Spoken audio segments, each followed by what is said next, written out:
When you have the youth, the masculine youth of the world, thinking for themselves, that's pretty scary to authority. One of the biggest fatal mistakes any man or human being can make. To chop my head off and try and delete me is asinine in and of itself. Another thing, I'll give the game away. Here's your piece of paper. Do you want to get canceled again, Logan? You're saying a call like that was made? 100%. The dude's a bitch. Lady of yours that you introduced to us yesterday said, this is my wife. I don't even know if I'm convinced you want to have 5 wives. And that's a very astute observation, and you are correct. But I won't believe in it. I don't want to believe in things that make me weak. Suddenly the most famous man on the internet, and then all of a sudden gone from the internet. So today's sit-down is a sit-down many of you have been asking about for a while, and we finally pulled it off. There's been no conversations of what we can't talk about. He said nothing's off limits. We're talking everything and anything. However he chooses to answer, obviously it's going to be on him. Today's guest is Andrew Tate. Many will call him possibly the most popular man on social media the last 6 months. Nearly 20 billion views on all social media. The most searched man on social. We were looking at the list. We put up Biden, we put up Trump, we put up Putin, we put up everybody. And he was up there. Some periods he was above everybody else. And recently he got banned in late August. I think the 3rd or 4th week of August, he got banned late August. And at that time, from June to July, his Instagram account was growing at 100,000 followers, new followers on a daily basis, on track to get to 10, 20, 40, 50 million followers on Instagram. Suddenly like this, he gets banned. Everybody's wondering what happened. Some had positive thoughts about it. Some didn't have positive thoughts about it. We'll get into that as well.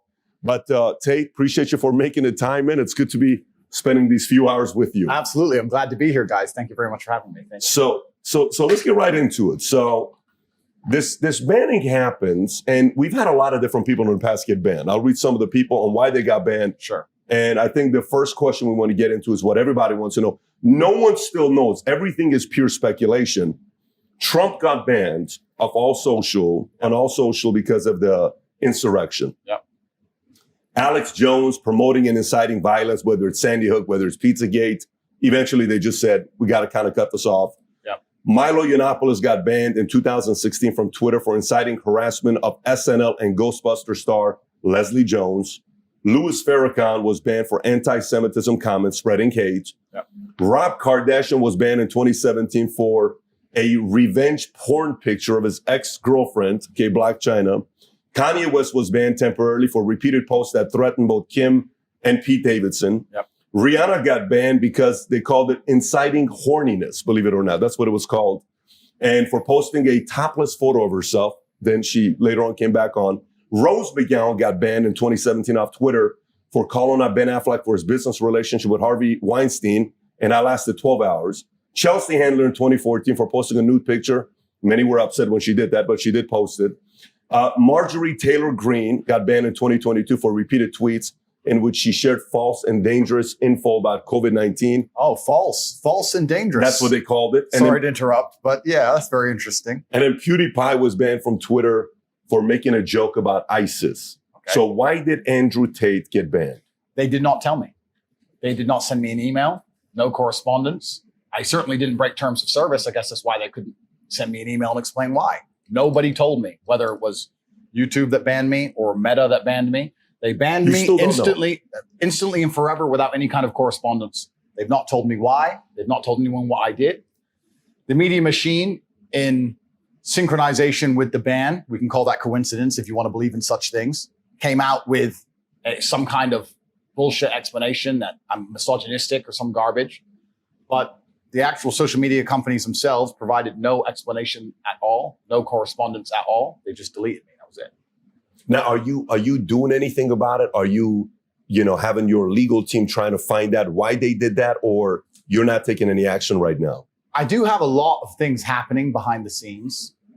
However, and perhaps I'm becoming optimistic in my old age, but I believe that in due course, the social media companies will realize the mistake they made.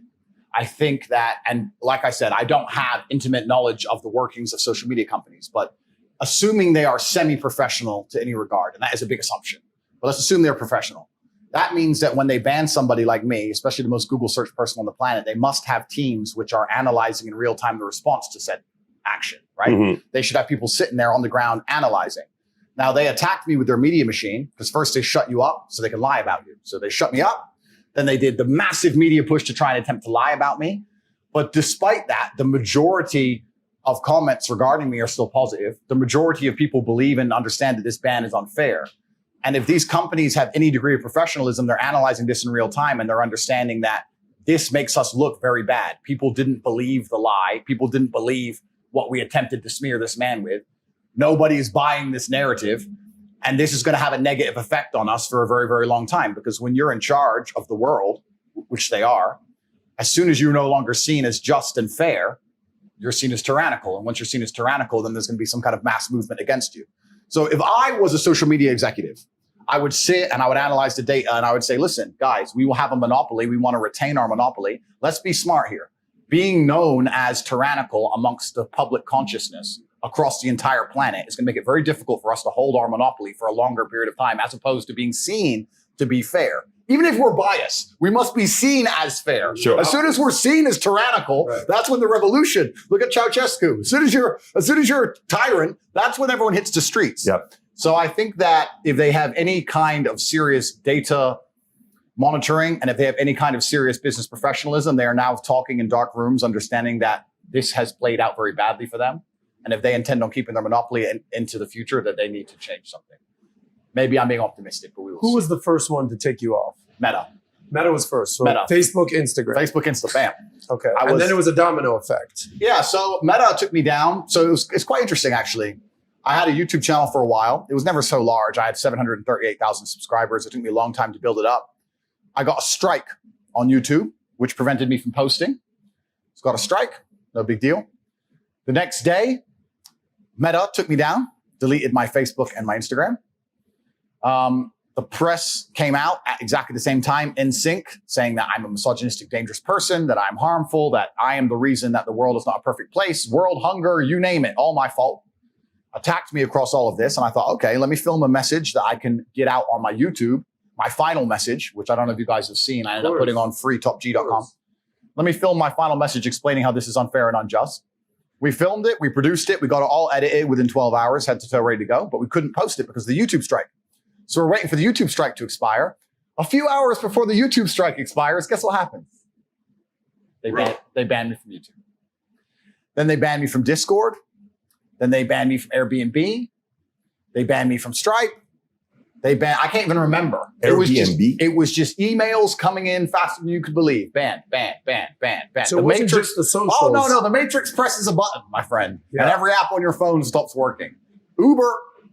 You name it. Uber. Stop. You name it. Wait, you can't use Uber? Well, I can use Uber. You just start a new account, right? But, Yeah. oh, sorry, Uber. Catch me. But Your main account on Uber was taken. They take everything from you. Everything. Coordinated effort all at once. Coordinated effort all at once. Every single one of them just goes, no. Delete. And they come at you and they come at you with everything. And Banking, Stripe. banks. Payment processor. Oh, and banks. UK-based banks as well. High Street, banks. But I can name Santander, HSBC, Barclays, etc. all at the same time. Banks. Oh, no, sorry. To change, we've decided because blah, blah, some bullshit, some letter, close your accounts. So they take all your banking, they take your payment processing, they take all your social media presence, they take your Discord, they take your Skype, they take all your accounts, your ability to communicate with people, and then they lie about you in the press. And they leave you there. they leave you there to suffer. They attempt on to one hand, you can you. understand the social component. All right, these guys are probably all working in unison. Yeah. But when you hear payment processors, banks, apps like Uber, how are you processing that? No, I mean, that's why he has to do something about it. Because, for me, there's plenty of great lawyers. Did you hear about what happened with Alex Brenneson lately? Eric Did you follow Berenson? Alex? Is it Alex? Berenson. Berenson. The writer? Alex Berenson, I think I heard he sued Twitter or something. I he don't did know. sue Twitter. Yeah. Did you follow the story? I don't know the exact story, no. So he was on Joe Rogan. If you've not seen it, I highly recommend you watch this. So he is saying things about Twitter. Matter of fact, the tweet that got him in trouble, got him his fifth strike, was the following tweet. We can put this up there because I'm just reading what he said. This is a tweet he put out that he said, it doesn't stop infection or transmission, don't think of it as a vaccine. Think of it as, at best, a therapeutic with a limited window of efficacy and terrible side effects profile that must be dosed in advance of illness, and we want to mandate it. Insanity. That's his tweet. So he gets banned. Makes a lot of sense to me. In December of last year, which was 6 months after when Biden said anybody who allows debate of vaccine should be banned or shouldn't be allowed, meaning that there shouldn't be any of that. So 6 months after that, he gets banned. In April, a judge in California is, believe it or not, a very big freedom of speech place because they allow protesting. A judge that was appointed by Bill Clinton comes in and says, I'm allowing this to go through because typically Section 230 that is in place in 1998 was to protect social media sites and many of these online sites that if you offend your ex-wife or if you offend your brother, it has nothing to do with Facebook. So they kind of protected themselves. But Alex was able to go all the way because of this court judge that was appointed by Clinton, not Obama or Trump, but by Clinton. He goes in. Eventually, he says, you get to have two people from Twitter to come to court to defend themselves. So he could have gone to Jack Dorsey. Long story short, they finally lifted it. He is on Twitter and he's posting heavily talking about the fact the reason why he got banned is because the government didn't want him on inciting what he was inciting. So the moral of the story is when you say something like that, for someone like you seem like you're a methodical guy. You're a chess guy. Your dad's a chess person, 5-time United Armed Force champion, 5 times, 6 times Indiana State. You were playing at 5 years old against 16-year-olds. You don't play chess without being strategic, thinking about your next few moves. Correct. So if you don't do anything and bring lawyers in, to the market, I've interviewed a lot of people who are in the mob. To the market, it sounds like they're right. Absolutely. But if you do and you defend yourself, you're not only doing it for yourself, but you're also doing it for others who maybe don't have your kind of resources to say, correct, hey, this guy's willing to stand up. He kind of helped change the law for me. Correct. Because the one case, it was the Sikhs against Facebook. That's the case that helped them out. India years ago didn't like this Facebook group that had Sikhs. It was a Sikh Facebook page. So India told Facebook to take them off. Facebook took them off. Then Sikhs sued Facebook. That became the precedence. Nice. So somebody like you can potentially set a new one against Section 230. Absolutely. I certainly have legal options being explored.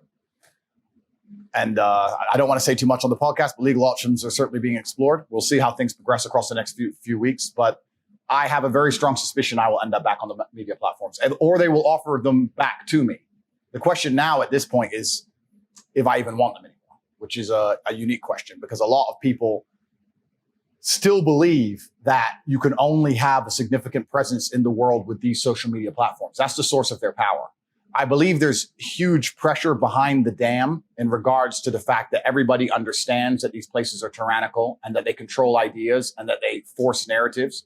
And I use my wording as the Matrix. I call them the Matrix. And people say to me, why do you call them the Matrix? And I say, because they project a false version of reality in real time that people subscribe to.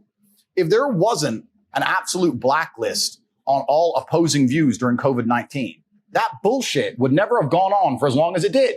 It went on for as long as it did, and they managed to purport a false version of reality for so long because you couldn't discuss the opposing side. We just talked about our friend here who got banned for saying something very sensible and logical. So when you get huge media companies that can literally alter in reality in real time by deleting the other side of an argument, they're creating a matrix, is what I like to call it. So I call them the source of the matrix. So people understand this, and there's huge pressure behind the dam. But the problem is people say, well, what's the alternative? And I think if someone could pave the way and put a crack in the dam by maintaining massive relevancy despite of a ban, and still having a social media platform and presence which is respected on other platforms, I think it's going to do them significant damage. I think the pressure and the crack together is going to create something monumental. And already I've moved to Rumble. I only had 738,000 subscribers on my YouTube after 5 years of work. Post-ban, I moved to Rumble, which is a YouTube competitor. Stock price has gone up 36%, and I'm at 500,000 subscribers in 2 weeks. So I'm about to surpass the size of my YouTube channel within a month. YouTube stock's down, Rumble stock's massively up. So all in all, there's other avenues, but we'll see. I certainly agree with you that what they've done to me is massively unfair. They know it's unfair. I think the reason they didn't send me an email or any confirmation of what I did wrong is because they knew they were going to end up in court, and they didn't want to be tied down to their reason. They want to stay fluid and try and make up a reason on the day. Yeah. I've heard from very reliable sources that their terms of service have changed significantly post my ban. They've made up new reasons. Post ban, they've made up a bunch of new shit. So it's going to be interesting, but certainly, yeah, there has to be legal ramifications for what they've done. I don't take it personally, but I do take it professionally. And you're right. They were wrong. I have no reason to be banned. My Instagram is just cars. Like, it's just cars and a little bit of flexing. There's no politics. There's not even any points of view. I had no strikes. Nothing. It's just a hit piece. So if there were betting odds, like if we did a poll, why do you think Andrew Tate was banned from all the social media platforms? And it was misogyny, right? You know, COVID stuff, against the government, against system. If you were a betting man, where would you kind of place the odds? Oh, I already know. Everybody already knows I was banned because I talked against the system, against the Matrix. They know the system in general. The system in general, yeah. I mean, someone compared me to Socrates, which is a compliment, but he was vilified. He ended up poisoning himself in Athens, and the charge against him was corrupting the youth. If you read about his poisoning and his arrest, they said he was corrupting the youth, but he wasn't corrupting them. He was inspiring them to challenge authority. He was inspiring them to think for themselves. When they were told something, instead of blindly complying, he said, look, analyze who these people are who are telling you to do X. And I even had a tweet I put out on I've been banned on Twitter forever. So I've been through 20 Twitter bans. I come back as undercover, whatever. But I've been saying I said, if you have a point of view that you are very strong in your adherence to, if you truly believe something, you need to sit and analyze whether it's your own personal experience that makes you believe something, or if someone else or something else has convinced you of this. And if they have, you need to then once again analyze that point of view and analyze who these people are and what they want from you. Do they truly want the best of you? If the news convinces you of something to the point where you're going to argue with your own family members at a dinner table, does the news really care about you more than your family? This is a genuine question. You need to analyze every belief you hold, where it came from, and then analyze what their intentions are. And if you start to do that, you look at something like COVID, for example, it's an easy one. And you look at all the bullshit they were saying, and you sit here and go, wait, these people don't care about me. If I had diabetes or I needed insulin, or if I had cancer, or if I got in a car crash, anything, they'd be hitting me with medical bills I could never possibly afford. They'd let me die. But they are insisting I take this shot for free on repeat. This doesn't make sense. And when you encourage people to think for themselves, especially the youth, that's what Socrates got accused of. He's corrupting the youth. And to be honest with you, a huge portion of my fan base were 18 to 23, 24-year-old males. When you have the youth, the masculine youth of the world, thinking for themselves, that's pretty scary to authority. Because it's the masculine youth of the world that is, one, the revolutionaries, and two, also, that's the backbone of the slave force. If you need people to go die in a ditch in Afghanistan, you need them. If you need people to work bullshit jobs in a coal mine with no health care, you need them. If you need people to blindly comply to bullshit, you need them more than anybody, more than you need the feminists and the liberals. You need the real men to go out there and comply with the bullshit, to live a shitty existence, to purport and prop up a system. The warrior class. The warrior class, right? And if enough of these men stand in one place and say, this is enough, that's when a revolution happens. Mm-hmm. So this is the most dangerous group of the demographic that the Matrix and the people are trying to control, and they have to have a narrative over. And that's why they're trying to weaken them in every regard. And when I'm sitting there saying, don't listen to the bullshit, become physically strong, think for yourself, prioritize your brotherhood above what the fucking Matrix is telling you, do not blindly comply, resist the slave mind, all these things I'm saying, they just sat there one day and said, wait, the most popular person on the planet is saying, don't listen to our bullshit.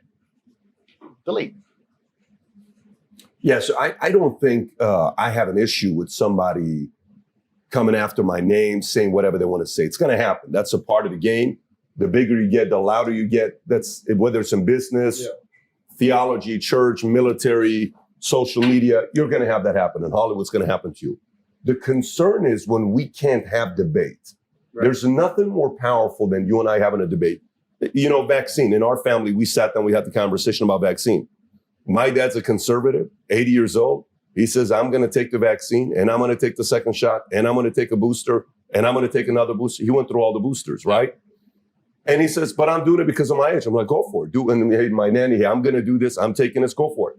We had a conversation and then we made a decision what people wanted to do. Nothing wrong with that, but to not allow that discourse to take place is a challenge. To be fair, I went on there and I asked our research team, I said, guys, tell me everything Tate said that's pissed people off. Okay, I want to read some of this stuff. Sure. And, some of it's rubbed some people the wrong way and some of it's offended certain people, but these are some of the things that you've said in the past before. You said, it's been proven that the smartest people in the world are men. Okay. Correct.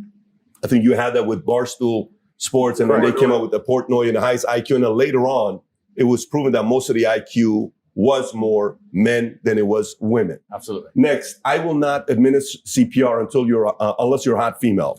Yeah. Okay? So what's actually interesting is, and this is what's really, really important because it becomes a broader argument than just me and what's happened to me. And I want to make something clear to the social media companies also as a whole. A lot of the things I said were in longer format video on YouTube 3-4 years ago. And the way that social media is being produced and also digested has changed significantly in the last year. It's all TikTok. It's all YouTube Shorts. It's all Instagram stories. TikTok in real time has destroyed the attention span of billions of people. Have you ever watched somebody on TikTok? How long do they give a video before they get bored? How long? Watch someone. Next time you see 2 someone on TikTok. seconds. Boring. Yeah. Boring. Like your attention span is gone. You can no longer focus on the real world. You can't focus on anything. ADHD is being developed in real time from these apps, right?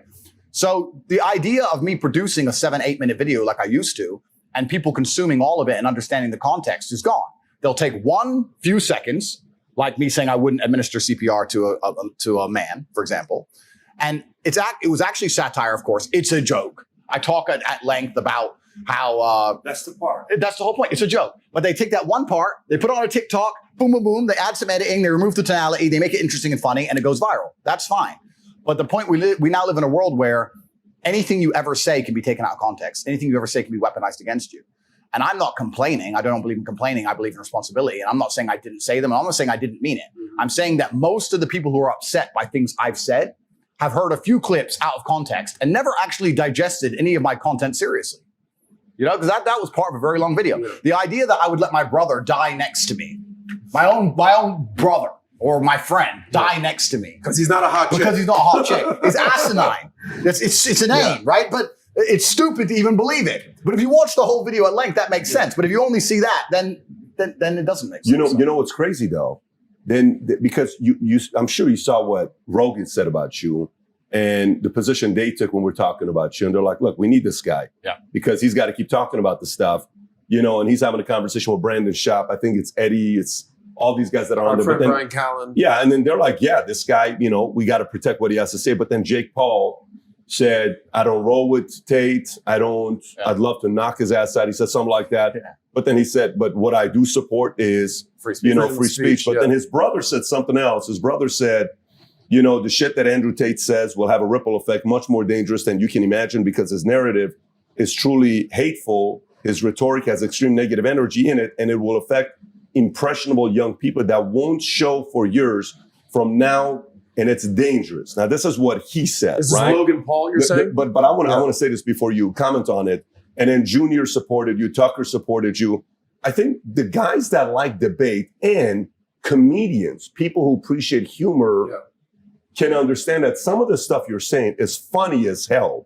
You could be a comedian if you wanted to, but a person has to really pay attention to the comedy. But, some can run with it, some cannot run with it. Yeah. When you hear the people that support and don't support you, how do you process that? So first things first, I want to make it very, very clear that Logan Paul is absolutely not really a tool of the Matrix. He's a bought and sold individual with no soul. He doesn't stand up for anything, and he doesn't mean anything he says. He gets pieces of paper from Susan or whoever else telling him what he's allowed to say on his channel to retain it. You believe that? 100%. Not only do I believe it, he's proved it himself. He will flip-flop on any issue. He can be bought and sold. The dude's a bitch. Logan Paul is a bitch, and I will say that here publicly. If anyone wants, I'll fight him for free.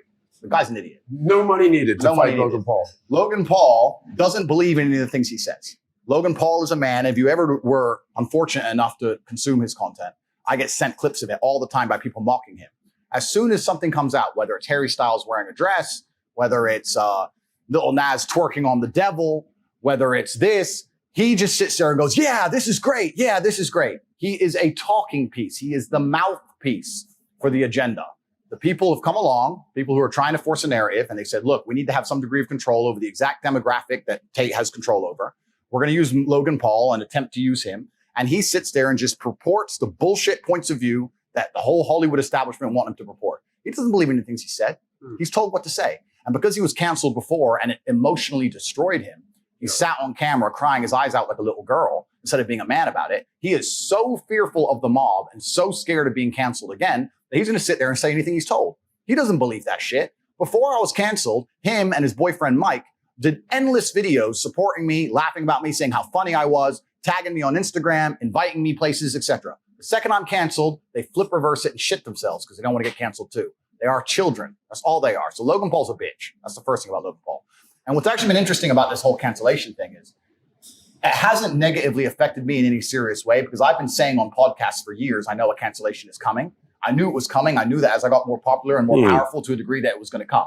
But what it has done is it has awoken the world, to anyone who's perspicacious enough to pay attention, to learn which individuals out here in the social media space actually have character and believe what they say, and which are completely bought and sold and are tools to the matrix. The people who have decided to stand up for me and say, no, this is bullshit, are people who have, to some degree, credibility. You know, this is people who say what they truly believe. But the people who were totally a fan and then post-cancellation shit themselves in 180 and to get a new piece of paper to talk from, that should tell out the public out there exactly who's controlled and whether these people have a genuine narrative that they're trying to report on the world. And it's interesting. Logan's one of them, and there's a few others. But I'm glad it happened just for that alone, because it's actually very clear. If you go to Logan Paul's last podcast where he's discussing me, all of his fans, and we'll talk about fans and viewers in a minute because I think they're very different things. All of his fans, which he has none of, all of his viewers are sitting there insulting him, saying, bro, you're a fucking bitch. Like everyone, all of his own watchers are calling him names because it's so transparent and so obvious what he's doing. Fans versus viewers. Fans versus viewers, very different things. So he doesn't have any fans. He has viewers. And Susan and the Matrix and the people in charge of the social media companies are like, okay, we've set our media machine. Let me ask you guys questions as professionals. Let's assume, as professionals, let's assume what I'm saying is correct. Let's assume that the social media companies, when they banned me, set their media machine to all release thousands of news articles at the same time, trying to convince the world I'm an evil man. If they had that degree of power and influence, which I think we can all probably agree they do, don't you think they'd take their number one talking piece to the demographic, which is my fan, and give him a piece of paper and tell him what to say? Does that all make sense? Does that make sense to say, well, we told all the news to say Tate's bad, and all of his fans are 18 to 25-year-old men. Who do we have on YouTube who obeys us like a little cuck who speaks to 18 to 25-year-old men? Logan Paul. Okay, Logan, here's your piece of paper. Do you want to get canceled again, Logan? No, you don't want to get canceled, do you? No, Mom. You're saying a call like that was made? 100%. The dude's a bitch. He 180'd from a super fan to talking about my rhetoric being dangerous but in 24 hours. There's a difference between you saying who you think he is versus you making the speculation that he got called by somebody to say, here's a narrative we want you to take, or else we'll silence you. Well, Logan is not capable of independent thought. So if someone didn't give him the narrative, he didn't think it up himself. The dude's an empty vessel. He says what he is told to say. Somebody, somewhere, told Logan what to say and what stance to take. We can argue whether it was a social media company, whether it was his manager who was fearful, whether whatever. But somebody sat with Logan and said, look, Tate's getting a lot of smoke. You were cool with him. Your boyfriend Mike was cool with him. He's getting a lot of smoke right now. You're going to bitch out. And he sat there and said, yes, sir. Yes, I will. Because he has no character or no integrity. If it was all the other way around, let's imagine he was getting canceled, and I truly believed it was unfair, I'd sit there on my own platform and say, this is bullshit, because I'm not bought, sold, and owned. He's an owned individual. So he's always going to say what he is told to say. He's always going to sit on podcasts, speaking to the youth, promoting Harry Styles wearing a dress, saying that it's great that Lil Nas twerks on the devil in real time for our children to digest, and then say, I'm dangerous to the youth, because that's what he's been told to say. Logan Paul has absolutely no capability for independent thought. And he has no character as a man. That's who Logan Paul is. Now, you said he got canceled in the past. I don't think he ever got canceled. I think his channel was demonetized for 90 days, but they kept all his stuff up. He was never taken fully down like you were fully taken down. They just kind of demonetized. This is for the Japanese. This is when he did the Japanese video where apparently he went to a place where You commit suicide in right. Japan. Right. Yeah, I'm not completely familiar with the absolute mechanics of its cancellation. All I do know is that he cried on television repeatedly. So the dude was obviously emotionally affected by it and is fearful of it. And when someone is scared of something, that's the tool you use to manipulate them. Well, He let is me ask scared you, of being canceled. because when this happened to you, you're 35 years old, right? Right. You're a grown man. I know you like to joke. I'm an old man. I mean, you're in literally your prime, bro. Correct. When that happened to him, he was 23 years old, Correct. right? This was 5 years ago. I think he's 27 now, 22, whatever. You've had a lot more life experiences and been in fights, literally, proverbially, all that, versus someone who's 23. I can see where you're coming from, being like he's been groomed by this virtual governments, these digital media companies. He needs them. He needs them. He's He become needs a them. mouthpiece of them, is He's what a you're mouthpiece saying. of them. He needs them. And you're right. He was younger at the time. I would like to think that Patrick has been through a much harder situation in his life at younger than 23 than cancellation and wasn't crying his eyes out like a little girl. So the dude's obviously emotionally soft. He needs them. And the reason he needs them is because Logan Paul doesn't have fans, he has viewers. And that's what's actually been highlighted to me significantly since my banning, that there's a massive difference between those two things. Logan Paul is a person who needs the platforms and needs the algorithms, and people will watch him, but they will sit there and most of them will call him names, but he will have views. That is different than having fans. When you have fans, look at me, for example, when I got canceled, they say, "Where's Tate? Where is he?" I'll go anywhere he is. I'll download any app. I'll uninstall the other apps. I'll take his content and post it on the platforms they don't want him on. Where is Tate? That's a fan. And that's different. When you only have viewers, you need the algo. Yeah. I don't need the algo. As long as people know where I am, they're going to come. And it's a completely different scenario. Whose playbook you think he's following? If you were to say, because isn't that the Hollywood playbook? Like you follow that playbook, and as long as because that's what you're speculating. He's following the playbook of you follow our narrative, we're going to give you the world. I think that since the dawn of human time, anybody who had power understood that it was a particular demographic which is going to become dangerous to their power mechanism in the future. It's not a new idea. The idea that the Romans would conquer a Greek city and kill all the boys and all the military age males, it's always been the same, right? Who's going to cause us trouble if we want to hold this city? These guys. We'll get rid of them. So nowadays, I think what they're trying to do is neuter this class. They're trying to neuter this class by affecting them mentally and affecting their mindset and affecting their ability to think critically. And if you neuter this class, you're far less likely to have a revolution when you do something crazy. Like, I don't know, like, for example, imagine for 2.5 years, you wanted to lock everyone in their houses because of the common cold. Let's imagine you were going to do something tyrannical. You would want to ensure that this class of individuals were so busy concerned with either being depressed or jerking off or being physically weak or distracted. So they didn't all stand up and go, wait, this common cold can't hurt me. And I just started my business and I ain't going bankrupt for this shit. They don't want that. So they're trying to neuter a certain class of people. I don't really want to talk too much in depth about who I think they are because I'm trying to stay alive and I would never kill myself. But it's certainly happening. And I think anybody with a brain can see the narrative is out there. And the narrative is being purported and accelerated by all mainstream media channels. And people who are allowed to have a platform, such as Logan Paul, have sold their soul, cut their dicks off, and they sat there and say, yes, I will say what you tell me to say. Please don't cancel me. I am a fearful individual. The dude is a punk. And if he ever meets me in the cage, I will destroy him in real time for free. And he knows that. What about the brother? Well, Jake, at least, well, this is the interesting thing about those two, right? Because me and my brother have become the most famous brothers on the planet. So there's also a degree of jealousy involved. I was just going to ask that. You get the Tate bros and the Paul brothers, and it's like this balance of power that's being shifted, and this Completely. sort of this dance that's happening. It's interesting, right? Because you had the Disney brothers. The Disney brothers who gained a bunch of power and notoriety, and they were the most famous brothers on the planet. And they've now been usurped by my brother and I, who come from a very unfortunate background and grew up on the street and did everything ourselves. And obviously, the youth of the world today have an affinity and feel a synergy with us that they don't feel with the Disney brothers, because the Disney brothers had a very easy, privileged life. You know, they grew up relatively easily and privileged. If you get a Disney contract, then you become a YouTuber. You never really know struggle. I mean, you've had it pretty good. So there's a degree of jealousy involved. Jake at least stood up for free speech. Jake has said some negative comments about me. I've said a few negative things about him, but I have nothing personal against Jake. And also I find it interesting that Jake and Logan are not even that close. They may pretend to be, obviously they're brothers, but Jake and KSI have beef. They're literally trying to hurt each other. Logan is KSI's best friend. When you ask Logan who would he choose between KSI and his brother in a boxing match, he's like, oh, I don't know, man. He can't even choose his own flesh and blood over some fucking dude he met. Their whole relationship is weird. If you insult my brother or you have any kind of problem with my brother, you have a problem with me.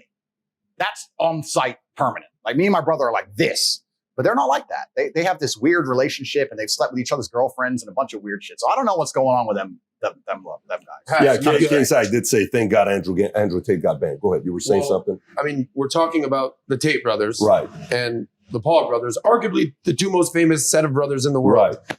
But you've got two sons, right? Yeah. Well, listen, similar age difference between these guys. For me, here's what I like. Yeah. I'm a pro competition guy. Yeah. Right. The fact that he went on Rumble and he got 500,000 subs in 2 weeks, you know who wins? You know who wins? The market. The world wins. Yeah. The fact that he went on Rumble, got 500,000 subs. Good job for Chris for making that move, by the way. We know And we've had good conversations at the house with him. And he's making a move right now on our buddy, the guy we like, Russell Brand and a few other guys. Amazing. But the stud, he's CEO doing the right thing. Rumble. Yeah, he's Amazing doing the right guy. thing. Yeah, Amazing no guy. question about it. Amazing. But guy. go back to this. I want both to be competing. Completely. I got two boys. I want the Tates going against Pauls to go against this. Completely. I run an insurance company. We have a lot of siblings that compete against each other. It's great for the market. But where I was going, I said, who is Logan Paul's playbook he's following, right? He's 27. The video you talked about, 23, when it was in December in 2017, I want to say, when he was in Japan. The video with him and his girl when, you know, the what do you call it? The belt. That when you got kicked off of Big Brother or whatever it was in 2016. But that video is from 2012. 10 years ago, he's 25. So 23, 25, you know, you coming from that kind of an environment, you can kind of hold the two things at the same level of accountability. One is suicide. The other one is, you know, a extreme method of sexual, you know, Consensual sex that, you know, it is what it is. But this is where I was going with it. Years ago, and I'm just trying to see, because, you know, the whole thing, what would Jesus do? Everybody has a WW something do, right? Yeah. So Logan, when he did the Japan thing, the story came out, he was talking about it openly, that Rock's people said, hey man, you got to distance yourself from him. And apparently what he told is Rock's people contacted to say, hey, delete all the pictures that we have together, et cetera, et cetera. So maybe he's going into wrestling. He's following Rock's footsteps. Yeah. Rock is definitely somebody that if he ever wanted to run for office, that's a guy that could do it if he wanted it. I think Logan's another guy, whether you like him or not. I think he's got the pedigree to one day run. It doesn't mean you're going to support his policies, but he is a guy that's going in the direction of one day running. 20, 30 years, he could do it. So maybe he's sitting there saying, what would The Rock do? He distanced himself from me. Well, maybe I got to stop defending this guy and I got to distance myself from him. I wasn't going on the angle of, you know, Hillary Clinton, Calder, all these guys. No, I was going more, what playbook is he following? I understand exactly what you're saying, but I would disagree. And the reason I would disagree is because that requires a degree of thought and intellect that Logan Paul does not possess.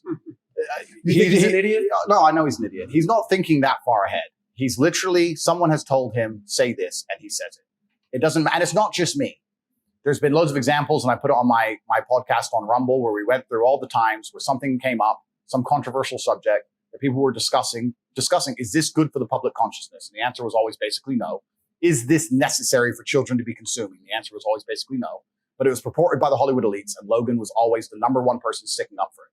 He is bought and sold by somebody, whether his management team, whoever they are, they think it's good for him to act this particular way. He does not think for himself. He says what he is told to say. But isn't that Hollywood in general? Completely. Right? The Matrix. Exactly. The Matrix. So we agree. The Matrix. The agents of the Matrix. Some minds are not ready to be freed. And those who are not ready to be freed are going to sit there and they're going to defend the system. What does Morpheus say himself? He's sitting there defending the system. Logan Paul is going to sit and pretend that the world is going to be a better place if you remove all opposing ideas. And he's going to sit there and say that because he's a moron. Anyone with a brain understands that if you care about your children and your children's children, they need to live in a world full of healthy competition, exactly as you said. As soon as you remove all opposing viewpoints or all competition, you end in tyranny. And anyone with a brain will sit and say, if he had any kind of character, he'd say, I completely do not agree with what Tate says. However, deplatforming is wrong because of X. He doesn't have to talk about me or what I've said. He can sit there and say, no, deplatforming is wrong because we need to have opposing viewpoints, opposing ideals. Idea A, idea B, the truth is perhaps in the middle. He has no intellect. You He's can no disagree with somebody. He can't do that. He's not smart enough. Yeah. Tate's bad today. Okay, tell me when he's good again. He's a bought and sold individual. When my hero arc completes, because we're at a transition stage, when my hero arc completes, and much like Batman, people understand that we thought he was the bad guy, but we realized we needed him. And when I come back to save Gotham, and the hero arc completes, you'll see him and his little boyfriend back on Instagram saying, Tate's funny, and swap again because it's allowed. That's all he is. He's That's your prediction for him. Not prediction, is absolute matter of fact, especially it also couples in with the fact that he's extremely jealous of my brother and I's success because my brother and I's success is not based on the same successes that he enjoyed. His success is based on being a clown. That's why he has viewers. He puts on a Pokemon suit and he jumps around like a clown. He doesn't sit there and give ideas or say things that make people think to the point where they genuinely resonate with your mindset. He's not intelligent enough for that. He's a performing clown as opposed to a philosopher. So they're different opposite things. And he knows that and it upsets him. He can't sit in front of a camera by himself and say words that are going to inspire the crowds of any city in the world to shout your name. If I were to walk through Madrid right now, there would be young people shouting my name. Top G, Top G. That's because of what I say. Mm-hmm. He puts on a Pokemon suit and does a dance. He's an entertainer. He's not a thinker. Did we not just have that conversation yesterday? They're different things. Right. And this is sort of to your credit. We were having this conversation because we knew we'd have this sort of dialogue. And he said, Pat was asking me, Adam, what do you think? I said, you got to understand something about my perspective on Tate is 95% of what I've seen about Tate is camera to the face, him talking and spitting game. Right. When you're talking about the Paul brothers, it's fighting, dancing, all sorts of whatever. Right. I've never seen you in the ring. Yeah. I've seen your accolades, highlights, but I've never seen that. Yeah. So people know your rhetoric. They know what you're saying. And whether they agree or disagree, you're known for what's coming out of your mouth versus they're known for antics. And that's the difference between a fan and a viewer. That's what goes back to your initial point. He has viewers because he's a clown. Clowns can have viewers. That's fine. And you need an algorithm and you need a platform for that. But if you have genuine fans like I do, they ban me. People are like, to this day, where is Tate? And they will go anywhere I am. Anywhere I am, they will come because they don't believe they can find my rhetoric or my ideas somewhere else. If you ban Logan Paul, they can find another moron to jump around in front of a camera for you. They can promote someone else inside of their algo and steal his entire audience inside of a week. He can disappear and they can replace him. He knows that. That's why he says what he's supposed to say. If I stop being the performing clown, the new performing clown comes, the algo favors him, they put him up there, and he does a stupid dance, and he gets all my viewers. I'm a completely different kettle of fish. Different story. That was a great perspective of entertainer versus thinker, right? I mean, when you talk about, let's just say there's a dialogue about Joe Rogan, what are you talking about? So the other day, Joe had this guest on, and you know this person, and Joe said this, you're having a dialogue with another person. But if you talk about, the other day, man, Logan did this one video, it's hilarious. So that's where he's going is one is creating dialogue, the other one is creating entertainment. I can see that. And by the way, one thing, the day you got banned, we wrote up a story and we posted it on Twitter. And I said, so this guy's a threat to society, the way they're presenting it, right? Tate is a threat to society. Question mark. And I'm gonna read all the things that you said because I want the audience to hear it. Some of it is uncomfortable probably for you to hear. Absolutely. But I'm gonna read it because I want the audience that maybe hasn't heard all of it see it.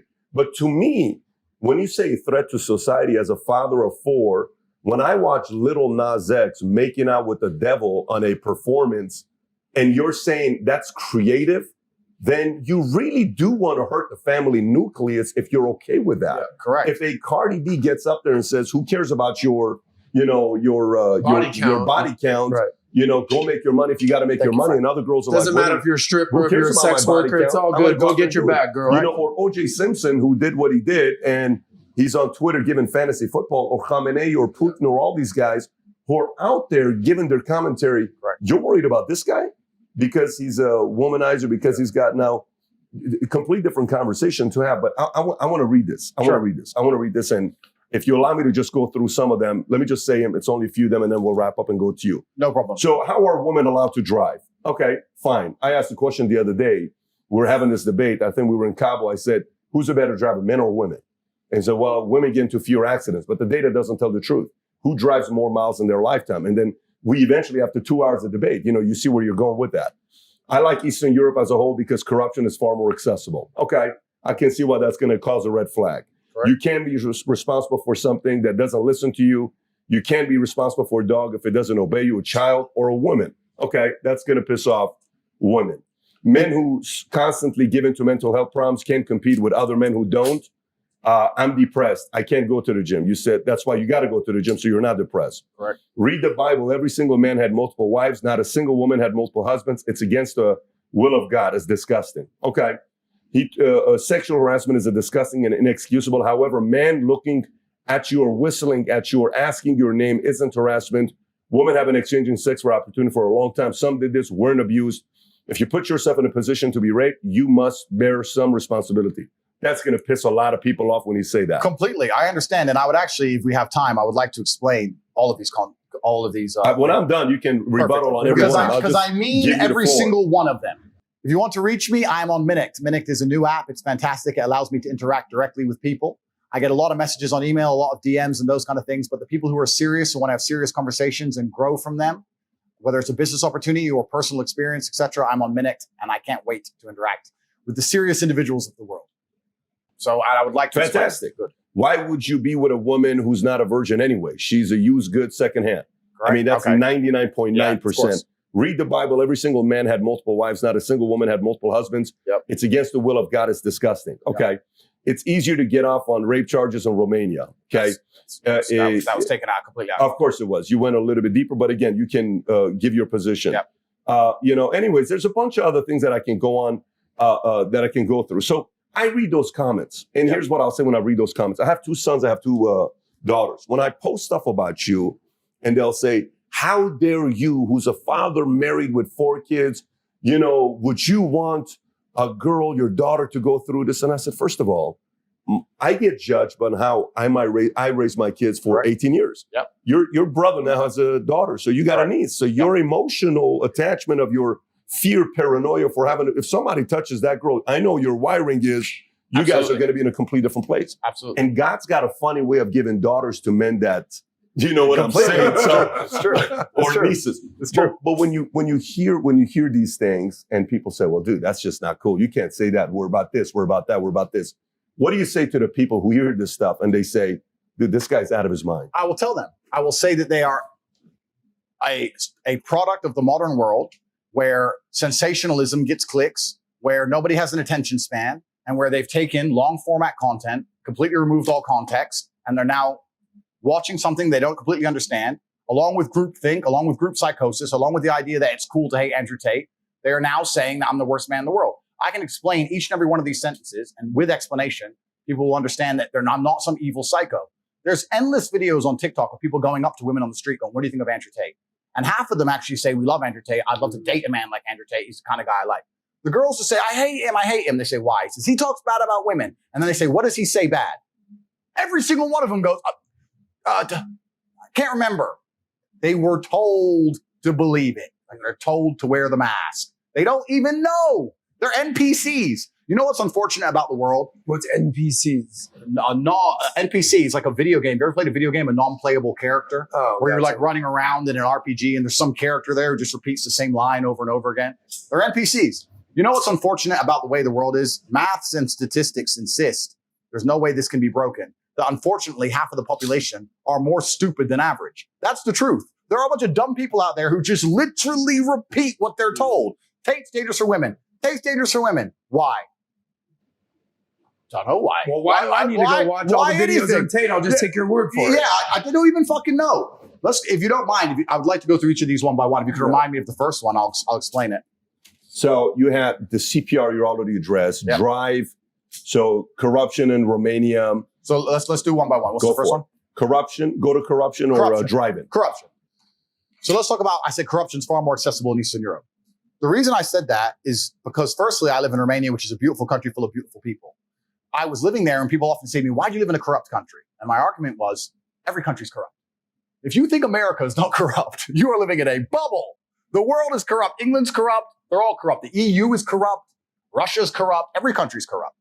I would rather live in a corrupt country, considering that they're all corrupt, with corruption that's more accessible to myself, than in a country where they're going to pretend there's law and order unless you reach a certain level, and then you can access the corruption. I'll give you a very simple example.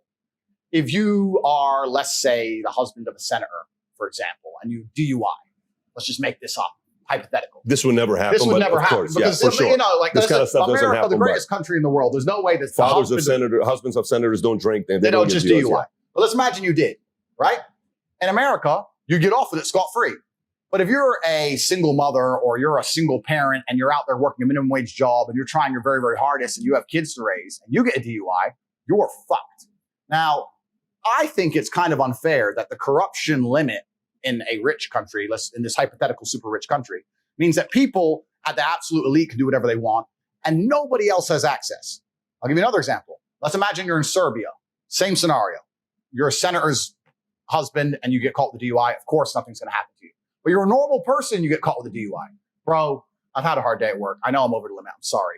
Here's $50. I'm sorry. I'm just going to drive straight home. All right, cool. Go home. Bam. Accessible corruption.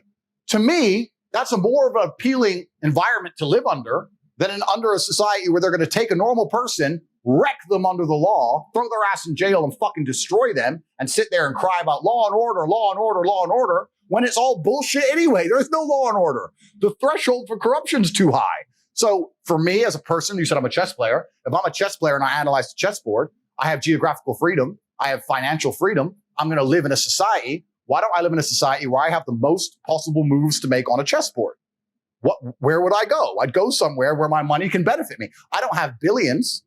I'm not a senator's son, but I have enough to live in some other countries and be protected in some regards. That's just an intelligent chess move. I explained this at length in a video. All that context all removed, I was talking about speeding fines. They take the misogyny thing. They take something about rape, which is imaginary because I have no criminal charges against females, against anything in my life ever. They put it together. They take in the corruption from Romania. They throw that in. They whip it up and they throw it out to the world. And it's bullshit. It's absolute bullshit. What's the next one? I said women can't drive. So let's stay on that one real quick. Sure. I mean, I can understand how that's going to piss off certain people when you're explaining corruption and law and order, because where does jealousy and envy come from? If you think about it, jealousy and envy comes from what? Sometimes usually. It comes from people that no matter what they do, they can never be Tate. Yeah. They can never, ever. Like we were talking to Graham Stephan and he says, what do you think about Tate? What do you think about everybody that's going to try to do his affiliate marketing? I said, go ahead and do it. Yeah. I said, he's not duplicatable. Yeah. So non-duplicatable people like you are annoying to people that are, I don't know if you understand what I'm saying. Correct. They can't sit there and say, no matter how many motivational books they read, right. no matter how many videos of you they watch, they cannot talk like you and tell the story. Yeah. That produces envy and jealousy. Right. And you can see how someone like this can be taken out of context saying, he must be a criminal for wanting to go to a place that doesn't have law and order. Absolutely. And I understand why they would say that. Now, what's actually interesting is Bucharest, the capital of Romania, where I live, is statistically 25 times safer than a city like London. It's not even a dangerous place. It's the most Christian country on earth, 99.3% Christian in the last census. There's churches everywhere. It's highly religious. It's a very nice place. It's just a different economic bracket. It's nothing to do about Romania specifically. If you go to any second world country in the world with a different economic bracket, the corruption is going to be more accessible. The price is lower. Humans are corrupt. Every single institution on the face of the planet that is run by humans, which is currently all of them at some degree, is corrupt. All of them. Whether it's doctors, financial, judicial, law and order, the monetary system, it's all completely and utterly corrupt. And to sit here and believe that any of them are just and fair, I think we've just learned in the last few years that we can see that even simple things like keeping people alive, even medicine is completely corrupt from head to toe. All of it is. So you have to understand that. And then you have to look at the chessboard and go, okay, if it's all completely and utterly corrupt, and I understand that there are certain people who get to play the game on cheat mode. Do I want to be able to play the game on cheat mode if I'm going to try and be the best version of myself? Well, yes, I could possibly do that in Nigeria. I could play on cheat mode. I could possibly play on cheat mode in Croatia. I could possibly play on cheat mode here. Here, I have to stick to the rules. If I have to obey the rules of chess against a person who can move their pieces however they want, I'm going to be perpetually crushed for eternity. So it makes that's just smart business sense to me to sit there and go, you know what? Fuck it. Let's change the board. Let's move it out. Let's reset up the pieces and let's play this way. And this is nothing specific with the country I live. I have absolute respect for the country I live. This is just human nature. This is the nature of systems and how they work and the nature of the first world, second world, third world.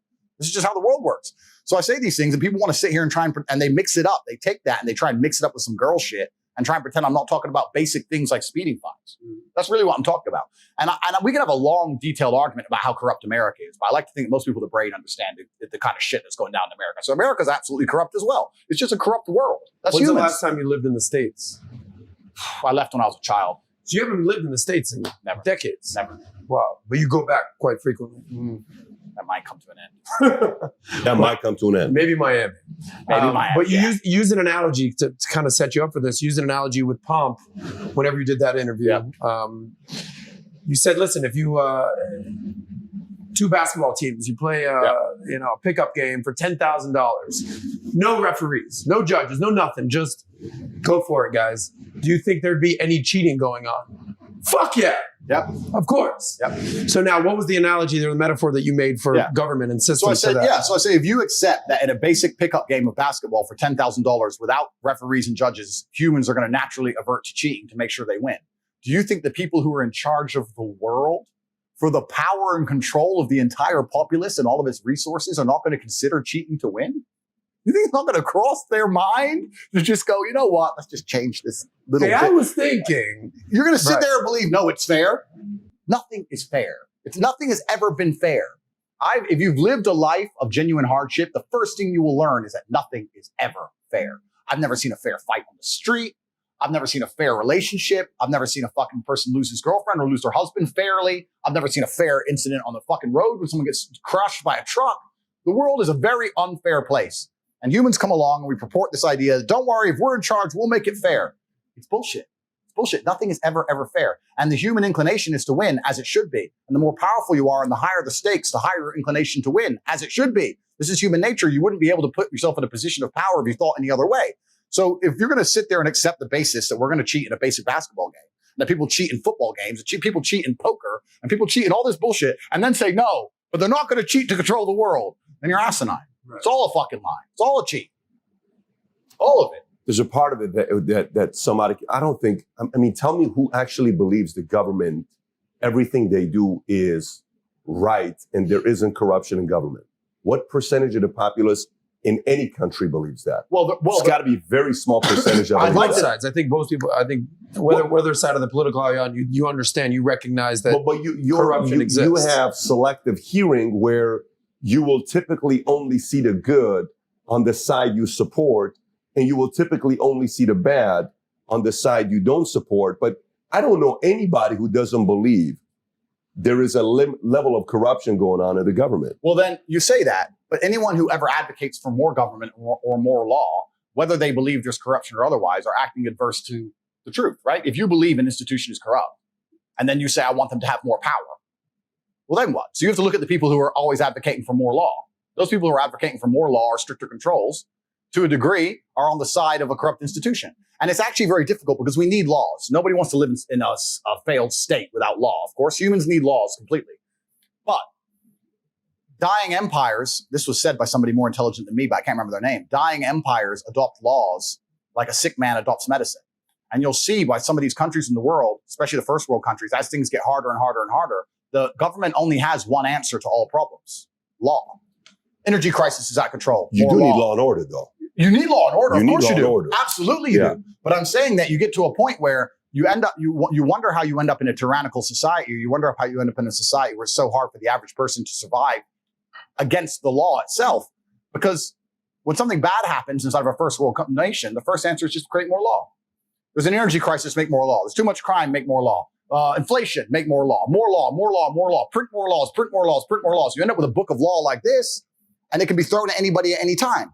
And this is what's actually interesting about some societies in the world. I live in a country, Romania, which is one of the poorest countries in Europe. It's a homogenous society, but it's very poor. The police drive Dacias that can't go more than 65 miles an hour. Underfunded police force. There's no crime. There's not this big, huge book of law. It's just don't kill anybody, don't be an idiot, and just live your life. It's pretty normal. And it's like that in many places in the world.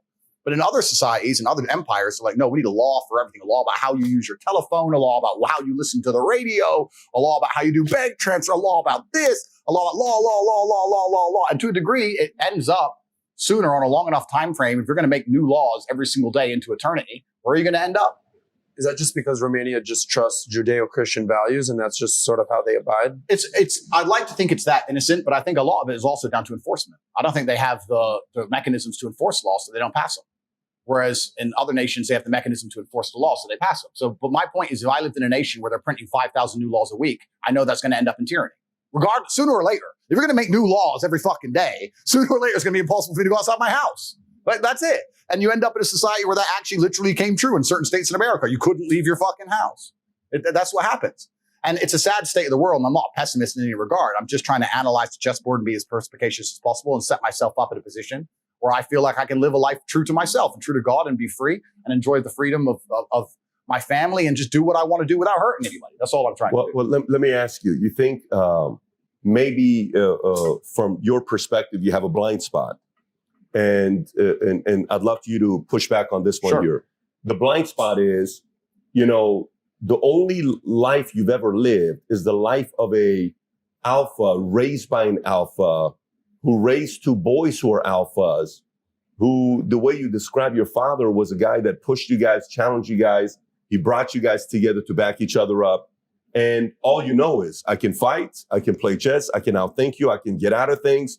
I have the gift of gap, I can talk, I can do. So that's the only lens you have where, if we were living in times, biblical times, a guy like you would probably end up being the emperor. A guy like you who can do all of those things, you're probably going to make it to the top. Correct. But they created laws and orders for guys like you to not bully the little guy, to protect the little guy. That's Agreed. how they came up with the gum to call it the great equalizer, where naturally you're supposed to gravitate to the top. Yep. Naturally. Agreed. Because of all those things you bring to the table. People want a guy like even in New York, many times, Brownsville, they wanted some of the mob there because the mob prevented girls from being taken advantage of. Absolutely. But they still broke the law. So there was still that element of, so do you think a part of it where for you, yes, a person may say, I can see why Tate wants to be in a place where there's fewer law and order versus in a place where there's high law and order because it doesn't really defend them, doesn't protect them. That's a really good point of view. And it actually ties in very interesting to another point I want to make. Where there's a correlation between people who are free thinkers and people who have opinions which differ from the norm and their testosterone levels. I don't know if you've ever seen this. But the higher your testosterone level, the more likely you are to stand up and say something that the group doesn't agree with. And the basic premise behind it biologically is you're more prepared to defend your idea. If you stand up against 5 men and say, you're wrong, I believe this, at some point, and especially in history, that can become violent. So if you don't have the capability or at least the bravery to stand up and face the possibility of violence, you're more likely to just comply with the group thing. So they've done a whole bunch of studies that proves somebody who is combative, not in a negative way, but combative as a whole in regards to not physically afraid of having a confrontation, let's say, is more likely to have an independent idea as opposed to somebody who is the complete opposite. They're just pure groupthink because fish swim in schools, right? That's how they protect themselves. So it's an interesting point you have there. And also that can be extrapolated if you look at the political parties of the world or you look at the different ideas, et cetera. You can usually look at someone and kind of see their politics. Sometimes you can look at him and go, yeah, I get it. Right. So there's a lot. Biology is a huge part to play with it. And yeah, I agree with you. And you're totally right. My view, like every other person's view on earth, is bias. And I have a large degree of individualism and a large degree of I can fix this myself or I'll be okay by myself. And that's how I was raised. And it's also my genetic makeup. And you're right. I completely agree with you. And I understand that. And that's why each to their own. I'm not saying everybody should decide to go move to Serbia because you're right. There's mobsters in Serbia that will take advantage of a whole bunch of people completely. But for myself and my own personal chessboard, that's how I've set up life. And that's why the students who follow me and the kids I talk to, I say, listen, life is extremely difficult as a man. It's very fucking hard. There is no way I can tell you to win unless you're a top tier man. I can't sit here and give you a cheat code that allows you to stay a loser and win. I can only tell you what I've done. I became extremely wealthy. I became extremely capable. I became extremely smart. I developed a vast network of individuals that nobody wants to mess with. And I set up a life that makes me difficult to damage. That's what I did. You're saying, how can I comply, and stay weak and stay stupid and be safe from tyranny? And I say to you, you can't do that.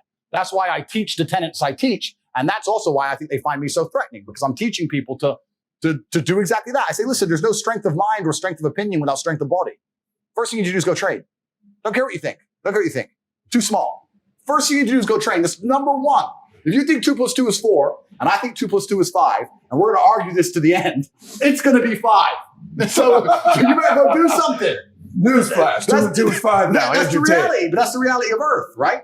And I teach kids this reality. I teach men this reality. And by even doing basic things like teaching young men to go and be strong physically, which is, I'd like to think we live in a world where that's all seen as a good thing. There are people in the world who sit there and go, wait. Making them physically stronger is going to affect our ability to change the narrative in their minds in real time with our matrix programming. That is negative. Do you think there's wisdom in not saying everything you're thinking about? So for example, Logan's going to have a big following that's going to say, well, he's wiser than you, Tate, because look at you now. You got banned and he's not. You're smart. He's wise. He knew what his limits are because he knows at what levels somebody is above him and he knows how to handle that versus you can't control your thoughts and you say whatever that's on your mind. That's what got you in trouble. Hence, Logan is wiser than Tate. Interesting point. And I would actually agree with that point because as much as people think I'm speaking my mind, trust me, this is 20% of the things I think. There are limits to the world and there's times to say them, there's times not to say them. However, I feel a duty that Logan doesn't feel, and the duty is to my children's children. And I believe certain things need to be said, and it goes beyond just trying to keep my YouTube channel. I have a duty. I have a sense of duty, which is he doesn't feel. He doesn't care. He will say anything that's said, and he will allow anyone to get banned. He doesn't give a fuck as long as he gets to continue on his channel. Please don't delete my channel. I need to be a clown on this channel. That's all he cares about. I care about the world as a whole. I don't give a fuck. I don't care if they delete me for everywhere. I don't care if I go missing from all of social media forever. I don't care. I have money. I'm fine. I'll go to the mountains. I'll take my car. I'll chill. I have a good life. It doesn't matter to me, right? We have different objectives. So yeah, if my objective was primarily number one concern, keep YouTube, then of course I'd talk differently. But that was never my objective. So people will argue he's smarter. I would just argue he has far less important intentions. And I'll argue that he has less moral character and he's quicker to sell out. A lot of the things I say, I'll also be honest, a lot of things I say, I really don't think were bannable offenses. I just think I said things that got so popular. I don't think it's the things I said. I think it's how many times they were listened to. And that long list of things I said, there's one more there I'd actually like to really disparage because it's the one that annoys me the most, where it says, I say that women should bear some responsibility for being raped. I'd like to take this time and explain what I was saying in long format video, which has been completely misconstrued. I was talking about a girl. I was having an argument with a feminist, and she was saying that we need to teach men not to rape. And I said, my dear, I love how idealistic you are, but I am realistic. Men are already taught not to rape. She's like, no, we need to go and change language at school and rewrite history and do all the shit they're trying to do to make men weak because they think that weak men don't rape, which is another argument I want to come back to because weak men are the most dangerous men on the planet. Let's talk about that later. But I said, no, people already understand that rape is wrong. Unfortunately, human nature, some people don't care about doing wrong things. We should teach people not to steal, but they still steal. Would you agree that everyone says don't steal? The Bible says don't steal. The Quran says don't steal. Schools say don't steal. Everyone says don't steal. People still steal. So if I were to take $1 million in cash and walk down the street at night in the worst part of town holding it, to a degree, I would have some responsibility. When I got robbed, the police would come and say, why did you do that? People would say, Andrew, why did you do that? You have to protect yourself from things. You can't just rely on the ideological hope that other people in the world are going to be perfect and infallible, or that the law is going to prevent it. You have to say, no, I can't walk through the ghetto at 2 a.m. with $1 million in cash. I take personal responsibility. She agreed. I said, then by extension, would you agree that the smartest thing a woman can do to prevent rape is not to sit here on a podcast and try and change the way men think and talk about your bullshit, but to take some degree of personal responsibility and not put herself in dangerous situations? I'm not saying that's going to prevent all rape. I'm not saying that rape is okay. Rapists should be executed. I'm not saying that every single woman who was ever assaulted could have prevented it. I'm not saying any of that. I'm saying the smartest thing a woman can do is say, this is dangerous. Going home with this guy I just met is dangerous. Walking through this area by myself is dangerous. Let me call a taxi. Let me call my brother. Let me go with my husband. Isn't that a more intelligent way to teach women to prevent themselves from being raped, as opposed to telling them you can do whatever you want, walk around in the middle of the night naked, it's no problem. Men shouldn't rape, men are the problem. I said, what you're trying to do is illogical. What I'm trying to say will actually prevent rape. So what you're saying, when you're telling girls, do whatever you want, men are the problem, you're convincing women to put themselves in situations where bad things might happen to them. Whereas I'm saying, listen, women and men, look after yourselves. I'm a full-grown man, 4-time kickboxing world champion. There's places I don't go alone. Like I came here with security. That's called being an intelligent adult. So this is what I was trying to say. I was trying to say women need to protect themselves and bear some responsibility to make sure they don't put themselves in situations where bad things can happen to them easily. I'd like to think that's a pretty logical point. No. Andrew said rape's fine. Andrew said it's women's fault. I didn't say that. I really didn't say that. It's completely insane.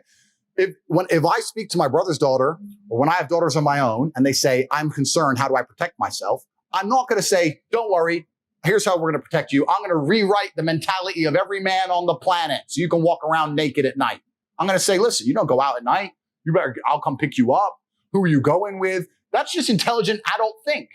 But they've taken it, misconstrued it, taken it completely out of context, put it on TikToks, purported it, Media Machine picked it up, lied about me, deleted me so I can't defend myself, and now I'm dangerous to the world. It's a fucking scam. It's all a scam.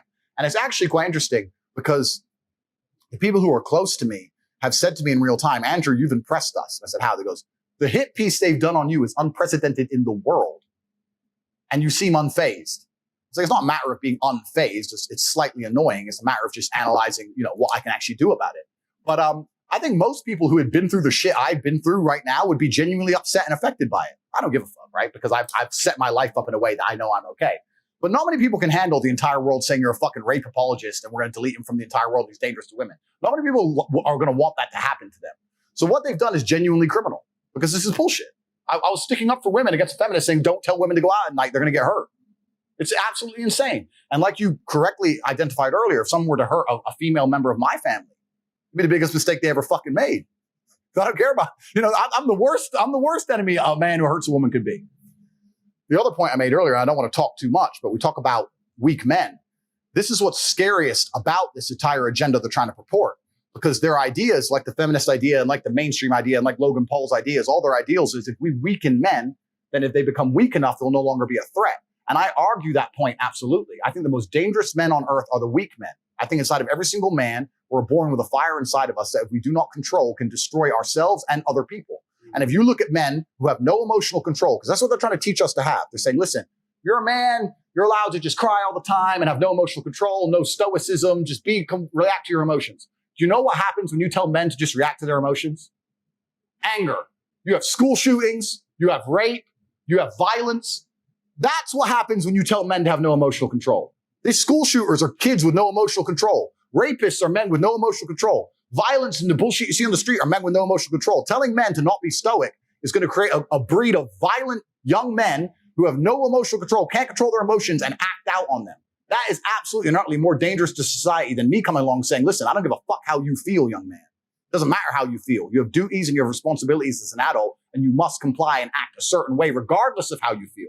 That is better for society as a whole, especially as I'm only teaching the tenets of, listen, go to the gym anyway. Doesn't matter. You don't feel like it. Go anyway. Listen, your girlfriend left you. Your heart's broken. You're not allowed to stalk her. She doesn't want you. Get the fuck over it. What I'm saying is good for the world. They're saying, no, act out to your emotions. Cool, you're creating stalkers, rapists, and school shooters. These people are fucking dangerous. Well, we're constantly having this conversation about being logical versus being emotional. Right. How many times does this theme come up on our podcast? Yeah. Constantly. And quite candidly, Andrew, I was more emotional before I started hanging out with PBD 3 years ago. But this is something you need to work on. Yep. Sounds like you've been working on something like this for decades, right? But when you hear logic versus emotion, how are you processing that? Yeah, you know what he makes me think about is, and I got a question going back to Logan versus yourself on the outcome, on what were you solving for, where he was wiser. But what he made me think about is the following. This is the question I think society has to ask themselves. The government has to ask themselves, families have to ask themselves, women have to ask themselves, men have to ask themselves. Andrew Schultz, who's a ridiculously talented guy. Yeah. He's a comedian, right? Yeah, I know. Fantastic comedian, right? Great name, by the way. Yeah. So he says, he was saying that, I don't know where I saw this video. I think it was on a TikTok video or Instagram video, where he said, in China, they allow videos to go viral that's about education. In America, they allow videos to go viral on TikTok of people acting a fool or dancing or doing silly stuff because this is their way of getting Americans to be distracted to do silly stuff because that's how they're getting rewarded. China, ByteDance, now, they own TikTok. Let's say that's true. Let's say his ideas, he doesn't know for a fact that's true. Let's say for a fact that it's true. Let's play that. Well, then we have to ask a question. Here's a question. What content goes viral? Okay, let's go through it. Does porn go viral? Boys watch a porn video, they say, bro, you got to see this. Does porn get a lot of eyeballs? Porn gets eyeballs, not viral. But wait a minute, it gets a lot of eyeballs. Yes. All right, what else goes viral nowadays? What else gets a lot of eyeballs nowadays? So stupid dances, stupid pranks, what else?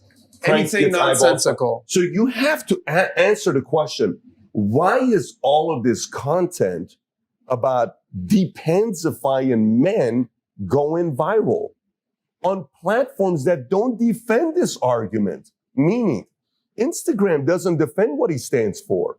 Okay, TikTok doesn't support what he talks about. Okay. YouTube doesn't defend and stand what he stands for. The core foundation of those companies is very different than the core foundation of what he has towards women, because they're more feminist. They're more men are, making men weaker, all that stuff. But if these things are getting this many eyeballs, maybe what it's saying is the market is sitting around saying, dude, we've been waiting for this for a while, man. Like, the market wants to kind of have somebody talk. It doesn't mean it's true or not.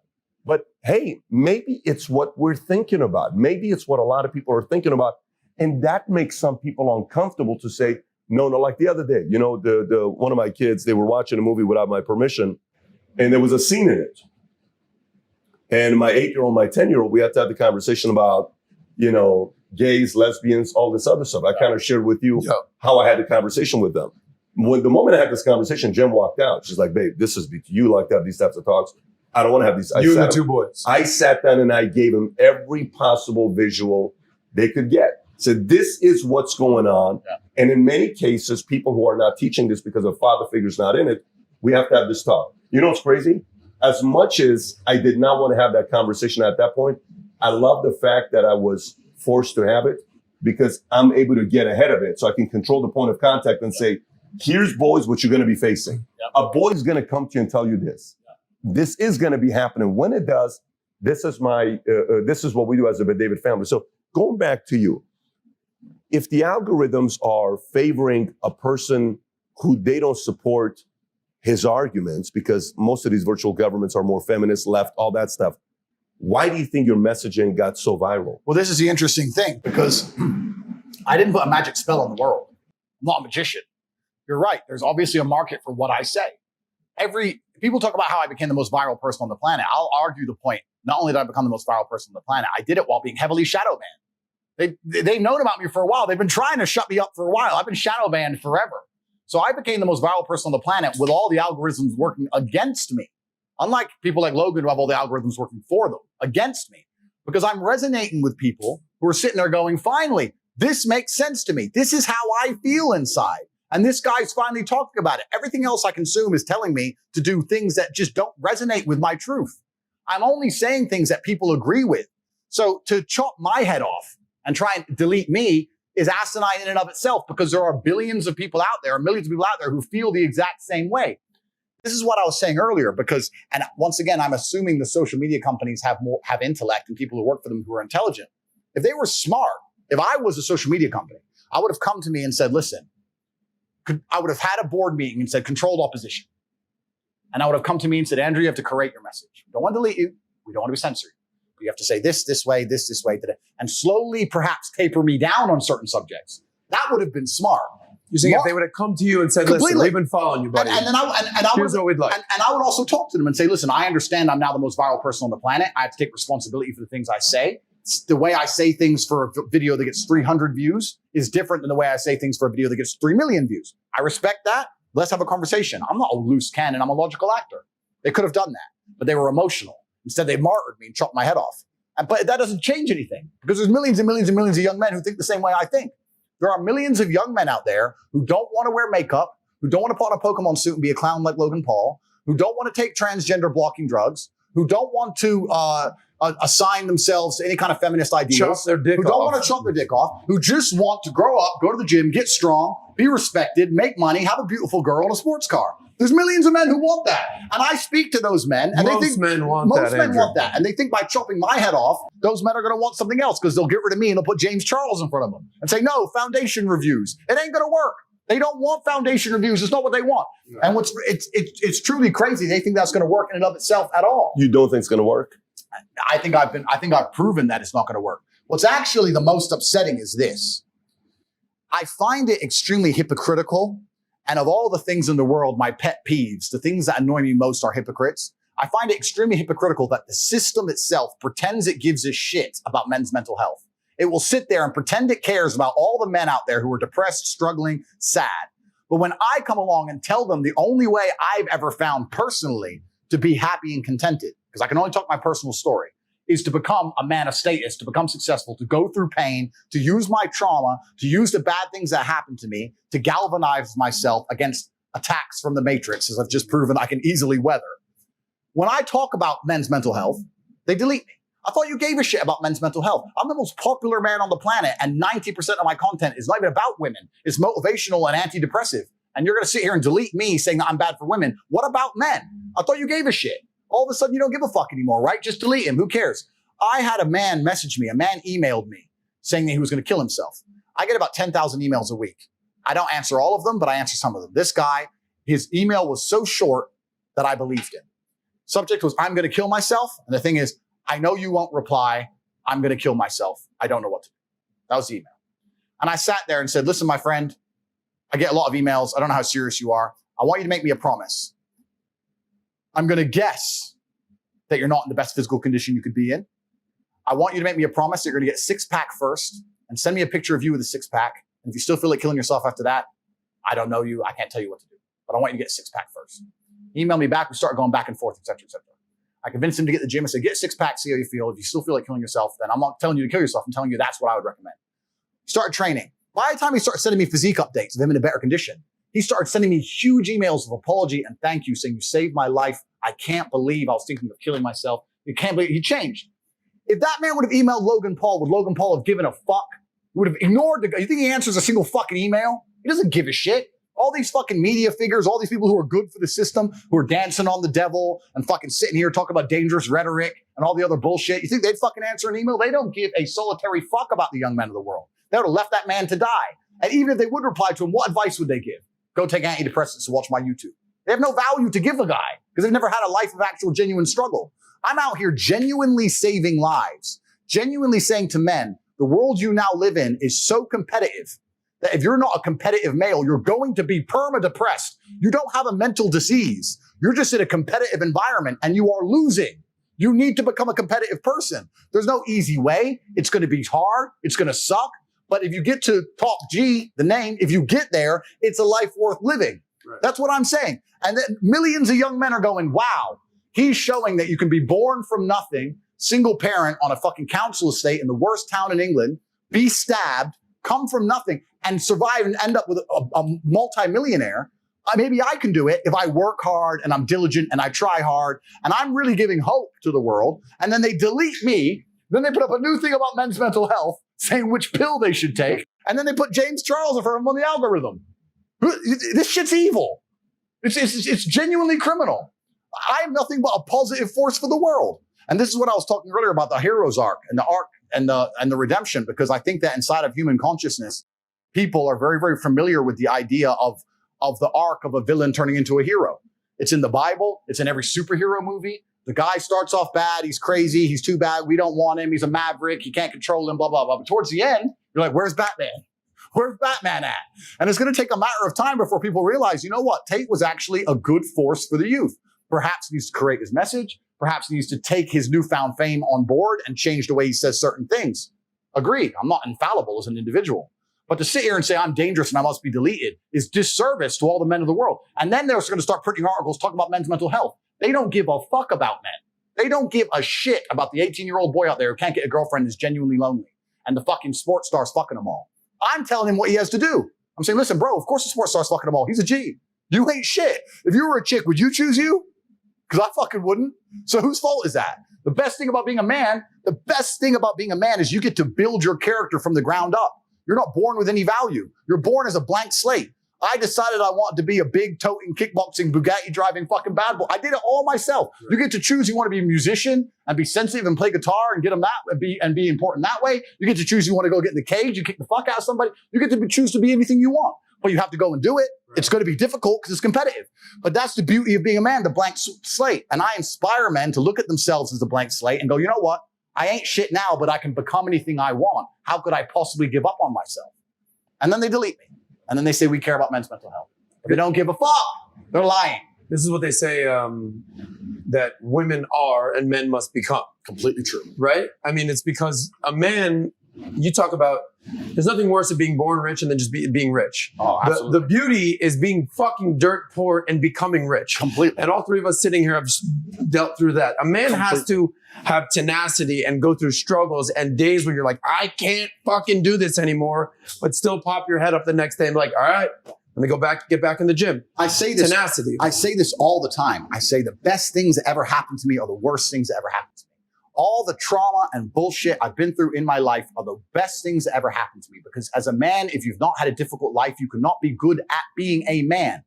Being a good man and being good at being a man, they're two slightly different things. But to be good at being a man, you need to have been through so much shit that when the Matrix deletes your entire life from the internet and starts lying about you at mass, and people start doing protests and wanting you fucking hung, and they're looking for your family members, and reporters start calling every ex-girlfriend you've ever had, trying to convince them and bribe them to lie, to come out and say you're something you're not, when they're genuinely out to put you in jail, that you can sit there and be focused and stoic enough to go, you know what? Okay, what's the chessboard?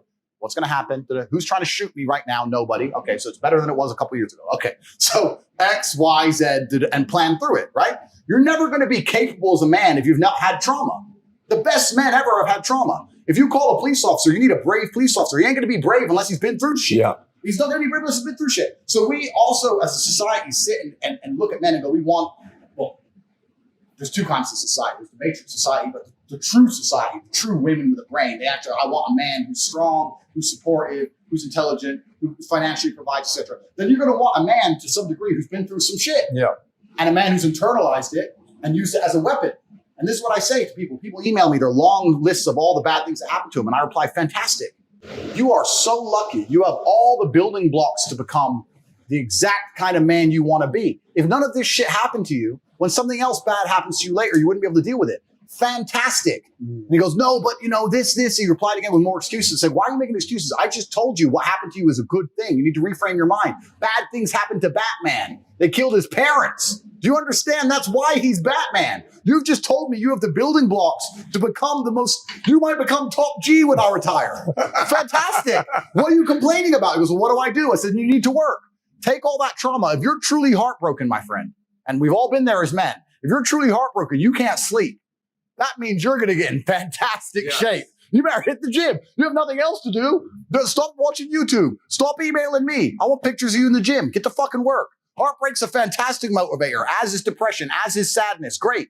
Look at what's pissing you off and make sure it never happens again. If you were jacked and rich as fuck, she probably wouldn't have left your ass. So get your shit together, right? So this is so important. Trauma is such an important part of being a man.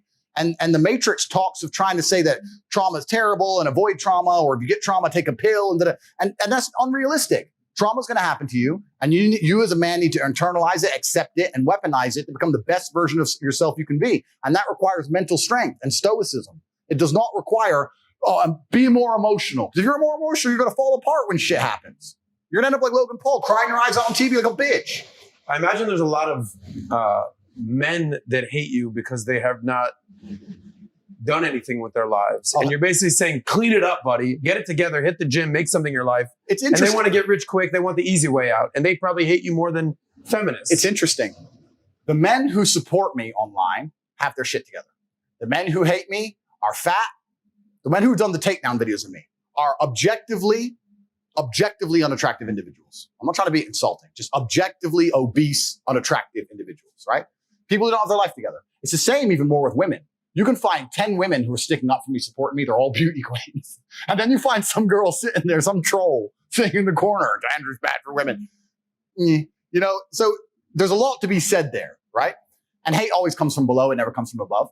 The people who have their lives together, whether male or female, love me. The people who have failed and they know that the failure is their own fault, and I show I'm a good mirror, I reflect their own failures at them. Oh yeah, of course they hate me.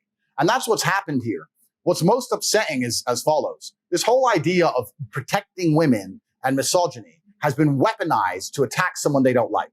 These people saying that we need to get him down because he's a misogynist, they don't give a fuck about women, these people. You think they care? There's some fat troll. There's some dude called Daz who made a takedown video of me who just came out actually on my last podcast. Turns out he was talking to a 13-year-old girl. So he's a fat pedophile. So there's a fat pedophile who did a video on YouTube about me saying that I'm dangerous for women, got 10 million hits because he's objectively unattractive, saying that he cares about women, but he's a pedophile himself. He doesn't care about women. He's jealous of me. He's jealous of who I am and my lifestyle. So he's found something he can use to weaponize. If he can't make up that bullshit and attack me, how else can he attack me? Can't call me broke. Can't call me dumb. Can't call me stupid. Like, what can he call me? Well, he's better than me at everything. But if I take this and pretend to give a shit, he doesn't give a fuck. I build orphanages in Romania. I have a charity that rescues stray dogs. I take time out of my life replying to emails, saving people from suicide. What the fuck does this guy do for anybody? Nothing. But he's the good person because he gives a shit? No. He's using it as a vehicle to attack somebody who he knows is his superior and every single human metric that can be measured by modern science, and he dislikes me for it. All of this is just weaponized care.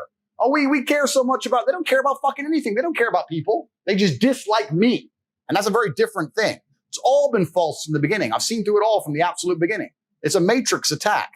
And like I said, I told you how it happens. YouTube strike, Meta, YouTube, media, Uber, Gmail, Discord, Skype, Twitch, boom, boom, boom, boom, boom. It's all a fucking coordinated hit piece. It's bullshit. You know, it's crazy. I'm listening to you and I'm saying, okay, so who does not want to hear what you have to say? Most people don't want to hear what you have to say. Okay. Now, why is most people not wanting to hear what you have to say? When a kid is being raised, you got the good cop and the bad cop, right? Mm-hmm. In many instances, the father's the bad cop. Many mm-hmm. instances. In the family nucleus where mom and dad are together, the father plays the bad cop. The father comes in, get your shit together. You ain't doing nothing. Be a man. Go make money. Get off your ass. Yeah. All you're doing is this. All you're doing is that. And that's the message. However, if the market is only filled with only one of the two, it's not healthy. Yep. Meaning, if it's only Tate giving this message, that's not healthy. If it's only the mom saying, well, leave him alone, Andrew. Yep. You're being too tough on him. Yep. You don't know what he's going through. He's just a kid. Yep. He's 12 years old. Why are you being so tough on him? And you, the father, I'm trying to turn him into a man. He needs to be a man. You realize how tough the world is. But babe, he's just a kid, babe. Leave him alone. You don't know what happened with him last week. So then you, as the father, goes to sleep and you tell her you didn't hear anything she said, but you're sitting there saying, maybe she's got a point. Maybe she's got a point. And in the morning, you go to the kid and say, hey, no matter how much shit I talk and I challenge you, guess what? I love you. I believe in you. I think you're going to do something special with your life, but I want to see you be a leader, right? So the problem with the market is they only want to give mommy's message completely without daddy's message. This is why I believe this message blew up because the market needs this as well. Because so what happens when I listen to Andrew's message, you'll say something. You know what? Like we met a lady of yours that you introduced to us yesterday. Said, this is my wife. Yeah. And we met her, right? And you said, I'm not in a phase where I want to have thousands. If I wanted to, I could every night, I could have a different girl, blah, blah, blah, blah. All that stuff you say. We say, for me, it's only 5. Okay. 5's the magic number. Yeah, and you say 5's the number. Okay. So you say that, and is it satire? Is it real? Is it straight up? Or are you just saying it because you still want to poke a little bit? You still don't want to lose the ability to poke? Yeah. Or is it, that's really what I do want to do? Yeah. You know, I do want to kind of have 5 wives because there's a leak in that argument as well. If you take that angle of saying, I want to have 5 wives. No, completely. And that's a good point. And that's an interesting one as well, because I had a conversation with a journalist from the Telegraph who came to my house, and I had a long conversation with him, which I'm about to raise. Before that, I just want to quickly say something that you reminded me of earlier. I think that one of the main reasons people hate me is because my message is one of the fact that I came from absolutely nothing. I never had a privileged upbringing in any regard, and I became exactly what I wanted to be. And if you subscribe to my message and you're a fat, unhappy man, then you know all of the failures are your own.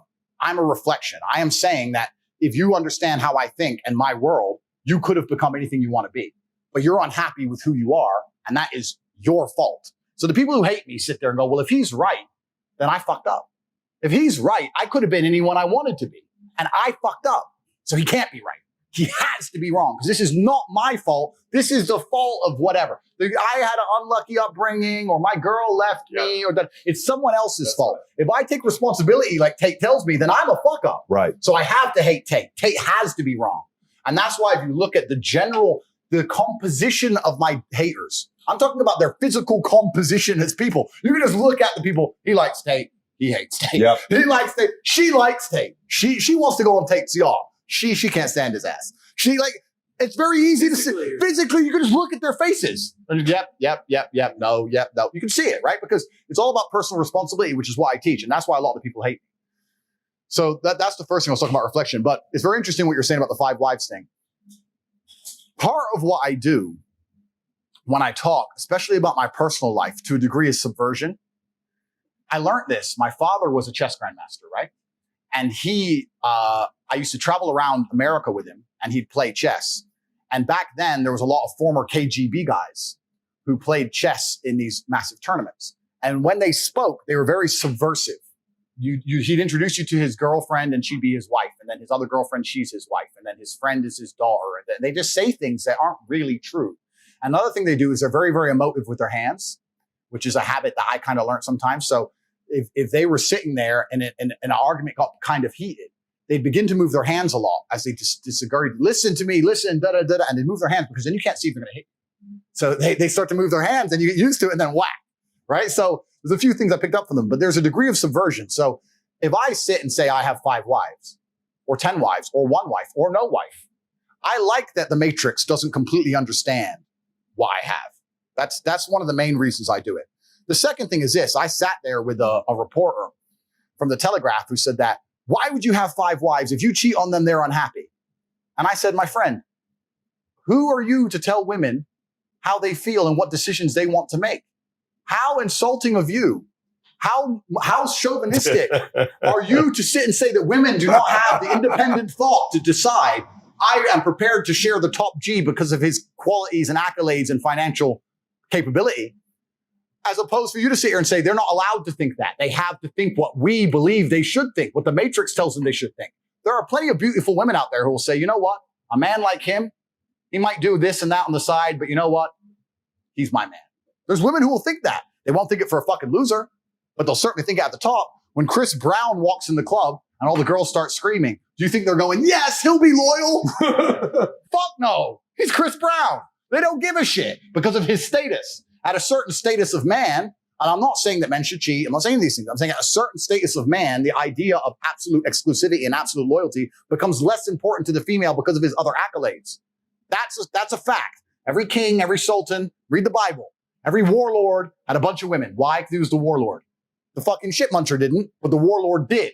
That's just the way the world's always been. That distinction, by the way. There is a distinction. It's just the top man. It's just the top. And I'm not saying that all men can do it, but that's also my message.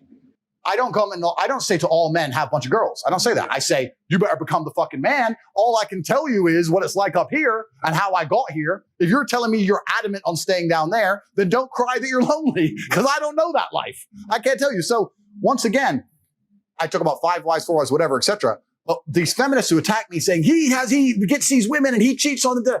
If a female decides she wants to be with me, assuming that's what I even do, I could be Mr. Monogamous for anyone fucking knows, right? Assuming that's what I do, that's her imperative. She's an adult. She can sit there and go, okay, my man's the big boss and he's with me 99% of the time, but I know if he goes to Moscow on a business trip, he's doing X, but he comes home to me and I'm driving a Bentley and I'm happy. That's her imperative.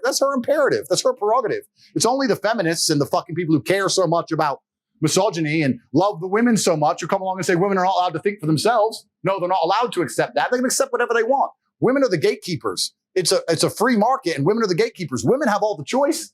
If they want to get a guy who doesn't fuck nothing else, they can go get some other guy. Women have all the options in the world. So if last week I was on my yacht in Croatia, there was me, my brother, and like 30 girls.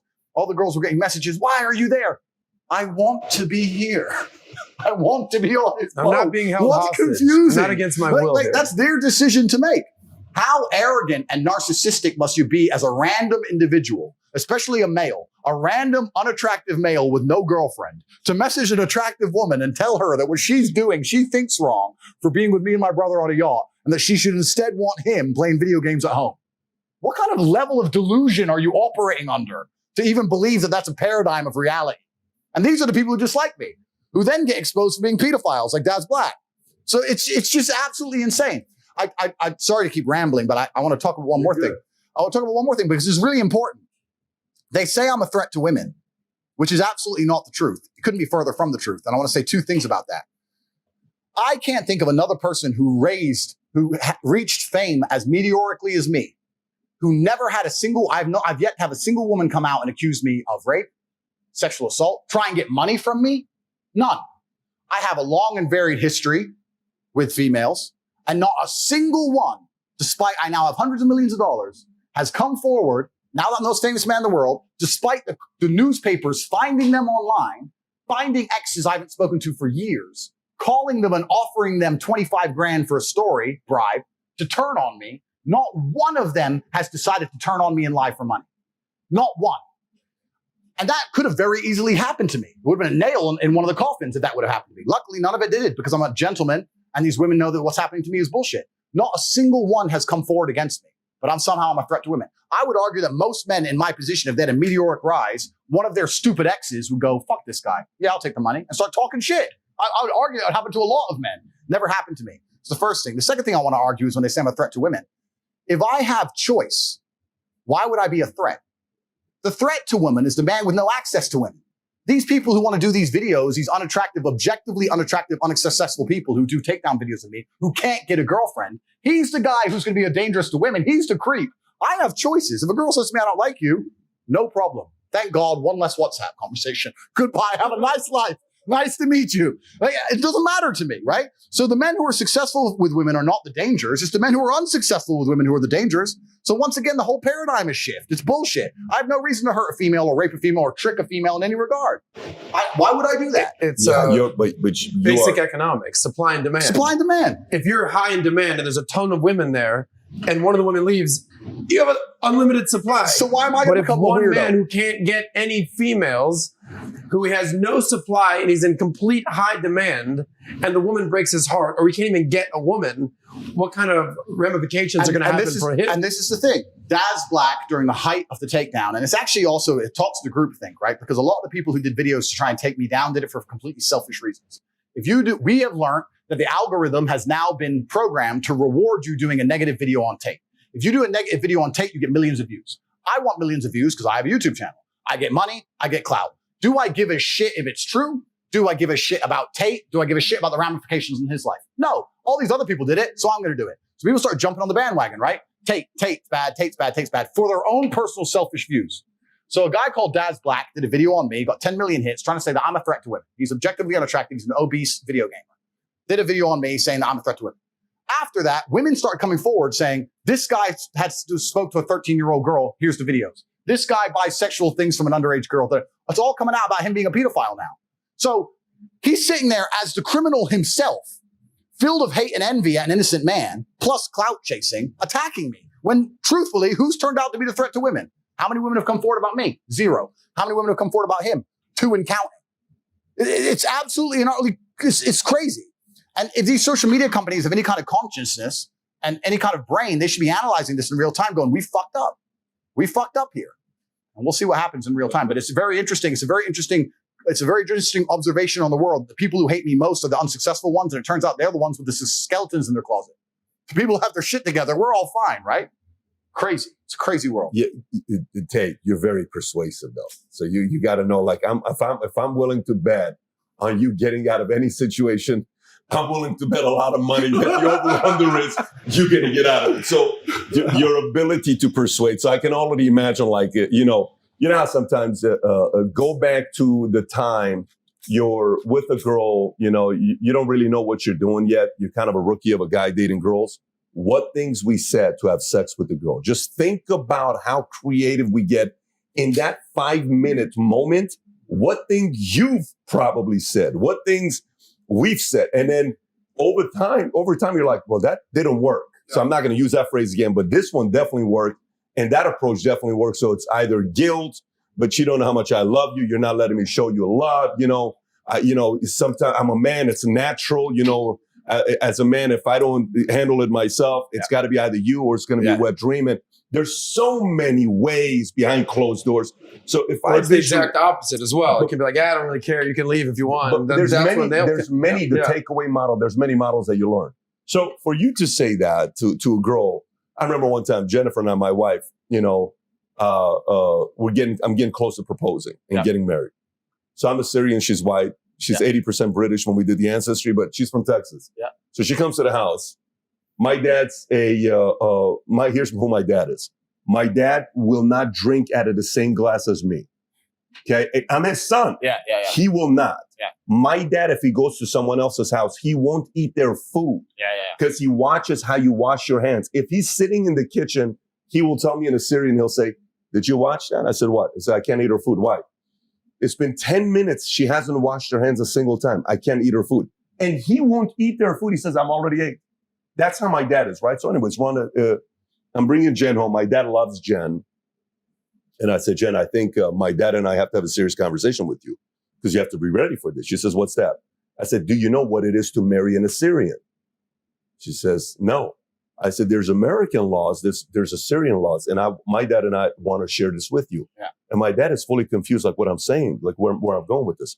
I said, when you marry an Assyrian, I'm allowed to have multiple wives because by our church, I can have multiple wives. Yeah. And for about 30 seconds, my dad's confused, like, what the hell are you talking about? Yeah. But I'm looking at my wife now, at the time, girlfriend, she's like, are you serious? I said, this is the first warriors ever were Assyrians. Yeah. We're the first ever warriors. 30 seconds into, my dad's like, I don't subscribe to Patrick. I don't agree. I agree. One wife, Jennifer, don't listen to him. He's full of shit, right? He says this kind of stuff. Now, say my dad says, yeah, you should. Just think about, let's flip it. So my dad says, yeah, he's a man. If he gives you money, he gives you a house, you should do that. Yeah. Then I'm kind of going to be like, yeah, what's wrong if I do that? So I think a lot of it is also on, our ability to persuade, and we can go here. And then sometimes we test the limit and say, I can go here. Why don't you get your friend in? Yeah. I like you. But, if you want to, maybe you have some fantasies. Yeah. I don't know what you're from. But if you want to fulfill your fantasy, it's not like I want to hook up with your friend. Yeah. But you can bring your friend in. And then these words that we use, right? So persuasive wise, you're a 10. You can get anything you want when you're having those conversations. But here's the other part I want to bring to you. Okay. I'm writing all these things down. Yeah. You like to instigate. You like to poke. Now, let me say it and then you unpack it. Meaning, I think a great Dana White knows how to instigate.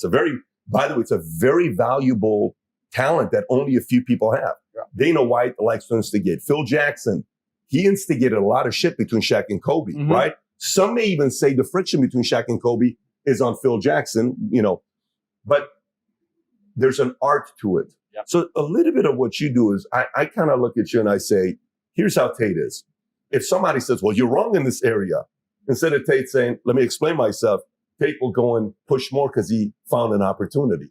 He's like, let me poke here a little bit more because it's annoying you. Yeah. So do you think you have a little bit of that when you see somebody, and maybe half the time, like when you said, I got 5 wives, I don't even know if I'm convinced you want to have 5 wives. Yep. I just think you say it because you're pissing off the right people. Yeah, and that's a very astute observation, and you are correct. Anybody you can emotionally control, anybody you can emotionally affect, you have them in your pocket, right? To one degree or another. If you can emotionally control somebody, I'll tell you who's excellent at this. Women. Women are fantastic at this. If a woman realizes she can piss you off with X thing, she'll notice it, and she'll keep it in her pocket. You know what? That annoys him. Cool. Sorry, baby. Sorry. 3 weeks later, 2 months later, they realize when you're vulnerable. I can tell you this. I can tell you the experience from fighting. When I was fighting, I was a kickboxing world champion, right? I never made millions from fighting. Kickboxing is not that big a sport. 10 years ago, even UFC wasn't as big as it is now. So I was making money, but I was probably fighting 2 or 3 times a year. And most I ever got paid was 100, 150 grand a fight. So I was kind of normal life. And whichever girlfriend I had at the time, no matter what, she always managed to start some asinine, stupid, immature fight with me like 3 days before a fight. Because I'm weight drained. I haven't eaten. I'm nervous. I can't sleep. I've been training for fucking 10 weeks. This monster's from fucking Kazakhstan, some psycho. I have to fly over to fucking fuck knows where and Bishkek to fight him. And now she's like, you're on the toilet seat. I'm like, the fucking toilet seat. I might die. He could kill me. But she knew that's when I was weak. She knew it. And that's when you can be emotional. But they detect it. This is when I can get it. Right? Because the rest of the time, all times to talk about the goddamn toilet. Because if I say toilet seat any other time, his answer is go home and just sit on his computer. Go home then. Go toilet at home. Bye. No, I don't want to go home. No, now I actually want you to go home. Please leave my house. Oh, I didn't want to leave. Bye. Goodbye. Fuck you. Next girl. So they get you when you're weak, right? Yeah. And anyone who can emotionally control you and emotionally affect you has power over you. So if I say, 5 wives, and a feminist goes, 5 wives, I'm fat. I'll sit there and just, yeah, but obviously a lot of food needs cooking, so she needs help. And I'll just say shit. but that's because they make it too easy. Yeah. If you're playing chess and you hang a piece, I'm gonna snap it up. You're gonna leave your knight hanging. Thank you very much, sir. Bam. That's the game. That's the game. So yeah, you're completely right. I do instigate to a degree because they make it so fucking easy to win. It's so easy for me to win debates against people because they get so pissed off with what I say. Another thing, and I'll give the game away. I'll give the game away to the entire YouTube world. Why I've destroyed absolutely everybody in any debate ever. I say things that they know are true and that they agree with, but I say it in a way that angers them emotionally, and they get caught up in their brain because they're saying, he's saying the truth, but I'm pissed off by how he's saying it. So I want to argue with him, but he's right. So instead of saying men are physically stronger than women, I'll say females are weak. Females are weak. Well, females are weak. Females are weak. Men are strong. Females are weak. No, but but I'm right. And he knows I'm right, but he's mad now. And so is she. And they sit there, and it happened on Dave Portnoy. You end up having a whole group of people sitting there trying to argue. Well, some women are strong like men, trying to argue the fact that women are as strong as men physically, because I've emotionally controlled them all and upset them all. And then I do a podcast and I get billions and millions of views and unlimited likes against good debaters like Dave and his little crew by just emotionally controlling them. It's an emotional game. I wreck them. I've never given this game away before anywhere. But this is what I do. I sit there and I say something they know is true in a way they can't agree with it, and I fucking control them all. Because they're stupid. If I was me, I'd be like, yeah, okay, perhaps I don't like the way you phrased it, but you're very true. That takes intellect. People are emotional. So this is why I wreck all of them. And you're right. I poke them on purpose. And it makes it very difficult to argue with me, especially if they agree with what I'm saying, but they don't like the way it's being said. That's where you see the full breakdowns, the full mental breakdown. In regards to emotion, before I came to Valuetainment, this is 3 years ago, Pat said, I want you to read a book. It was called Meditations by Marcus Aurelius, Stoicism. Yep. You've referenced Stoicism multiple times, not getting an emotional, thinking rational. Yep. This was a book that you've subscribed to for years. What is it about Stoicism and not getting caught up in emotions and even triggering emotions that resonates with you? Well, emotions are feedback. The idea that men don't feel emotions is incorrect. We feel emotions. I would actually argue we feel emotions with certain emotions stronger than women. I would argue that we feel heartbreak stronger than women. I would argue we feel anger like a woman could never understand. I would argue we are extremely emotional. Rage, pure rage. But it's feedback. So when you get the feedback, it's all about how you internalize it and how you process it, right? It's Stoicism's not feeling emotions. It's feeling the emotion and going, okay, why is this happening?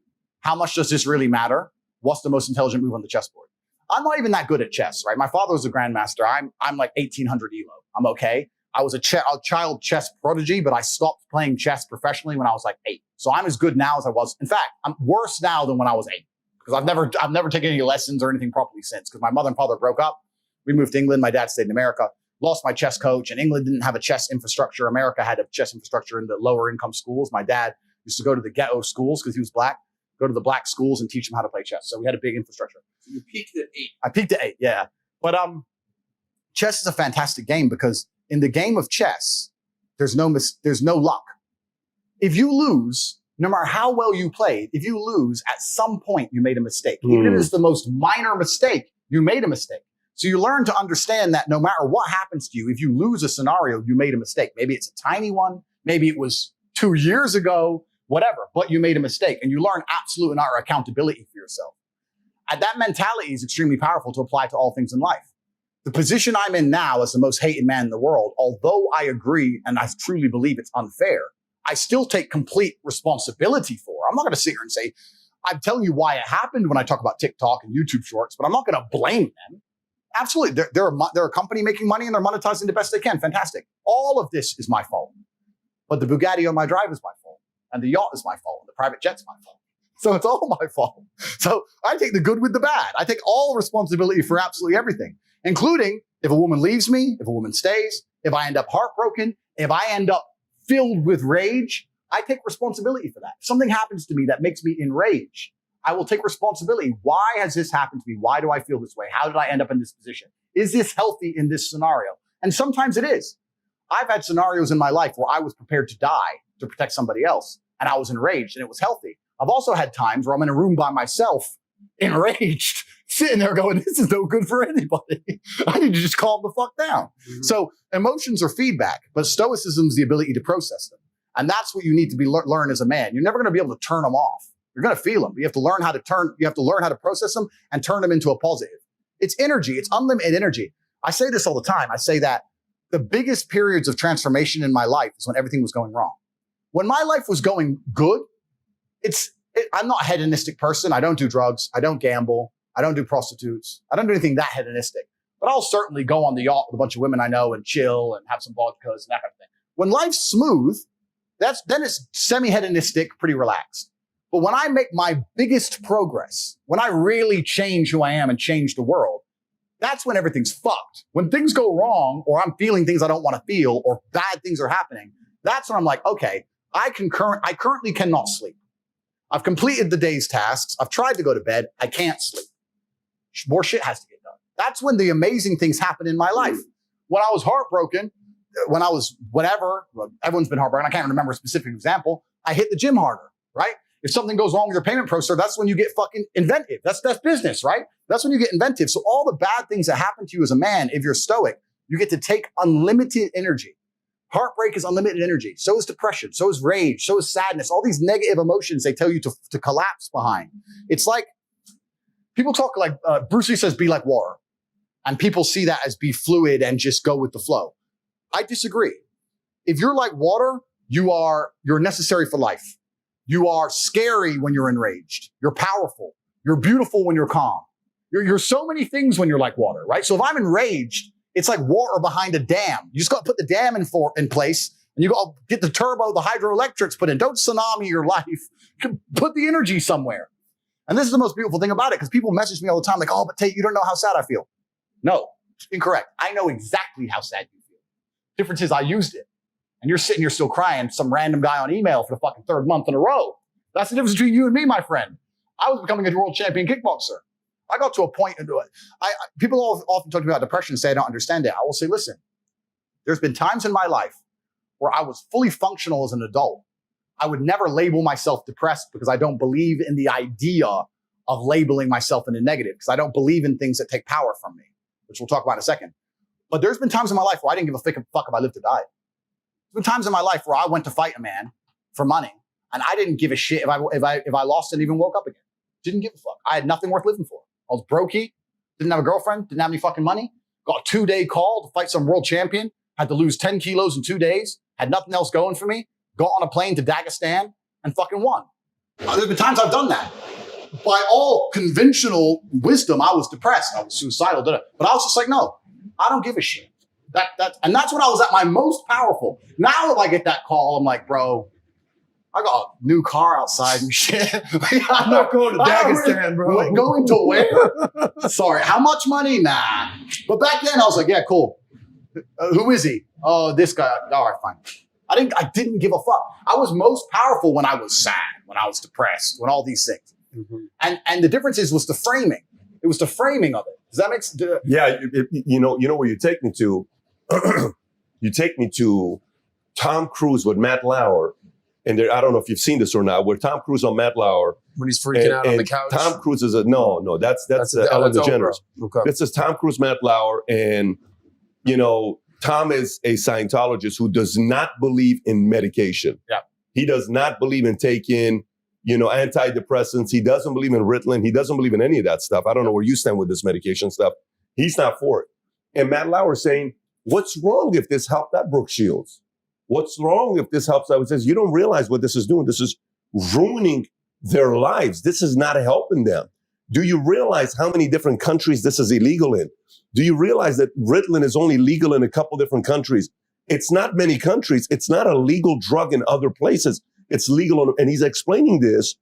And believe it or not, afterwards, they pinned Tom Cruise to be almost an asshole, like a misogynist. Like, of course, what does it matter with you? Insensitive. You're not passionate. You're not somebody that cares about another person. Years later, Tom Cruise looks like the hero, but in the heat of the moment, he didn't come out really good, right? So we're living in an era where you're right. A part of it is, hey, you're not feeling good, you're depressed. Take 2 of these, see what happens to you. It's the hero's arc. And this is the thing. This is why when I was saying, when people say you don't know how it feels to be depressed, I say, yes, I do. The difference is how it's analyzed. I always argue this 2 ways as well when depressed people come to me, because one of my most famous things people attack me for is their little quote is they say, you said depression isn't real. What about the men who kills themselves? You don't care about men's mental health. We've already discussed how I care more about men's mental health than these people who fucking pretend they do. That's the first thing. I didn't say depression isn't real. I said feeling depressed is real.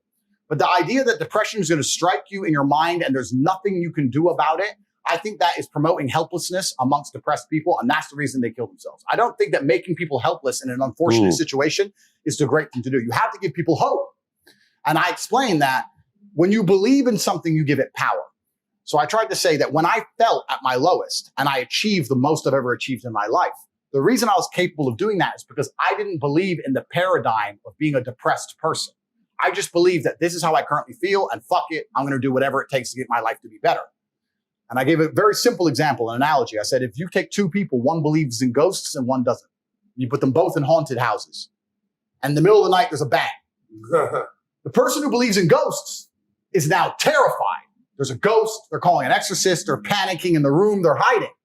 The person who doesn't believe in ghosts goes wind and goes back to sleep. It's the same noise. It's the same scenario. But it's the belief That's powerful. in their mind that and ruins their life. Yeah. It's the belief in their mind that turns against them. And I've said this many times. I don't even give a shit about right and wrong. You can tell me depression's, you can give me with every scientific proof in the world, depression, blah, blah. I refuse to believe in things that take my power away from me. I'm only going to construct a mental model that allows me to be as powerful as possible. If believing in the idea of depression is going to take my own power away, then I won't believe in it. I don't want to believe in things that make me weak. If you want to reach me, I'm on Minict. Minict is a new app. It's fantastic. It allows me to interact directly with people. I get a lot of messages on email, a lot of DMs and those kind of things. But the people who are serious, who want to have serious conversations and grow from them, whether it's a business opportunity or personal experience, etc., I'm on Minict, and I can't wait to interact with the serious individuals of the world. I believe in things that make me strong. And someone goes, well, you're wrong. Listen, let's assume you're correct and that makes me wrong. Let's say that you're right and you're depressed. Why would I want to adopt the thinking of a man who is sad? Why would I want to think like you? Wouldn't it better to be wrong and be happy and have a sports car and a yacht and a private jet? You want to talk about right? Look at your life. Why? Don't talk about right and wrong. Let's talk about success and results. I don't believe in things that take power from me. I never have. So when people email me and they start saying, I'm depressed. And what's funny is this. I talk to them and they desperately defend the idea of depression. I'm like, my friend, you just told me you're too depressed to be successful and depression has destroyed your life and you lost your girl. I'm telling you that the enemy in your life isn't real. And you're now sending me 10 emails a week trying to convince me that your enemy is a real thing. Why are you sticking up for your enemy? This person, whatever it is, this idea destroyed you and you're putting your energy into defending it. You should be on my team. Whose team are you on here? You want to sit here and convince me? I'm never going to believe you. I'm never going to adopt your thinking because your life is not successful enough for me to emulate. So why don't you try to adopt my way of thinking? Stop defending this. And they're defending it because it's a cure-all excuse.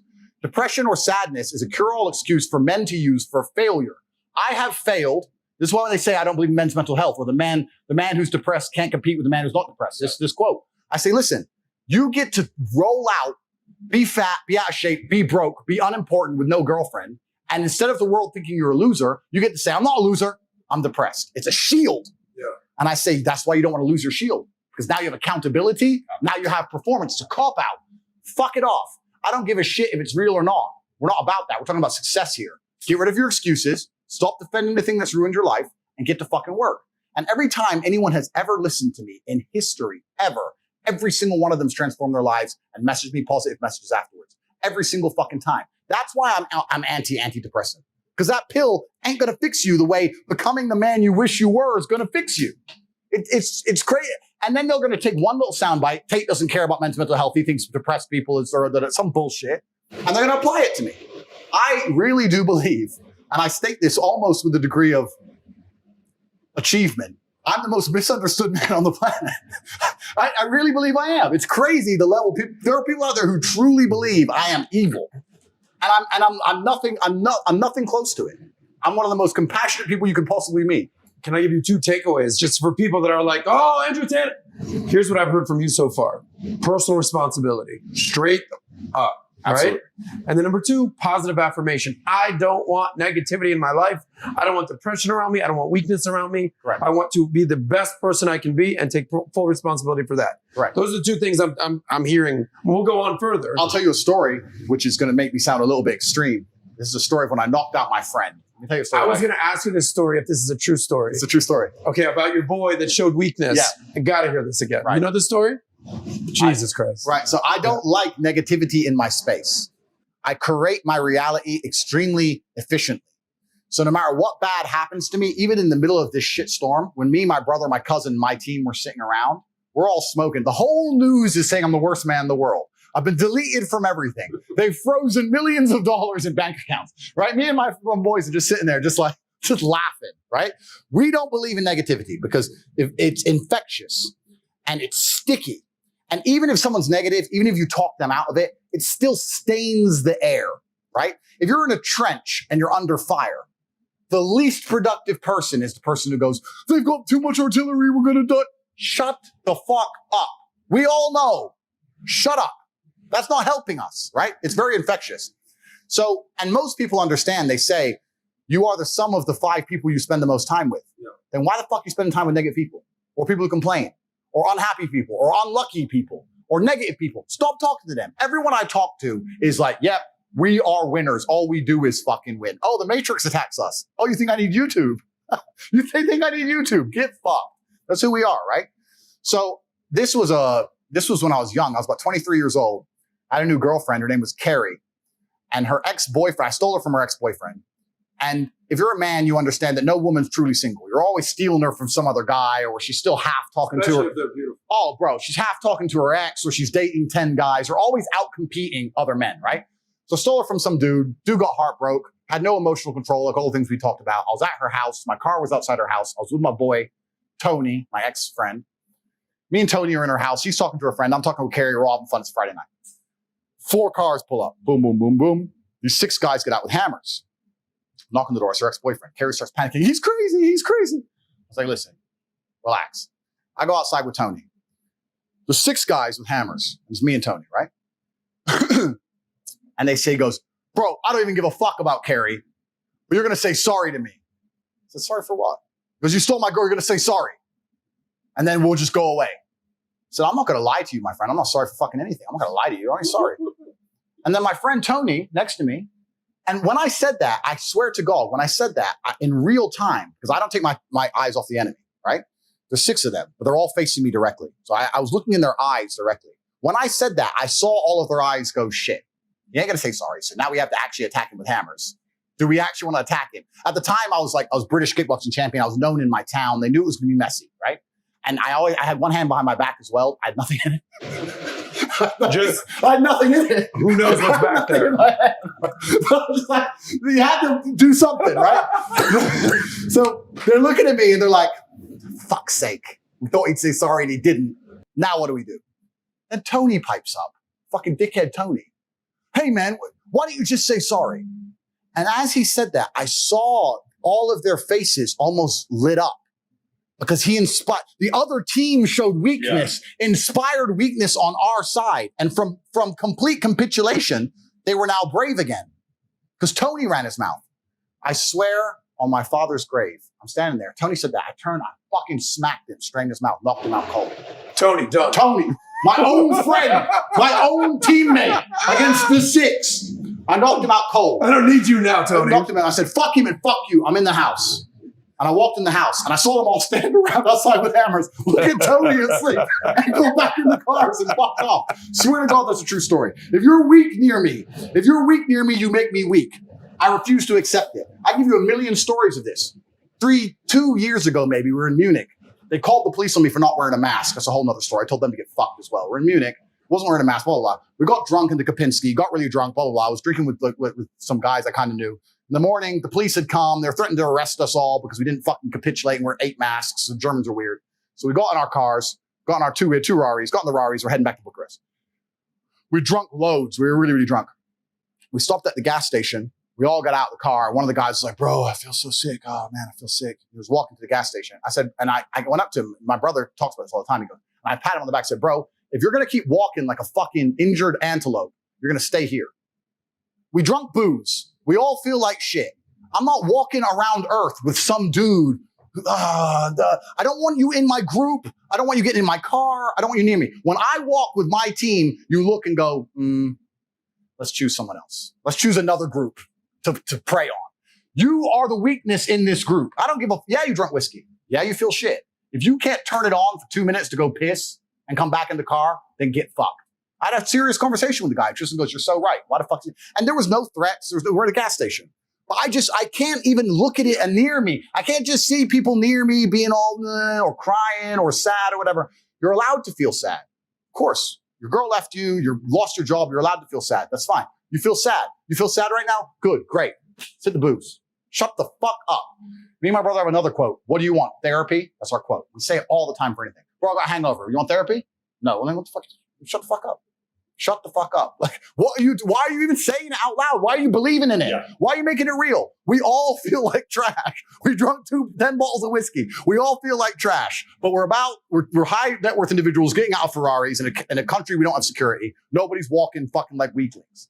It's a reality you have to curate. And when you get your shit straight, it affects your entire life. And men understand this. They say, I understand you're the sum of the 5 people you spend the most time with. Then why are you friends with all these fucking nobodies? Why are you friends with these losers? Why are you doing it then? Then you're accepting what you're going to be. I love winners. I love winners. Show me a winner. I love winners all day long, my friend. That's who I want to be friends with. Winners. That's who I want to be friends with. I don't want to be friends with anybody else. I don't see the advantage to it. And that's how I've always created my life, and it's served me very, very well. And I refuse to accept anything else because negative energy is extremely sticky. If you have friends who are talking negative shit, try and fix them. It's your duty. But if they're sticking to their negative narrative, you don't have a responsibility to them to a degree to sit there and allow them to pollute your life. Because that's what they're going to do. You have to get to a point where it's like, goodbye. How many friends have you had to completely cut off? I'm not saying knock out like our friend Tony's probably still sitting there in a ditch. Watching this podcast. Yeah. Tony's out there like, Jesus Christ. Tony, listen.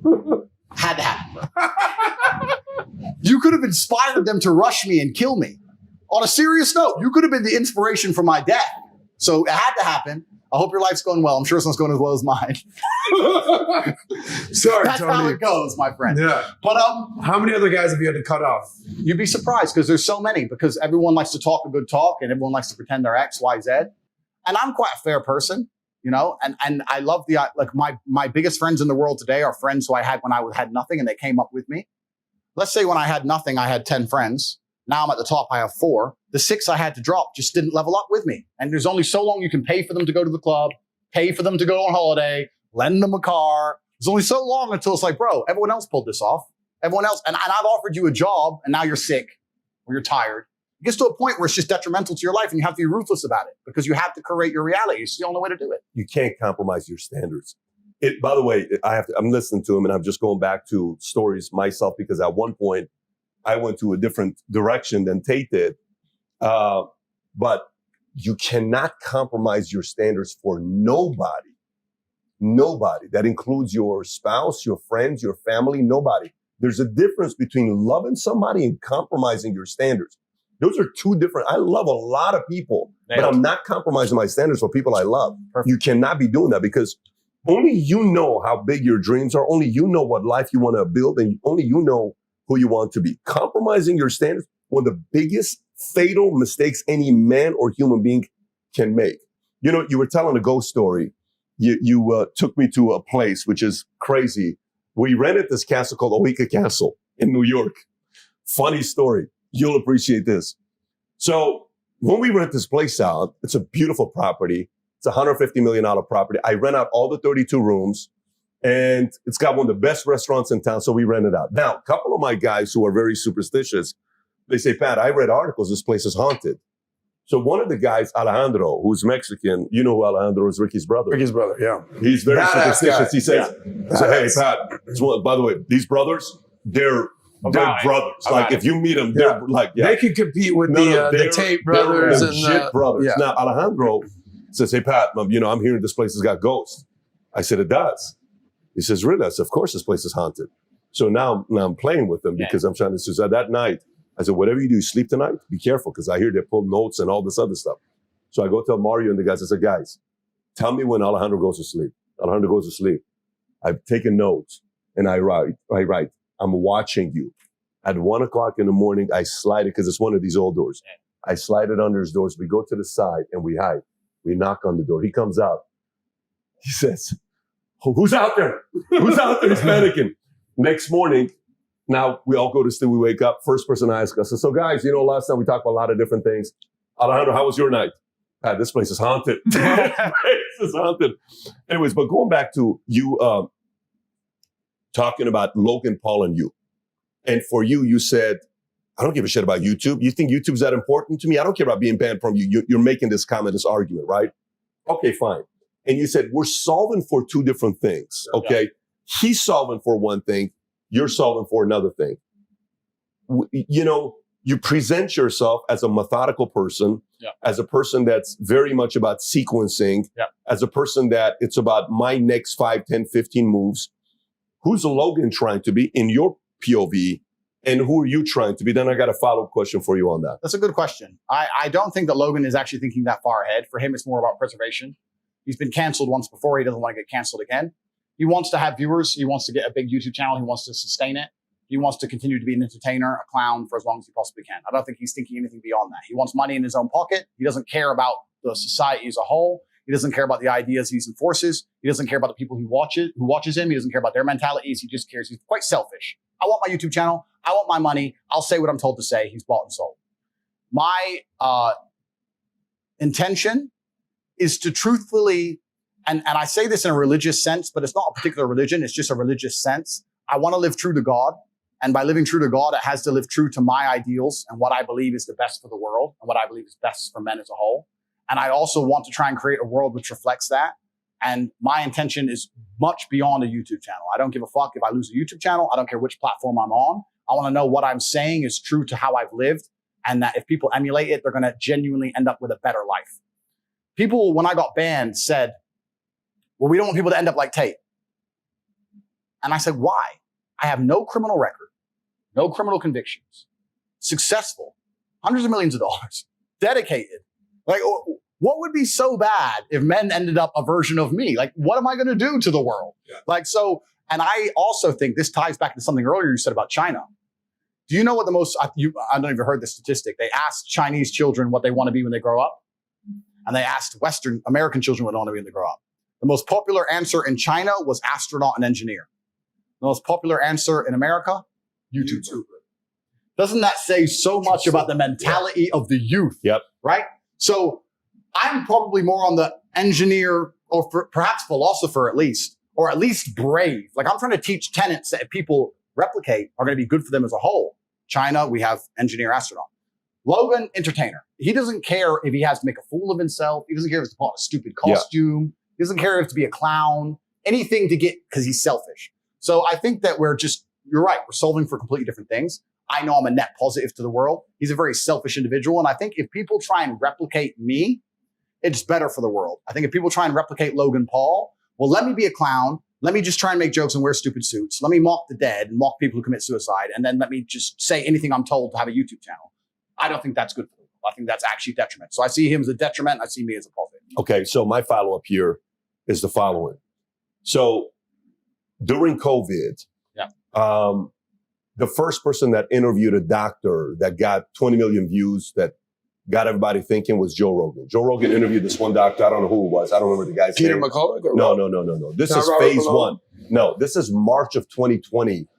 If you can pull it up, you'll see who it was. He interviewed this guy and he got, Joe was saying, so listen, I'm being told if I go in the sauna, if I sit in the, steam room and I sweat it out, and it says, nope, this is not that. This is this. And it wasn't a person that would have said it otherwise. So people believed them and said, okay, maybe this is something we have to pay close attention to. Anyways, during COVID, I believe Joe played a very important role. Super important. Super necessary voice. I was telling him we're together. I said, I don't know if you realize this. You may be one of the most necessary voices in America 100%. On what you've been able to do. 100%. So now, Alex Jones will say to Joe, and I've heard Alex say, I know Joe believes this stuff, but Joe knows how to maneuver around it. Yeah. And he's just like learning how to maneuver in. Yeah. But I know he believes me, but he acts like he doesn't with him. But I don't know, maybe. So, and Alex is saying this about Joe. So then you hear, what's his name? You hear Dave Chappelle does a comedy special. Yeah. And he says, hey, ladies, I just want to tell you, I think one of the most miraculous things you can do is have a baby. Yeah. It's, you should have freedom of choice. Yeah. I'm for you. Yeah. You should have. So all the ladies said, you should have a freedom of choice. But there's a but. If you choose to keep the baby, I can also choose not to pay child support. Then all of a sudden people, wait. But no, that's not, no, it's not cool because if there's so then, but some people say, well, listen, he makes a very good point. Yeah. If it's your choice, it should be my choice whether I should pay or not. Mm-hmm. But whether he's right or not, it's irrelevant. It started the conversation. Then the one bit he did about So I see this card. There's the LGBT, everybody that's in. There's a queer, there's this, there's the trans, there's this, there's that, right? And he calls out the transgender community and they're about to cancel this guy, right? Okay. Neither Joe nor Chappelle got canceled. Correct. That's good for society. Agreed. Hear me out. Agreed. That's good for society that neither Joe and Chappelle, because Agreed. society needs these two guys. Agreed. Because they get to talk about stuff that gets everyone to be on the edge. Now, Joe almost got canceled. Almost. I remember that came from him hard. Very much. The hardcore. He almost got canceled because of the N-word or because of all these other videos that resurfaced. And he came out and he did his video and he said, here's what I'm, I watch it, et cetera, et cetera. And then Chappelle took his angle as well, but they tried to cancel him as well. Yeah. But all I'm saying is from how we need certain people to be out there pushing the envelope and questioning the status quo. So you're looking back for yourself right now. Yeah. There may be a lot of people now. You can say, look, I'm not solving to be a YouTuber. Yeah. I'm not solving to be on TikTok. I'm not solving to be on Instagram. Yeah. But the messaging is not going to be as visible. Agreed. As great as, Rumble stock is up and 12%, all this other stuff. I totally get it. I hope they blow up. I think it's great for Facebook to have a competitor. Agreed. But it's not that. First of all, I want to get your thoughts on that, but say you do get a second try at this. Yeah. Okay. Say you do get a second try at this. What adjustment would you make? And that's a good question. And I understand your point absolutely. And I agree with you. The world would be a better place with me on these mainstream platforms. What's interesting is I think they killed me in my infancy. Even though I became the most Googled man on the planet, it was very, very meteoric, happened very quickly. I had already had conversations with my team internally, understanding that now that I'm the most famous man on the planet, I have to curate my messaging. Not say anything different, but say it in a different way. We were already doing that.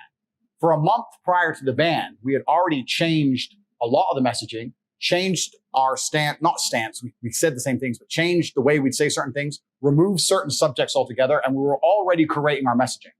However, they looked at me, and I think that the social media companies saw me as perhaps a 19-year-old warrior who's soon going to become a warrior king and thought we either kill him now or he's going to become too big to kill. And they decided to kill me now. I've only been super viral for 6 months. If they would have given me a year, the messaging would have absolutely been curated to a point that I don't think they would have deleted me at all. One of my last posts on Instagram was, I wrote this post. I said, I understand that certain people have false narratives about me and I'm looking to correct them. So on Instagram, I put up a post saying that for every like this picture gets, I'm going to donate $2.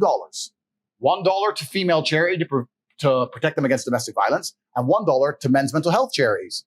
$2 per like to show that all my haters who only talk negative, I actually do something to fix the problem. I take the negativity and I turn it into light, as God would want me to do. I'm going to donate money. It was a 7-day countdown. Instagram deleted me on the 6th day. When at the time of deletion, I had 555,000 likes. It's $1.2 million. I was prepared to donate to charities.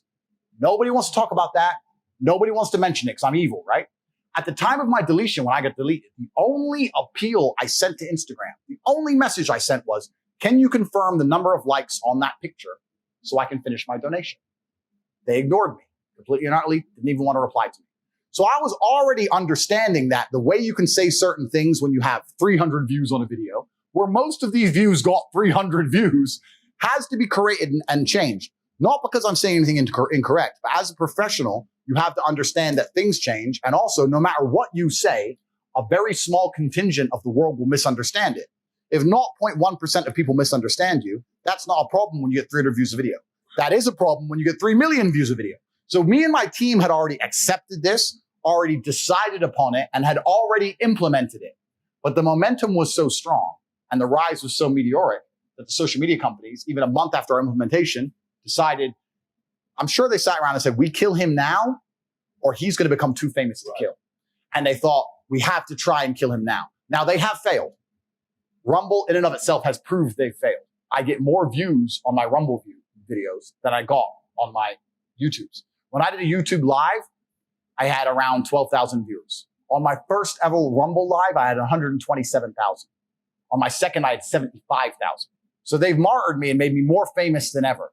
But the message has already been created and changed. I understand very, very well, because as a professional, you have to take accountability for everything. I understand that if a 15-year-old kid, without my life experience, without my credentials, listens to me, not in full, but in segments, small parts, and then takes it on board, it may negatively affect some of his outlooks. I understand that. My counter argument is this. Find anything on the entire internet where if it's not chopped in a negative way and fed to 15-year-old kids, where it cannot be a detriment. That's the entire internet. That's anybody. We've already talked about modern culture, having sex with the devil on TV, transgenders, whatever they're trying to do, make kids chop the dicks off, whatever. We've talked about all this. So that's the entire internet. That's not an argument against me. That's an argument against the internet as a whole. But I was responsible enough as an adult to say, okay, I'm still going to take that in mind and I'm still going to be responsible for that myself and change my messaging, which I intended on doing. But they already decided to nuke me absolutely and completely. And that's where part of me, I don't want to be too defiant. I'm certainly not looking to go to war with anybody. But part of me is kind of like, I would have never, ever been controlled opposition because I can't be bought and sold. But I would have had very, very detailed conversations with social media execs and say, what are you truly uncomfortable with? The way you say this. Okay, well, here's what I'm trying to say. Yes. Okay, so what if I said it this way? Okay, cool. Yeah. Let's work together. But they didn't want to be reasonable, logical actors. They wanted to just try and annihilate me, hoping I would disappear. And they're realizing in real time that I didn't disappear. So now I'm sitting here ideologically thinking, do I give a fuck what they think anymore? I only care about making sure my message is a positive for the world. Do I really give a shit what YouTube want? Now, so if they do let me back, yeah, sure. I understand certain things have to be created, et cetera, et cetera. But my messaging will remain true. The things I say, I do mean. They are genuinely a positive. And this could have been a positive experience for social media for me. How much money did I bring to social media companies? I'm the most viewed man on the planet. Not a single monetized video. They wouldn't monetize me. Billions of unmonetized views. How much money were they making? Yeah. Like, it could have been great for everybody. But they got emotional, sat somewhere in California, emotional, decided I was evil, and they decided to go the destructive route. So it's kind of like, you know when the Germans tried to negotiate with the Russians in World War II? There was negotiations at the beginning, and the Russians spoke a lot because they were trying to actually negotiate. And then once the Germans overstepped the line and took the piss and destroyed Stalingrad and took a bunch of Russia, when they tried to negotiate with the Russians again, the Russians only asked one question. When the German negotiators came when they were losing, the Russians just said, why are you here? Oh, well, I'm here to represent the German. No. This is Russia. Why are you here? Where were you born? Berlin. Okay. Tell me the story. Why are you here? And after hours, you end up saying, well, I joined the army and Hitler made me do it. And I ended up getting here. Because once you've been fucked with to a certain point, it's just like, well, I don't know how much I want to negotiate now. Like, so as the social media companies, if they were to finally come to their senses and speak to me, sure, I understand certain messages need to be created. I understand that. But I don't need them. I no longer need them. There was a point where I perhaps believed I did need them. I now understand that I don't. And that certainly changed the negotiating table. Absolutely and utterly. Why is that? Because my messages, they've only proved me right. All they've done is prove me right in every regard. I have more viewership, more views, and more dedicated, more loyal fans than I've ever had. All they've done is damage their stock price. You're correct. Rumble's gone to the moon. All they've done is damage their own stock price and convinced everybody who believed in me that the Matrix genuinely doesn't want people to understand my ideals. They have martyred me. They have martyred me now. Yeah. So now it's going to be a matter of, yeah, I will talk to you about coming to your platforms, of course. But I'm going to say the same things I say. And yes, I'll correct the messaging, of course. But we also have to have a conversation as professionals for you to understand that you acted emotionally and made a mistake. And it means a lot to me because I'm a principled man. If a senior, whoever, SEO exec were to say, yes, we made a mistake and we're sorry we misunderstood you. That's all it would take for me to say, no problem. I understand that. I'm going to create my message. We know that's not going to happen. Of course it's not. Yeah, it's because this is what happens with tyranny. When you have a monopoly, and this is the beautiful thing about the world because the world's so cyclical. When you have a monopoly over anything, you believe that your monopoly will last forever. Everyone always has. The Roman Empire did, the Third Reich, social media companies. When you have a monopoly, we're smarter than all the other control mechanisms and monopolies. We're never going anywhere. We're too smart. And the funny thing about monopolies and tyranny is that you have to use force. And force is something I understand very, very well. Force is a very, very powerful tool until it's overused. Let's use the Romanian example just because I live in Romania. It's the only reason I'm going to use it. There's a riot, there's a protest, you send the army. Get rid of it. Riot, protest, send the army. Get rid of it. Riot, protest, send the army. Try and get rid of it. They won't leave. Open fire on protesters. Too much. People have had a fuck enough. Then you end up ousted. There comes a point where you can use force, but once it's overused and people don't believe in your fairness, people don't believe in the fact that you're non-biased and you're still using force, there is a mass uprising. This is the human nature. I truly believe my banning was that moment in social media. The stock prices reflect it. My views on Rumble reflect it. The public sentiment across all social media platforms reflect it. People understand that they have overstepped the mark and they are no longer seen as trusted with force. You can't have force if you're not trusted with it. The reason we accept our governments to have police forces and guns and weapons is because to a degree we trust them. Once you accept your government is a psycho, tyrannical dictator, you don't want him to have any force anymore. I think they made a massive, massive mistake. And if they don't see it themselves yet, they will certainly. The pressure is behind the dam. The only crack that's missing is for someone to be canceled and be more successful than before. That's all that it takes. One crazy guy in fucking Bucharest. And then you're going to see a mass flood. And I didn't want this war. I didn't want this. This is what social media companies forced me to do. But this is the situation they're currently in, whether they realize it and see it or not. But my cancellation has made me more successful than ever before. So now what? You shot me with your biggest bullet. I'm still here. What do you do now? And that is the responsibility is on them. If they can remove their emotions from disliking me and actually look at the chessboard, they're going to see they have a lot of pressure on some key squares. Can I push back? Absolutely. Okay, let me push back a little bit. So on the video, you're going away video, you say, I take full responsibility for what's happened. The ban is a good thing. This gives me the opportunity for a fresh start. It's a massive opportunity. I have no ill will for social media companies. Correct. Or the haters out there. I will pray for you, but I will not go down as a villain. Correct. Your words. I will not go down as a villain. Fantastic. So, you know, the part that I also see that's a challenge is the following, which is very hard. You know how you're explaining in almost all tyrannical situations, they don't know that they have a monopoly until eventually there's a revolution and then boom, flips, game over, it's over with, right? I should be in Iran right now. I'm not in Iran because the Shah thought, you know, he wasn't paranoid enough and he thought he was untouchable, okay? Yeah. I'm supposed to be in Iran today. I'm not in Iran.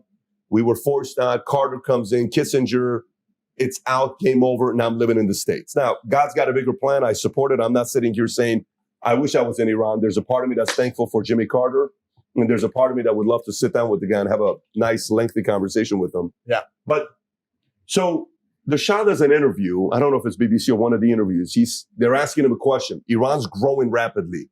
They got this massive 25-year contract with 5 countries for oil from 1954. It's a petroleum contract he signed. It's coming up. It's 77. It's Germany, France, US, UK. I believe it's these 4 countries. They're sitting there worried because this guy keeps saying, I'm going to raise the prices. I'm going to raise the prices. In the next 5 years, we're going to be bigger than UK. In the next 25 years, we'll be competing with US. And he's the man in charge. Yeah. And he's got a smirk on his face when he says this. Yeah. And a little smirk on a smile on his face says he thinks he's untouchable. What ends up happening? This is a guy running one of the most powerful countries in the world, yeah, who speaks 7 different languages, possibly the sharpest cat in the world, yep, in the 60s, 70s coming up. And his father was Reza Khan, who was a top G, you would call him, yep, a badass mother, you know, at, yep, the highest level. Yep. He was a guy that was feared because he was in exile because he was a little too tough. Okay. Yep. So this happens, and that takes me to another place when Michael Jordan, he's getting retired. LeBron tries to do the noble things. I think we should retire number 23, because, you know, Michael Jordan, there's never going to be another Michael Jordan. Michael Jordan says, no man is bigger than the NBA. Yeah. And I appreciate that, LeBron, but no one is bigger than the NBA, right? Okay. So for you and where you're at, I get what you're saying. I fully get what you're saying. And by the way, you have to know, we're hoping you're right. Of course. We're hoping you go out there and get 100 million subscribers on Rumble, and you have the kind of follow Mr. Beast, PewDiePie have in Rumble. And Chris is going to be a billionaire. You're going to do what you're doing. Everything's going to take off. Great. But we're also in the conversion game. Yeah.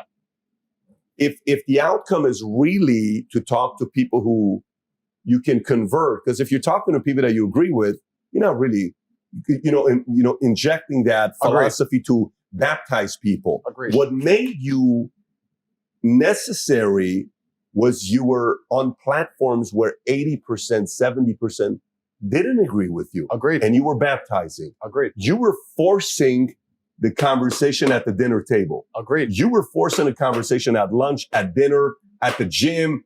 I don't agree with him. I think he's full of shit. I think he's my son. I agree with him. I like what he says. I don't like him. My girl likes him. Why does your girl like him? all this stuff, right? Agreed. So, I say this again because I'm glad Joe earned saint status. So this is kind of where I'm going with this. Let me kind of flush out my thoughts on what I have. Here's what I see you don't have. And if I was a advisor sitting on a board and you're like, hey, I got 5 people, guys, here's what I want to do next 15 moves. What do you think? And these are people you trust 100%, bulletproof people. I would say, okay, who do you really have? You don't really have, you have fans, you have true believers, you have 100% true believers. Yeah. But here's the part. What institution supports you? What do you mean? What major institution supports you? None. Agreed. Okay.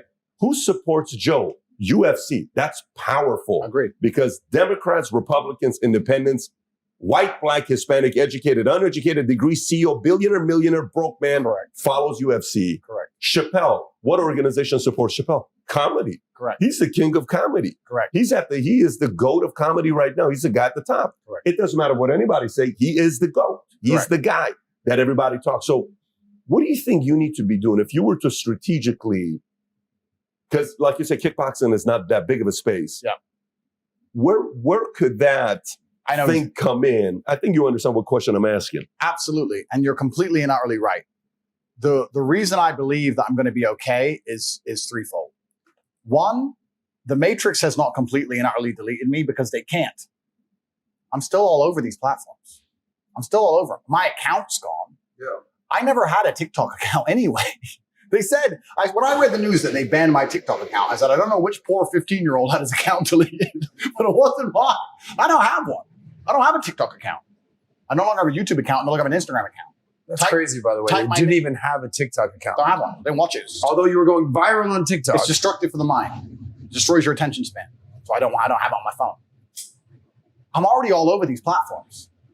The problem is, my biggest problem I was facing pre-ban was a lot of people going, Tate's smart, and I agree with him, but he's too far with the Matrix, the narrative, the enemy, him being dangerous. Nah. That's the only problem I had. Nobody said I was wrong. They said I was semi-paranoid. Then I was proved right. So now I've had so many people going, you know what? I loved your content, but I thought that this part was wrong. But fuck, you were right. You were right. You were right. They proved me right about a whole bunch of things. And what happened was actually interesting. When I first got banned, for the first maybe only 6 hours, if you put up a new video with me, they deleted it from YouTube. But now they've stopped because you can't ban everybody. You can't ban everyone. You can't ban thousands of accounts. You can't ban all the young men. You can't ban all the reaction accounts. You can't ban all the haters of mine who can't stop commenting on my videos. You can't ban Logan Paul talking about me for hours. You can't stop it. So now they tried the true tyranny and backpedaled. So I'm already still all over YouTube. But now I have a merit. I have a badge of he's telling so much truth that they banned him. Another thing they don't anticipate is that I've been talking about my ban for years. This is something they don't talk about. When I've been on every podcast saying I'm going to get banned for 3 years and then I get banned, does that make me look smart or stupid? Very smart. I told you what was going to happen. It didn't surprise anybody. It didn't surprise me. I've been talking about it for a very, very long time. Now, the public consciousness, let me talk about this at length. The reason I don't have high-level support yet is because the public consciousness is simple. The public consciousness, companies follow money. They know how much money I'm worth. Imagine I were to endorse a crypto. Just imagine. I never would. And there's a bunch out there pretending they are me, but they're not me. Imagine how I could turn a nothing into 100 billion market cap tomorrow. But I don't support these things because with cryptos, it's player versus player. Some people sell at the top. Some people lose. It's normal. I don't want any of my people to get scammed. So I don't support these things. They know how much money I'm worth. They're scared of the backlash. I have had, and I won't say what type of company, but I've had at least 15 companies reach out to me from varying industries, sponsorships, payment processors, social media companies, etc., who have literally said to me, we're monitoring public sentiment. We see it changing in real time, and we'd like to discuss a sponsorship or some kind of deal in perhaps a few months. Everyone's waiting to make sure that because right now, 80% of the population knows it's bullshit. Once 90% or 95% of the population know that the backlash against me is bullshit, the amount of money that's going to be offered to me to support things is going to be monumental. It's already coming. It's already there. People already love my ideas. You would not believe, I don't want to say the car brand, but there's a particular car brand. Think of the top 5 luxury car brands you can think of. There's a particular car brand. I bought one of their cars. It's a flagship model. It's 1.2 million. I bought it. They did the big unveiling about a month ago. I couldn't attend. I was busy. I sent a friend of mine in place because I had a special card to go see it. The CEO of the company said, please, can you get him to email me? I emailed the CEO. He said, listen, I know a lot of things are going public, that we can't say these things publicly. I just want you to know that we support you. But these are the CEOs of billion-dollar companies. They're all already on my side. They have to watch their stock price, as they should. They have to mark PR, public sentiment, as they should. That's changing in real time. This is why I talk about the redemption arc. It may take 6 months, may take 2 years. The things I say are too powerful and too beneficial to the populace for it not to turn around where people say, Tate is a good man. That's where all of that is coming. It is coming. And you're right. It is coming. Right now, as a company, you sit there and look at Tate and go, we love him. He could get our exact audience. He could bring billions of dollars, but there'll be a backlash. But it's changing. It's changing. I really believe in 6 months that will completely and utterly change. And we can talk about things from payment processors who've reached out to car brands who've reached out to all these people who've reached out and said, listen, please, we're monitoring. We're on your side. We're emailing you once a week. We're just talking to the board. We're monitoring social. Like it's all absolutely and utterly coming because they know that I am a force for good. They know that I have a huge contingent of people who believe in me and trust in me. And I want to say this also publicly on camera. They also know my endorsement is extremely powerful because unlike Logan Paul, who sells crypto pump and dumps, making kids lose money, who sells an energy drink full of sugar and trash, sells crap, they know I don't need money. So anything I stand up for and endorse is because I actually like it. You can come give me $100 million for some shit. I ain't going to take it. That's trash. People who believe in me, believe in me. I will not compromise my integrity. The one thing people know when they look at me is I'm an integral person. I certainly have morals because I wouldn't have ended up in this fucking position any other way.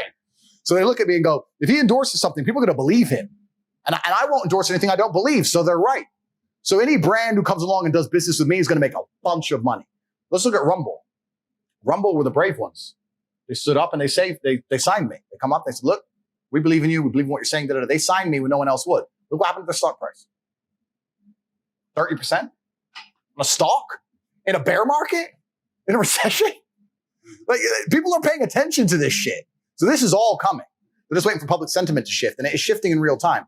I have my own team monitoring social media comments in real time. At the height of the shitstorm, at the true height of the shitstorm, it was 50-50. It's currently 80-20. It's only going one way. They can't. The problem with the social media companies in the Matrix, they fired all their bullets. They can't start printing again that I'm a misogynist. They can't get the Daily Mail to do a new story on how I'm dangerous. They've done it all. They've run out of ammo and I'm still alive. They've emptied the clip and it hurt me, but I got up. And now they're like, click, click, shit. What else are they going to do? What are they going to do? What are they going to say about me now? Can I tell you why? Sure. Well, because you talk about institutions being behind certain high-profile individuals. Saint status you referred to. While Joe Rogan, you couldn't cancel Joe because UFC's behind him or Chappelle. Well, he said he was 12 to 24 months away from it. He wasn't there yet. No, not yet. Yeah. But the institution, it's not a formal institution, but it's certainly an institution, is you've won the hearts and minds of young men across the planet. Right. And even if you get canceled on social media, you still have millions and millions of young men that's like, where's Tate? We want Tate. And this is why they killed me early. They killed me early because they knew I was going to get to this status. But the problem they don't understand is that inside of every single young man, there's a rebel. Whether it's the punk rock rebels, whatever it is, every single young man has a degree of rebel in him. Mm-hmm. So when you take their hero and martyr him, what does that do? It solidifies the rebel status. You wouldn't believe, I've had 17-year-old kids from Slovenia email me trying to give me their life savings of $2,500. Anything to help you. The amount of money they're trying to, I don't need money. Thank you. These kids will do anything to keep me alive. It's true belief. It's true belief. That's why they tried to annihilate me. They thought we have to annihilate him now. He's going to get to a point where he can't be annihilated. But it didn't work. In fact, it re-solidified it. I had to find other platforms. Perhaps it slowed it down, whatever. But the hearts and minds are still there. There was a video that was on my Instagram of when I went to Slovenia. Slovenia. I've never been to Slovenia in my life. I turned up in the Chiron. I parked outside a hotel. I don't know if you guys seen it. There are 5 or 10,000 people outside the hotel screaming, top G, top G, top G. I'm in the room with these 2 chicks, and they're looking at me and looking at each other like, fuck. I was like, you're getting top G tonight. Like, I don't know. Top G, top G. They were standing there for hours. We had to call the police. They're like, it's a different level of movement. And that's what they're scared of. And I also want to say this publicly to them because I believe they are watching. I'm not the enemy to the systematic powers. I'm actually very intelligent. When you're saying earlier about Logan knowing his place, I'm not here to try and become king of Earth. I'm not here to get suicided. I'm not here to do any of that. But I do have a huge contingent of young men who believe in me. And I do understand that the things I'm teaching them are good for them. And by extension, it will be good for society. I'm not trying to take over the world, right? I'm not trying to do that because I don't want to end up in a position where I'm against the people who run the world. I'm not stupid. But their attack has failed.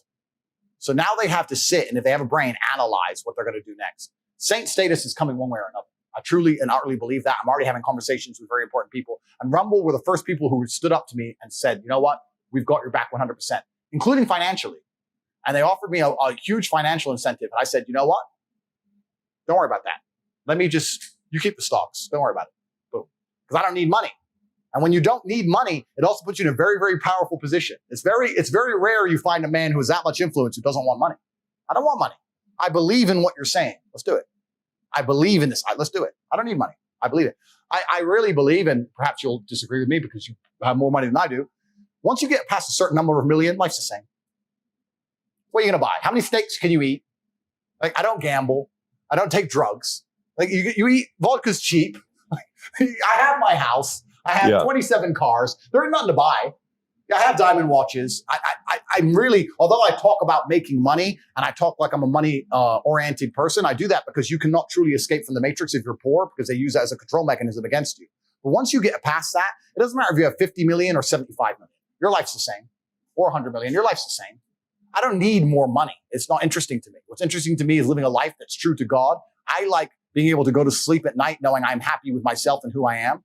I like knowing the things I say on podcasts are a good, genuine influence on the world. I like if something bad happens to me, which happens to everybody, I can go to sleep knowing that karma is going to reward me because I'm a positive influence. I don't need to sell my soul for money. This is the thing that Logan does not yet understand. He still thinks selling his soul's worth it. It's not worth it for money. I don't need money. It's not about money for me on any level. It never will be. So I do believe saint status is coming. You have a very, very powerful point. And also, this is why you have a level of power control I don't yet have, right? You have a certain status and power, you're right, that I don't yet have. But I do certainly and utterly believe it's coming just because of the feedback I've had. It's been absolutely monumental. On the day of my banning, I got 94,000 emails. 94,000 people took time out of their life to just email me support. It's insane. It's insane. They haven't tricked anybody. They've just proved me right. You know what's the crazy thing about, in America, my dad says, if they want to see you fall in America, they'll do it. America loves seeing a personality fall. But what they love even more than that is redemption. It's a very big infatuation Americans have with that. So you think about Tyson coming out, knocking everybody, boom, he loses to Buster Douglas. Oh my gosh, Buster Douglas is, and then now he's coming back up. They want to see the new Tyson. So there's a part of anybody that's going through the momentum, the highly, highly exponential momentum Tyson experience, your experience, it doesn't happen too often. Most people, they grow 12%, 24%, they grow. Very few go like this. Yours was exponential. But the part that's exciting, most people, you're not 55. You're not 45. You're 35, 36 years old, which means the evolution that's most exciting about watching you is, which I hope you don't take your foot off the pedal. I hope you push full throttle with the Rumble. I hope you full on keep going with your content because you're going to evolve. Something's going to happen in your life the next 5 years. You're going to evolve. Something's going to happen by the time you're 45. You're going to evolve. And then you're going to talk about different things. And some perspectives are going to change. Some perspectives are going to adapt. That's what makes the journey of the hero exciting because everybody learns as you're going through it. Absolutely and utterly. And that's one of the most beautiful things about being human.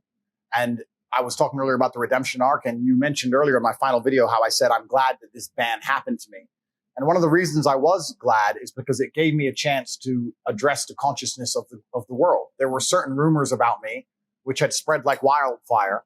And the unfortunate reality of the internet is if there's a rumor about you, no matter how many times you dispel it, if there's more clicks and more interest in perpetuating the rumor, that's what people are going to do. And this ban is to a degree a chance for a fresh start because it allows me to discuss all the rumors. People talked about me hitting a girl with a belt and me being a woman beater. That same woman has made 3 videos subsequently, 3, saying it was consensual. It was a long time ago. He's still a good friend of mine. But no matter how many videos she makes, right? The video of her saying this is bullshit gets 10,000 views. And the video of me being a woman beater gets millions of views. That's the nature of the internet. So you need a mass extinction event. You need something big to happen to address it. The other big thing that's against me is the fact that my house was raided by Romanian police. And people talk about me being a people trafficker. And that's a really, really interesting one. It's interesting because I actually kind of think it's a perfect storm. Some of the other things I say about accessible corruption or the fact that I live in Romania, which has a bad reputation, makes people think, so he's a criminal over there and he can get away with it, etc. Let me tell you something about Romania. They have a bad reputation for a few things. And one of them is people trafficking, which is age old. That was from the 90s. It's not the case anymore. Not at all. But they're very sensitive about it. The number one crime you'll get in trouble for in Romania is exactly that.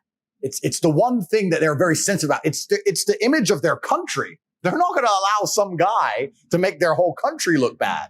It's like going to Dubai and bragging about fucking being a financial criminal or something. Like, no. That makes Dubai look bad.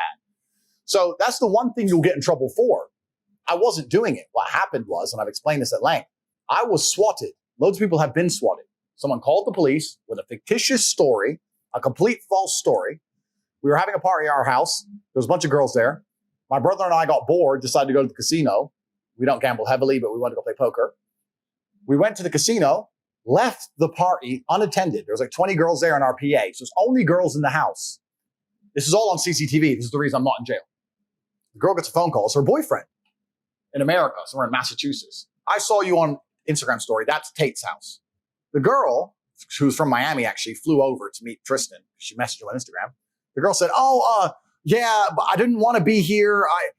I'm trying to leave, and hung up.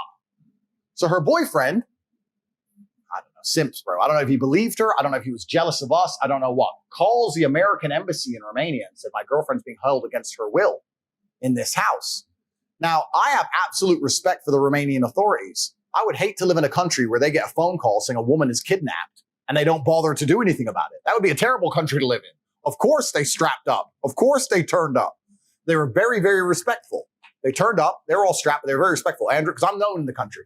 Andrew, Tristan, we've heard this report that it was a very cordial conversation. Well, look around the house. No one's here. We have CCTV in our whole house. They went to the cameras. They saw the girl on the phone, go out, get a pizza, come back, get an Uber home. They're like, well, this is bullshit. It's like, well, obviously it's bullshit. I was swatted. A guy effectively just made up a false reason and called me. Ta-da. Took us to the police station, do some paperwork. They came to the house initially to search the house at 5. By 8 p.m., we went to the police station, do some paperwork. By 8:45, we were released. That's it.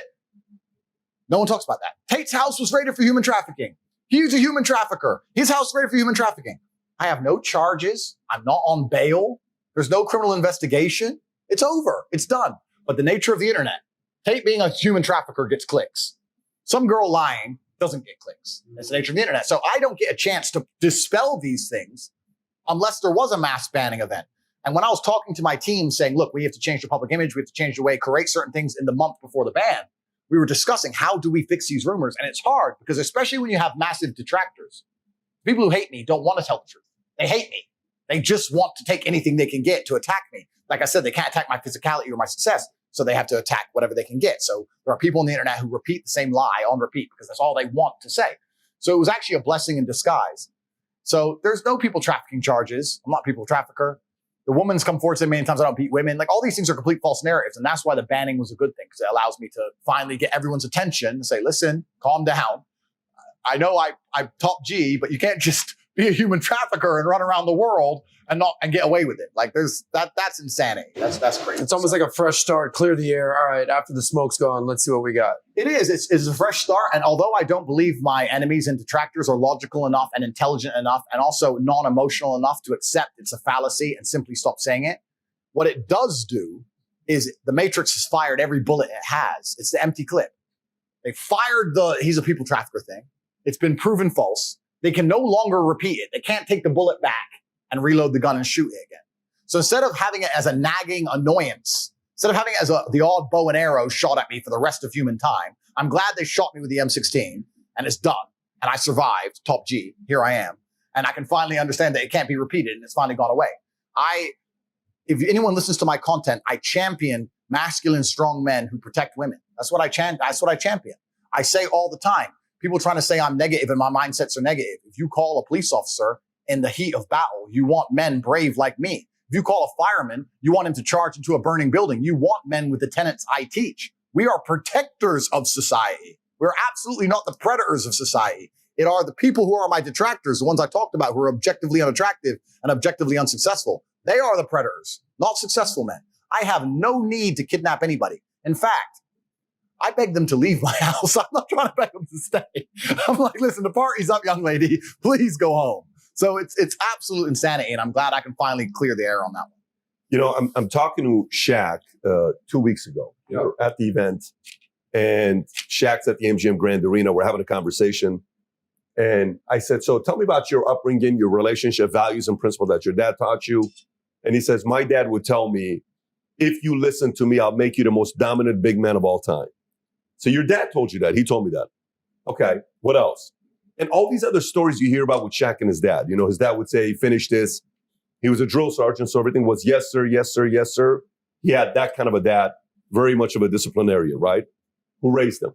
What are some stories with your pops? You know, obviously a lot of it has been heard, but what are some stories about your dad on how he raised you and Tristan? Yeah, my father was, I believe, the best father on the planet. I think that every son should hopefully think the same of their father. I think a father's role is to be a superhero. I think a father's role is I think one of the big mistakes in modern society is that people think that a father should be a second mother, and I disagree. I think a father should be a superhero. And sometimes a superhero needs to go do superhero things. My father wasn't always home. He was away. But when he came home with a story. And I think that the quality of his presence was more important than the quantity of his presence. He raised us with absolute duty to our last name. He made it very, very clear for a very long time that being a Tate means something and that you have to live an honorable life and a life that's true to God because of that. And also his expectations to us were exceptionally high because we were Tates. When I did something fantastic, when I became state chess champion at the age of 5, or when I did exceptionally well my SATs, he moved me up 2 grades, etc. I didn't come home and say, Dad, I did this, and go, wow, good job. He was like, well, you're a Tate. Duh. Well, who are you competing against? I was like, well, the other kids in school. Who are they? Don't know. Exactly. You're a Tate, of course. So he always had this huge expectation of us and made it clear that the last name means something and we have to stay true to it. And I think that this is kind of something that's missing from modern society. When you have a duty to your bloodline and a duty to your ancestors, that is something which you carry with yourself away from cameras and away from the eyes of the outside world. So it's been something that's been massively beneficial to me. Even when I went through hard times in my life, I understood that being a Tate prevented me from doing anything that's detrimental to myself. Even basic things. We talked about, let's say, heartbreak. If I had my heart broken when I was young, instead of chasing a girl and embarrassing myself, I could sit in my room alone and think, I'm a Tate. I can't do that. I can't. That's not how Tates act. Love you very much. Goodbye. And I missed her with all my heart, but that was the game. She let her go fuck someone else and just be heartbroken a while and get over it because I felt a duty to my last name. So what he did exceptionally well was instill duty to the bloodline and duty to the ancestors. We understood who my family were, understood where we came from, knew who my grandfather was, my great-grandfather was, etc. And he always had very, very high expectations of me. And it's often interesting. People say, you know, if you have too high expectations on kids, it's bad for them, da-da-da. I can only talk from my personal experience. The fact that such high expectations were held for me were a massive benefit to me. My father was a disciplinarian. He was also in the Air Force. If I fucked up, he hit me. He never beat me. He never abused me. But there was certainly a realm in which if I fucked up, I get slapped. It only happened twice maybe, ever. But I knew it was an option. Your father's only hit you twice. Twice in my life, yeah. And I say this because I said this on Twitter when I had a Twitter account. Someone was saying that hitting kids is bad, and I said, yeah, I understand. You can't abuse kids. It's a fine line. I know it's a very nuanced, detailed argument, but in the real world, there are lines that if you cross, violence appears. If I get in your face as a man and start running my mouth, sooner or later, it becomes physical. That's the real world. So as an upbringing of a child, I think there should be lines that if they're crossed, violence appears. I don't see anything wrong with that. I was never abused in any way, but if I really fucked up, and both times now in hindsight, I fucked up massive, and I learned, and I was taught, oh shit, that's a line. Mm-hmm. And I think especially with young men, if there's never going to be a physical line, what line is there? Especially with young rebellious men. I don't know.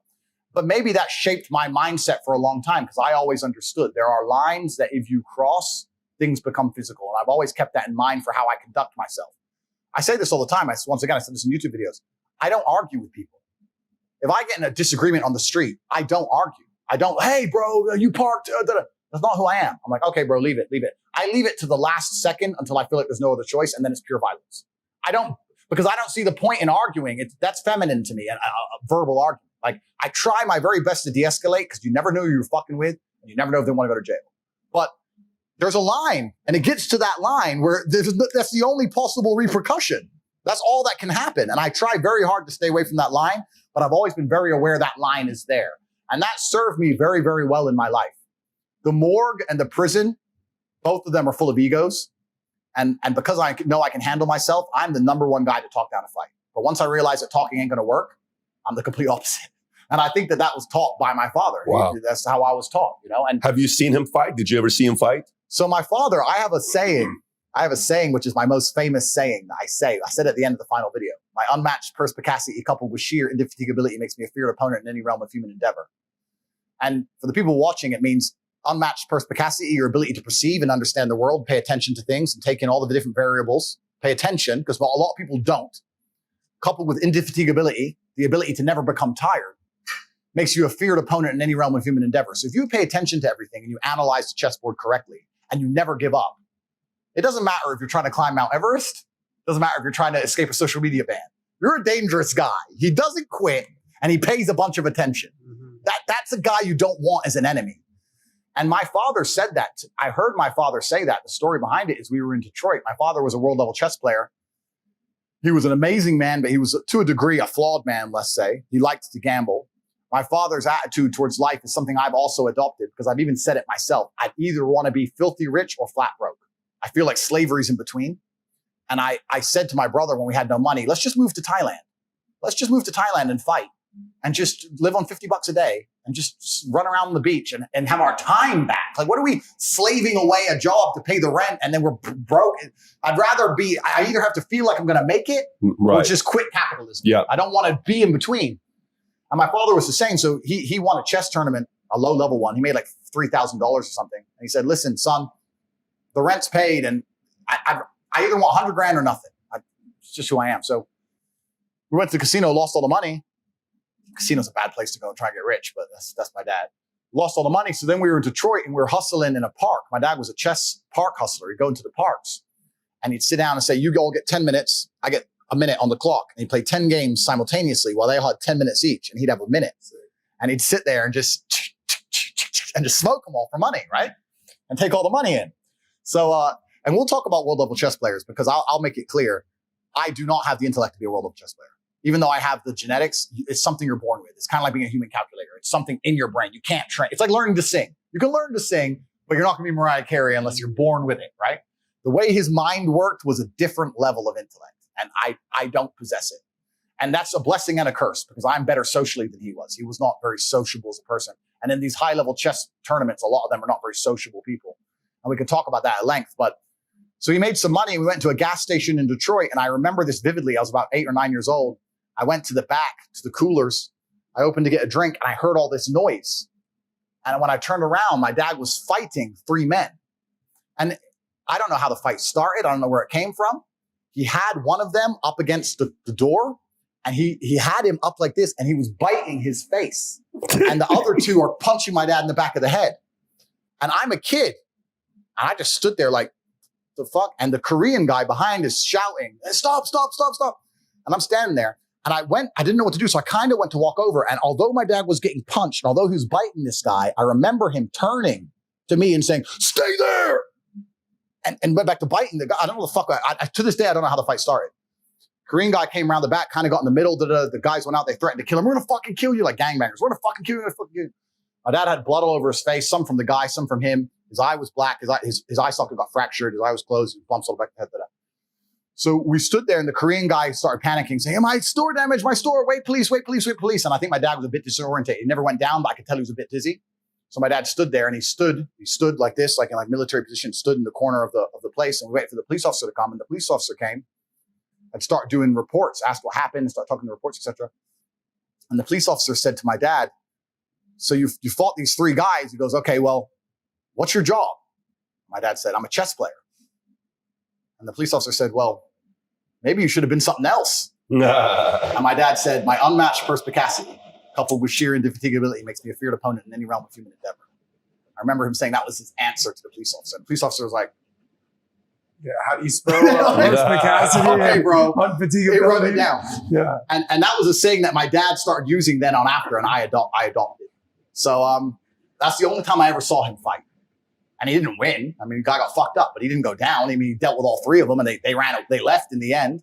So that's the only time I ever. Did you see rage in him? Like, did you know he had the rage or no? His personality was a different personality. No, my father certainly not really had rage. My father was a super unique individual. It's hard for me to even explain. You have to imagine a big black guy, big physically dominating, dangerous guy who's a chess genius. But also, he was extremely condescending, but I understand why he was the way he was. When you're wired like he is, everyone is a moron. And when I say he had photographic memory, everyone goes, oh, I know someone with photographic memory. No, you don't. I'm talking about, what's your phone number? So, cool. 6 years later, gets on a payphone. Like, it's just like, how the fuck? Just everything you told him, he remembered. Everything. And that becomes a detriment because if you remember and you pay attention, if you remember every number plate of every car around you, then you're in a car with the guy and he's like, last Thursday, that car was beside us. Dad, was it? I don't know. Of course you don't know. You don't know, but I do know. That car was beside us next Thursday. Do you believe in coincidences? Like, well, maybe it is a coincidence. He goes, maybe it is. Maybe it isn't. And then you can't argue with him because you don't know if he's like, well, you're not smart enough to remember all the number plates, son. So you just leave this to fucking me. And then you turn off the road because this dude might be following you. And I'm not saying he was paranoid. I'm saying the world he lived in was a scary world, if that makes sense. Because he remembered everything all the time. And it also means you can't really function in society because you can't have a job. You can't listen to anybody. You can't socialize with anybody because everyone's a fucking moron. So he had a huge, my father got diagnosed with narcissistic personality disorder. And I do believe he had it. And people say I have it, but I don't. When you have true narcissistic personality disorder, you truly believe you're almost invincible. Does that make sense? Like guns were pulled on him and you go, you think that's going to kill me? Shoot me. Shoot me. And you get furious. Like, how dare you believe a weapon can kill him? He was fucking enraged. Like, that's who he was. So yeah, he was a super interesting guy to grow up around because it's weird to be around a dude who's so big and so strong and also so smart. And you have to just accept second place all the time. And then you're arguing about number plates on some fucking Corolla from Thursday. And it's like, so how did you process that? Was it, I'm always going to be in this shadow? Or was it, I want to make him proud? Was it, I still have his genes? Was it, we're destined to do something big? Like what? Because in most instances like that, it's more like, yeah, I'm just going to be his son. Yeah. Versus to come and create your own identity with that kind of a shadow. Yeah. That's not easy to do. Completely. And he made it very, very clear. My father was also quite a morbid man. I think because of his life, even in his last years, he spoke all the time about, he had conversations which were, you'd be sitting at the table and he said, are you prepared for my death? And you'd just be like, wow, is that a will and testament? What are you talking about? Like, are you prepared? Like, he'd talk about dying. He'd talk about me being the oldest son. He'd talk about me having to carry the torch. He talked about this stuff a lot. How soon did he start doing that? At what age? When I was young, 19, 20. Got it. Quite young. So he died October 17, 2015. Correct. So you're saying 19 So that would be your 35, 25. So 16 years ago, 2006. Yeah. So 10 years before he passed away, he's talking to you that way. He's talking about death. He's talking about what that's going to mean. He's talking about how I have to carry the family torch. He's talking about my responsibilities and duties. He's talking about the fact that I need to evolve and be a better version of him. He talked about these things a lot. Now, he also used to, till the day I was an adult, he still had a superior complex over me, and I respect it. My dad used to say things like, "Oh, you're champion now. You know, there's probably only one man left who could whoop your ass." That's who he was, right? He still believed he could beat me. You gotta love that, though. Yeah, he still believed he could beat me. That's who he was. He's like, "Nah, you may be champ, but there's one man left who could whoop your ass, son." And that's who he was. And I had so much respect for him. I was like, yeah, because, you know, you're right. So that's just how he was as an individual. But I think it's the opposite. He set such a high standard in certain regards that I knew I couldn't just be some normal guy. I'd feel guilt. I'd feel dirty if I was just some normal dude. Like I can't just be, I'm his son. You know, like in the old movies when you watch Conan, they say, Tate, the son of da-da. I was always the son of Emery Tate, even at the chess tournaments. It's the son of Tate, the son of, the son of, the son of.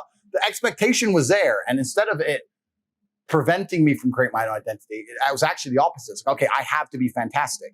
And I was cerebral enough. I said to my dad, look, I can't be as good at chess as you can. I don't think I can do this. And he said, well, you could, but belief is a huge part of it. So if you don't believe you can, then what else are you going to do? Because I remember telling him I didn't want to play chess anymore. He said, that's fine, but you're not going to not play chess and fucking watch TV. You play chess for 6 hours a day. So you need to come to me with a plan for 6 hours a day, son. What are you going to do with your life? And I chose fighting because I said, listen, chess is one-on-one competition without luck, without a team, no ball, no wind to blow the ball in the net. What if I fight? I said, okay, I respect that. You can be a fighter. So he wasn't trying to force me to do anything, but he was a very regimented individual, and that's who he was. And I had so much respect for him, and he was my superhero. I wanted to be like my dad. And even from a very young age, even if you were to Google up my dad, Emery Tate, and look in the chess community, they called him E.T. for Emery Tate, but also E.T. like the alien because he was a bit strange. But the way he played chess was so unorthodox that sometimes he had some spectacular losses, but sometimes he had some spectacular victories against some of the top players in the world. So everyone was scared of him because he played with such recklessness that he was like, it was blitzkrieg.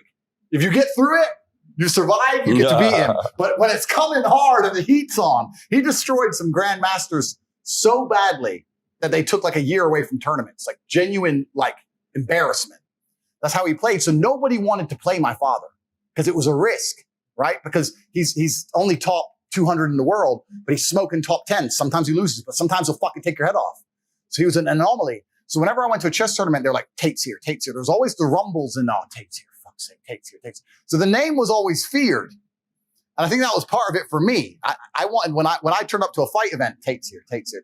I want my name to mean something, right? I want it to mean something like, and that was always very important to me. And I was just told, look, you want your name to matter, then you have to go make it matter.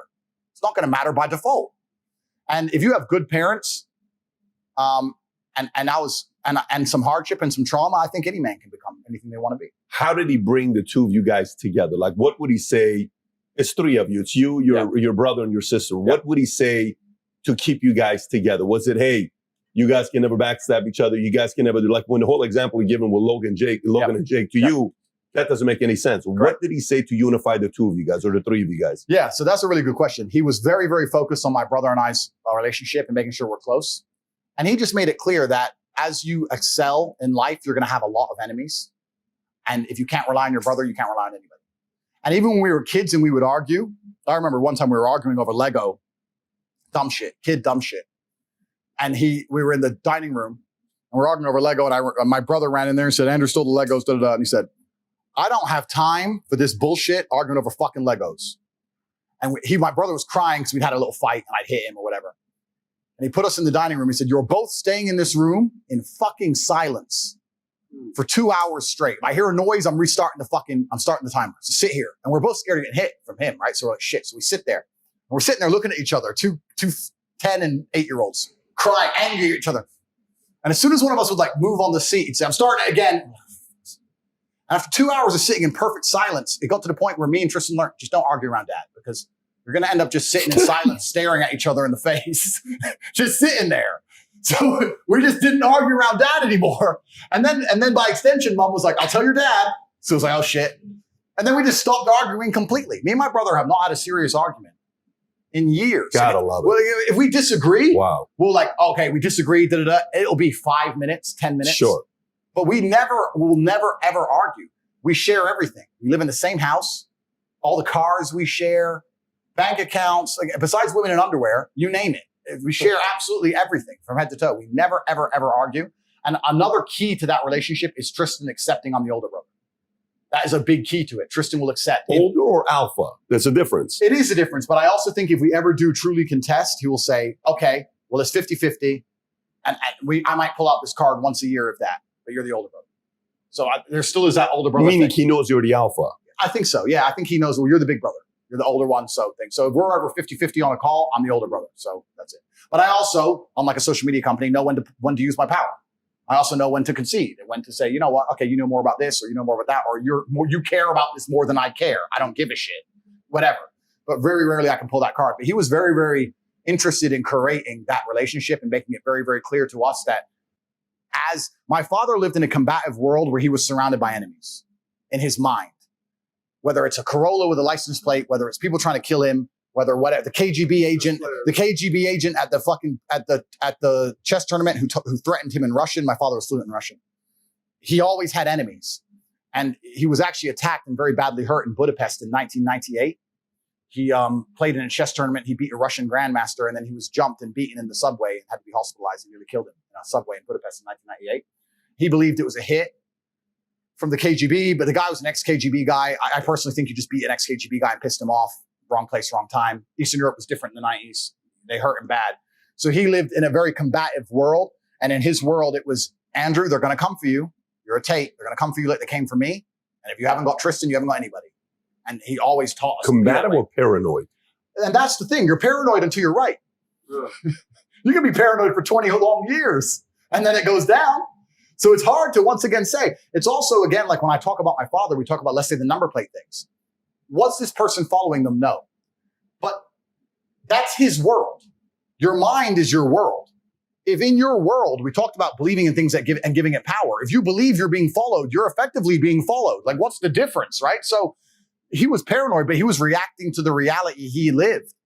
And that was who he was. And he had enough unfortunate incidents involving pure violence to know that the world can get violent quickly. And this is the difference between fighting and violence. We talk about this all the time. People say, oh, Tate, but you're a fighter. And I say, listen, I grew up in a world of violence. And even to this day, I know some very, very violent people. And there's a massive difference between fighting and violence. I've seen genuine violence, and it's an ugly thing. Like, I'm a fighter, right?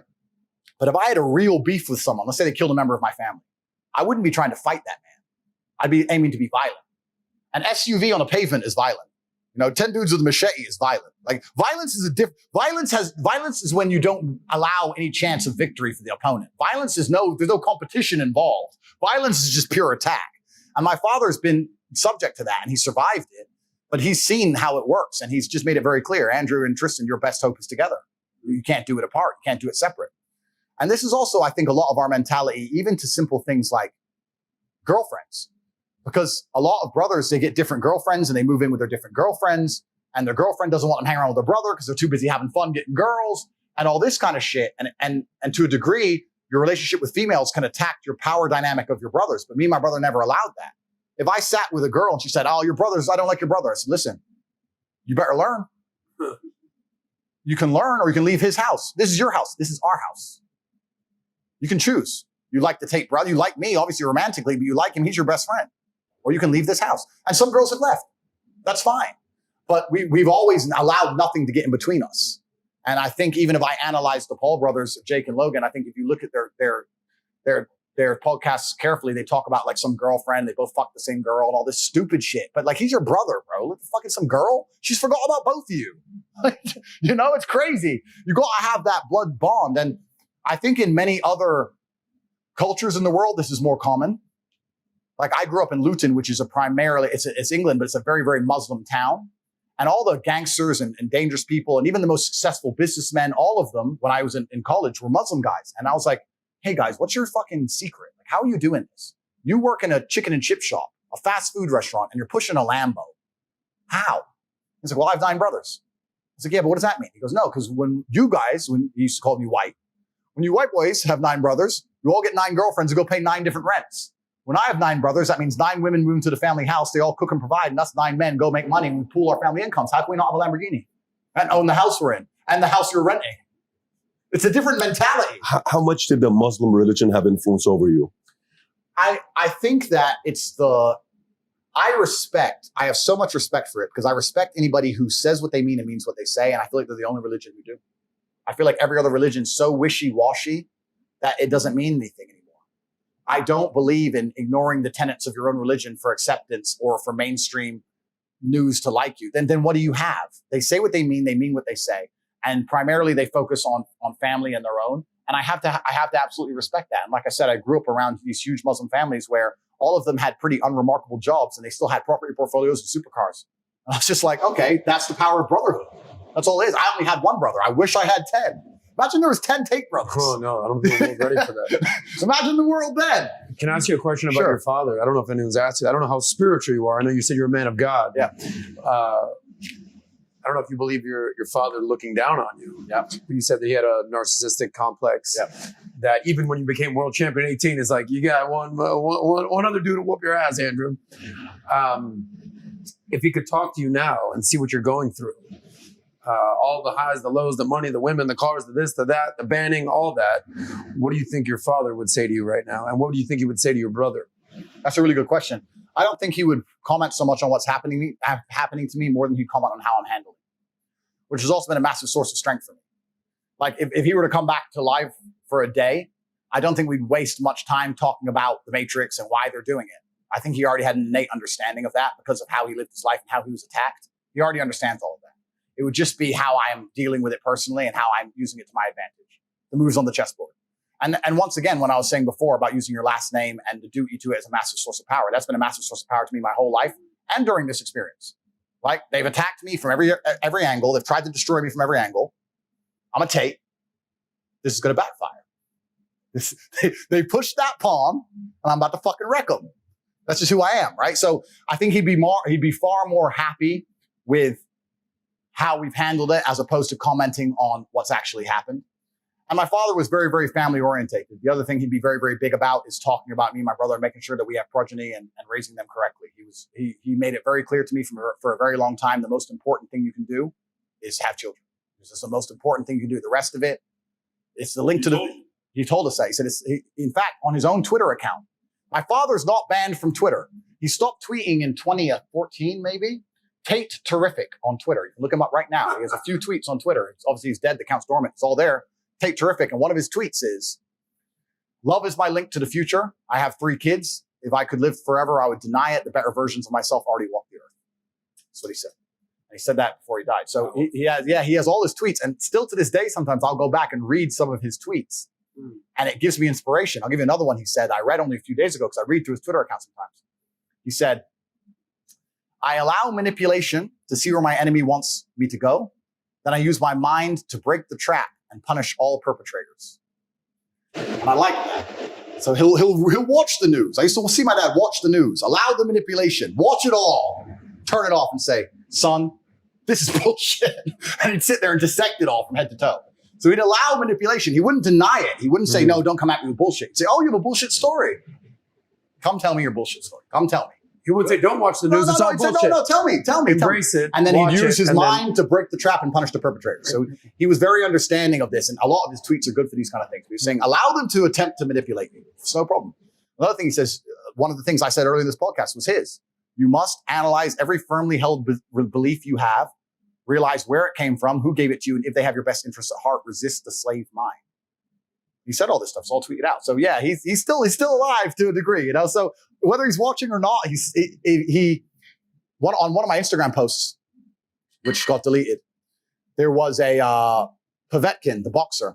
It was a interaction in his corner of the 11th round of a title fight for Povetkin in the early 2000s, and his corner was saying, "Do you miss your father?"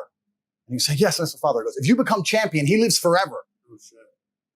And he's right. If you become remarkable enough as a man, they talk about your origin story, which is your father. So it is my duty to my father to be the man I am. Totally. No one would be talking about my dad, maybe in chess circles, but no one would be talking about my dad in mainstream consciousness if I wasn't who I am. No doubt. So I keep him alive. Yeah. And it is my son's duty to do exactly that for me, to keep me alive. The man who got banned and broke social media big tech monopoly. Mhm. This is my son's job. So this is what's so important. He lives forever through me. Yeah. And he'll live through it and I will live forever through my son. And that's the beautiful thing about life. Can I tell you something about Pat? I don't know how much you know, but there's a lot of similarities in your guys' story, right? His biggest influence, his biggest hero in his life, no doubt, is your father. No doubt. And you have a deep sense of history. You also have a deep sense of the bloodline and legacy, past, present, future. That's a clear understanding about you. Pat, you have a similar thing, man. You talk about the Bet David. In this house, the Bet Davids, the Bet David, the last name of this, it almost like shapes greatness. My father, I was like, dude, I'm trying to be the exact opposite of you. I had a very tumultuous relationship with my dad. Yeah. But a lot of the story that Andrew's saying, you must identify within yourself.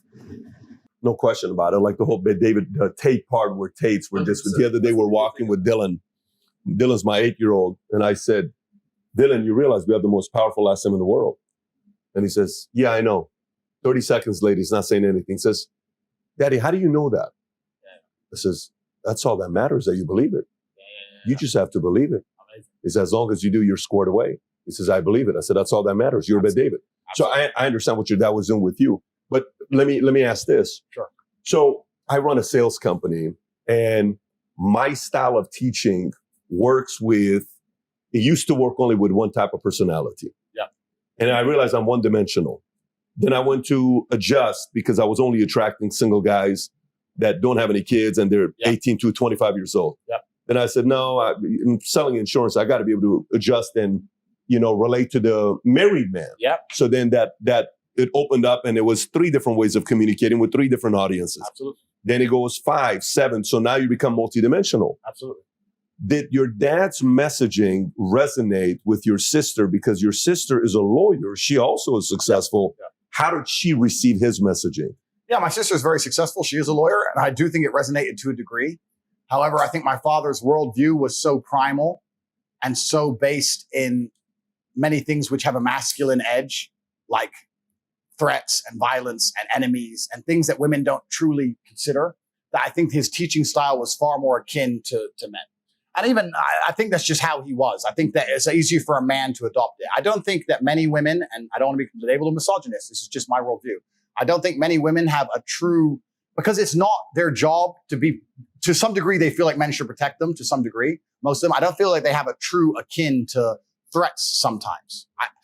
I give a million different examples, but if I go on a date with a girl in a restaurant, the first thing she wants to do is put on Instagram instantly. I'm like, no, whoa. You can't, we're here now.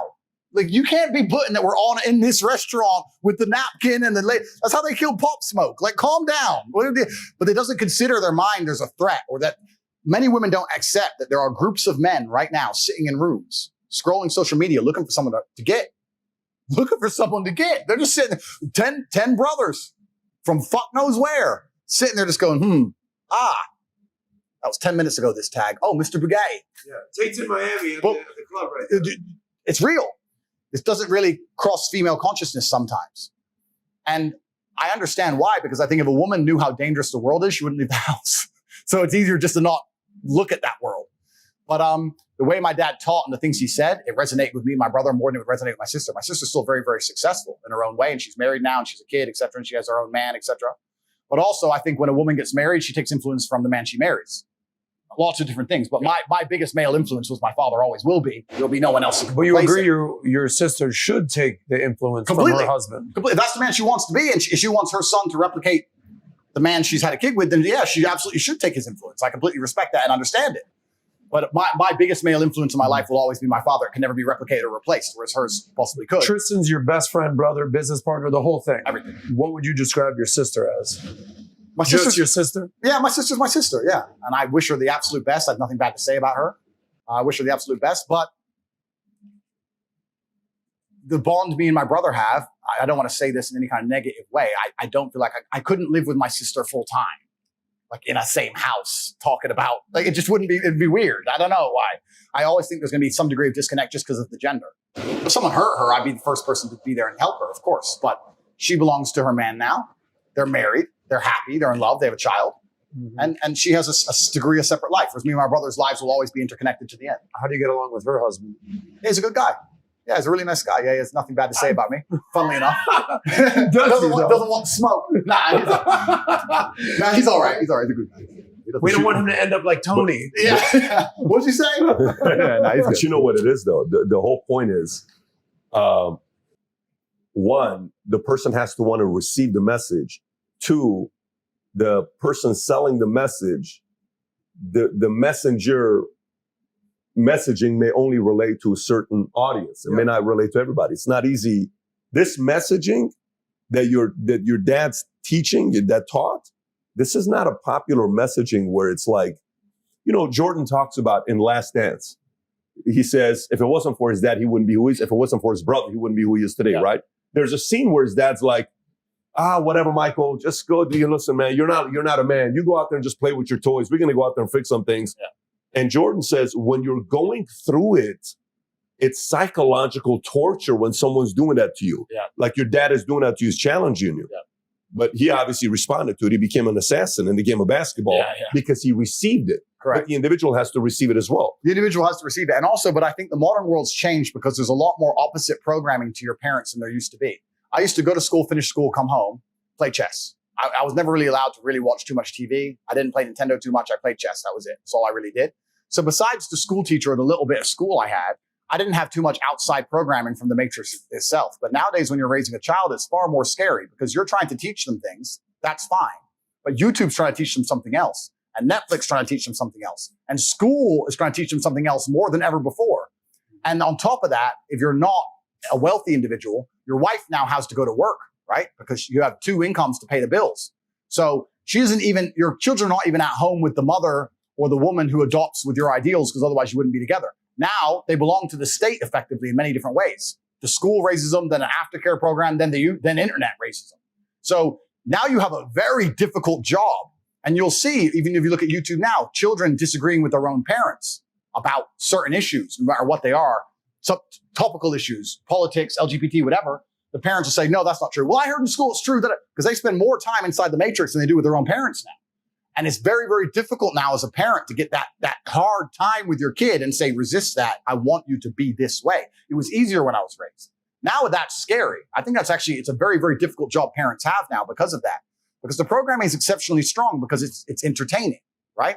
And we've all developed ADHD and we're all glued to social media and addicted to our phones, and things are coming through the phone. And that's the argument they tried to use to ban me. I argue that I'm a positive force and there's far more negative forces than me on the internet, which are trying to infect the children than I am. That's the argument I have.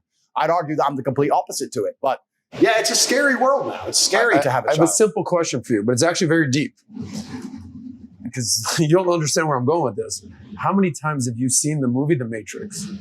Because this is a major theme of yours. Yes. And Pat, I don't want to let the cat out the bag. You just saw it for the first time on the flight here. 2 days ago. Yeah. Okay. So how many times have you seen The Matrix? 15, 20. 15. This has a major influence in your life. This concept. Correct. Right? It's an easy way for me to express in a few words how I view the world works.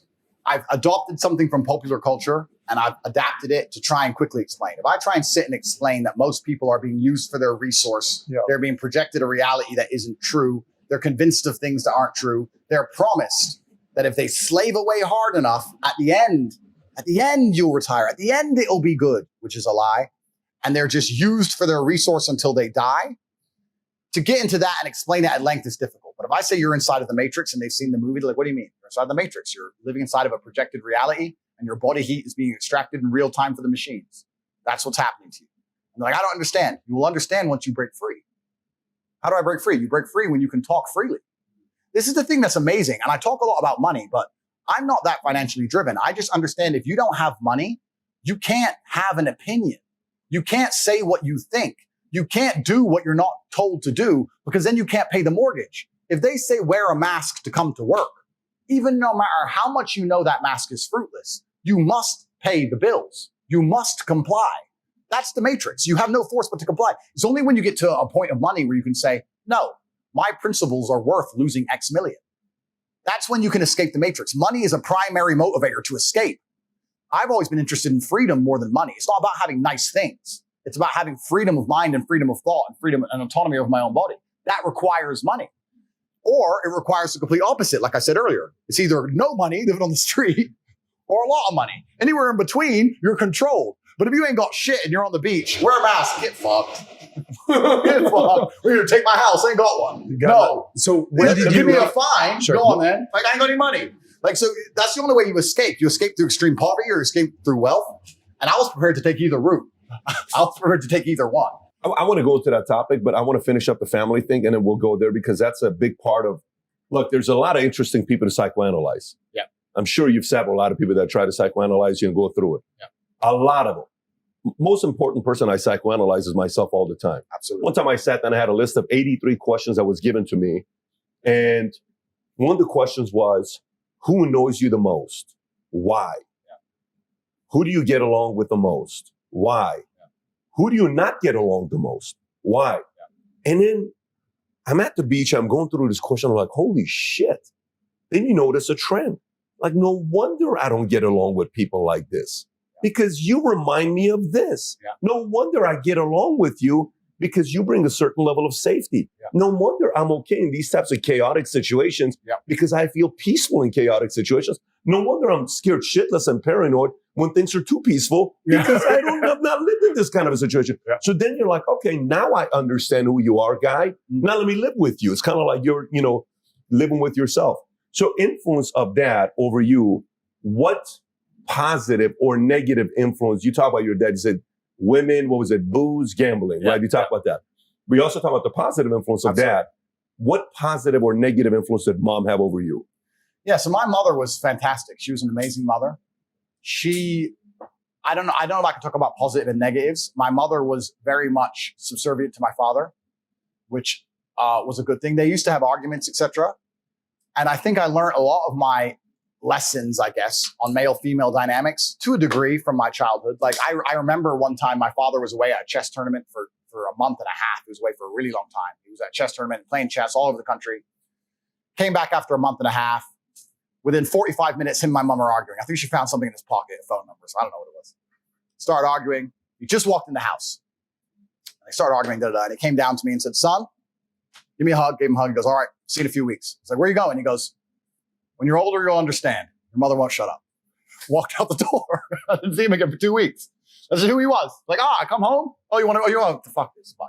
That's how he was as a man, right? So I learned, I'm not saying that I'm that way, but this is my childhood, right? I saw it. But my mother was quite subservient to my father. My father was certainly a disciplinarian. He was certainly the man who was in charge of the house. My mother did her job fantastically. She taught us how to read. She fed us very well. She made sure we ate good. And my dad's basic tenet was, your mother is in charge of keeping you alive. Food, go to bed on time, eat good, go to school. She's in charge of keeping you alive. But I'm in charge of teaching you how to be a man and conquer the world. So we have different roles. So she's going to keep you alive. I'm going to turn up when I turn up. I'm going to teach you some shit. I'm going to teach you how to live. I'm going to teach you how to live. And they're different things. So they had very clear defined roles.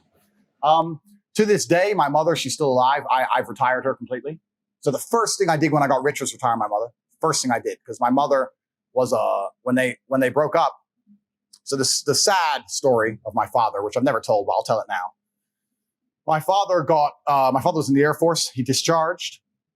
After they diagnosed him with narcissistic personality disorder, they offered him a full military pension, $6,000 or $7,000 a month, saying that, you have this mental disorder. We'll give it to you because you were such a fantastic member of the Air Force. My dad was actually in intelligence. Some right-wing people on the internet think I'm a CIA plant because my father was with intelligence. I'm not a CIA plant. But my father was in intelligence. So when my father joined the Air Force, he got on the bus, like everyone else did back then in Alabama, got on the bus. You go, you do an IQ test. My father did so good, they moved him to intelligence. And my father, to this day, still holds, I believe. At the time of his death, he still held it. The fastest assimilation of a foreign language. So back in the 80s and 90s, if they needed someone who speaks Russian, they'd train a native English or American person. Nowadays, you can get an Estonian or a Latvian because they're pro-EU and they speak Russian fluently. It's easy. Back then, you needed a Russian speaker who'd teach them. So they taught my dad Russian. He learned Russian fluently in 15 days, head to toe. So he held the fastest assimilation of the Russian language. I know that because when he died, I got a message on Facebook, Meta. I got a message on Facebook from a guy who I had never heard of, just saying, hi, you don't know who I am. I was in the Air Force with your father. I heard of his passing. I just want to let you know that I was in the same place as your father. I was a linguist also for the Air Force. At the time, I was living with a Russian woman and we spoke Russian fluently in the house. And your father and I started classes at the same time. And I can say with certainty, the way your father learned things was inhuman. It was robotic. Within 3 weeks, he was correcting me on my Russian. Like he was, that's who he was, right? So he spoke Russian and Spanish and German. We were also in Berlin at the fall of the Berlin Wall. So he did a lot of things. So he was a linguist. So he used to listen to the bugs. If they bugged a room, he'd listen to the bug in Russian and translate it. So that's what my father did. But anyway, when they discharged him, they said he had narcissistic personality disorder. And the reason they said he had that is because he refused to listen to one of his commanders. I don't know the exact story, so I don't want to say it on tape, but he refused to listen to one of his commanders about a recording on a tape. And my father was arguing with him about the translation of a certain word. My father believed it was slang for something else. Superior believed it was something else. They got into a personal beef. It developed over months and months and months of arguments about translations. And eventually, my dad ended up being told to sweep outside for 8 hours a day. And I got to the point where my father got discharged. So when they discharged him, they diagnosed him with narcissistic personality disorder because they said he wouldn't listen. And they offered him this military pension and he refused it. He said, my sanity is not for sale. And I know that line because my mother used to scream all the time when we were broke in the house. You could have had money, Emery. My sanity's not for sale. Because we went broke. Because now we went broke. Now we went broke, right? So I remember them arguing, Emery, we could have had money. Now we're broke. So because he became a professional chess player, he couldn't pay the bills. And we were living in Indiana and South Chicago. We were in the ghetto with no money. So I remember him saying that all the time. So eventually my mother was English. We decided to move back to England because England has social housing. You get a free house and you can get benefits and that kind of thing. We moved back and my father stayed there. So I didn't see my father very much from the time I moved, but my mother was always in charge of keeping me alive. And he was just in charge of like giving me the lessons and stuff. So yeah, it was an interesting life, but he was a super principled man. Like he turned down money. What was actually interesting towards the end of his life, about 3 or 4 years before he died. No, it must have been way before that because I didn't have money yet. Maybe 10 years before he died, he called me and said, you know, I've been principled for so long and the way the world's turning and what American government's doing. And maybe I should have just signed. Or do you think I should have just signed? He didn't say maybe. He said, do you think I should have just signed? I said, no, Dad, no, you get to live with a pure heart. You shouldn't have just signed. Because your mother's saying that I should just sign it now and because I get back pay. Sign what exactly? Sign the narcissistic personality disorder, sell his sanity and get back pay, which at the time would be like $500,000. I mean, by the way, just so you know, a lot of people signed it. A lot of military. I mean, you know, people who got out, you signed, you get all this incredible pension, back pay. And why do they want you to sign this? Why do they want his father to sign this? They wanted to sign it because he admits fault. It's all your fault. You're wrong about everything. You're a psycho. Your sanity is for sale. You sell your sanity for $5,000 a month. Your disability is for your sale. Disability, yeah. Ah. So he found out that he could get back pay if he signed it. So he had a long conversation with me, and I said, look, Dad, I think you did the right thing. I'm so proud of you. And we talked back and forth. He said, you know what? Your mother, this is the time we didn't have money. Your mother is a dinner lady. My mother was a dinner lady at this point. After we moved to England, we had some things, but she was a dinner lady. She got like $400 a month for cleaning plates. She had arthritis. She was starting to get bad knee from standing up all day. Because, you know, I'm not even with her anymore. She calls me so many headaches, but I can't let her just wash dishes, son. I might just sign it. I was like, well, Dad, the choice is yours. My dad agreed. He goes, look, I'm running out of time anyway. I'm running out of life. I taught you boys a lesson. You know what I need. He went to sign it. He went to the military to try and sign it for the back pay. They declined him. He said, you're not crazy anymore. No, wouldn't give him the money. Funny that. So let's talk about, that's another story. So when he died, I still didn't have that much money. But then after he died, luckily I started to make money about a year, 2 years later. And because he tried to retire my mother, obviously I also have an own debt to my mother. The first thing I did when I made money was retire my mother. So I'd say to this day, about 15 to 20% of my income goes to my mother. And she has panic attacks. Like she'll check her bank and be like, what is it? This is too much money. I can't buy it. She's like scared of it. I'm like, just buy a Lambo. Chill. It's fine.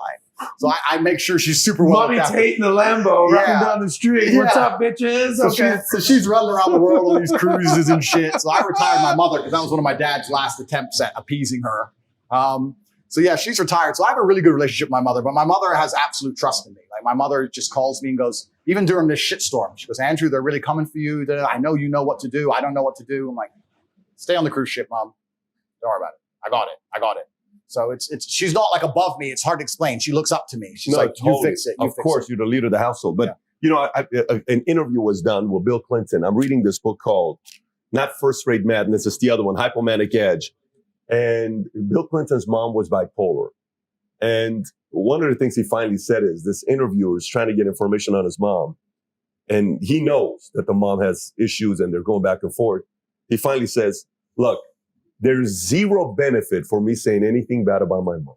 Yep. A daughter can say it. A son cannot say it. Yep. There's zero benefit of saying anything bad about your mom coming from the son, which there's a lot of depth in that messaging with Bill Clinton. But I want to transition to the next part with values and principles, because to me,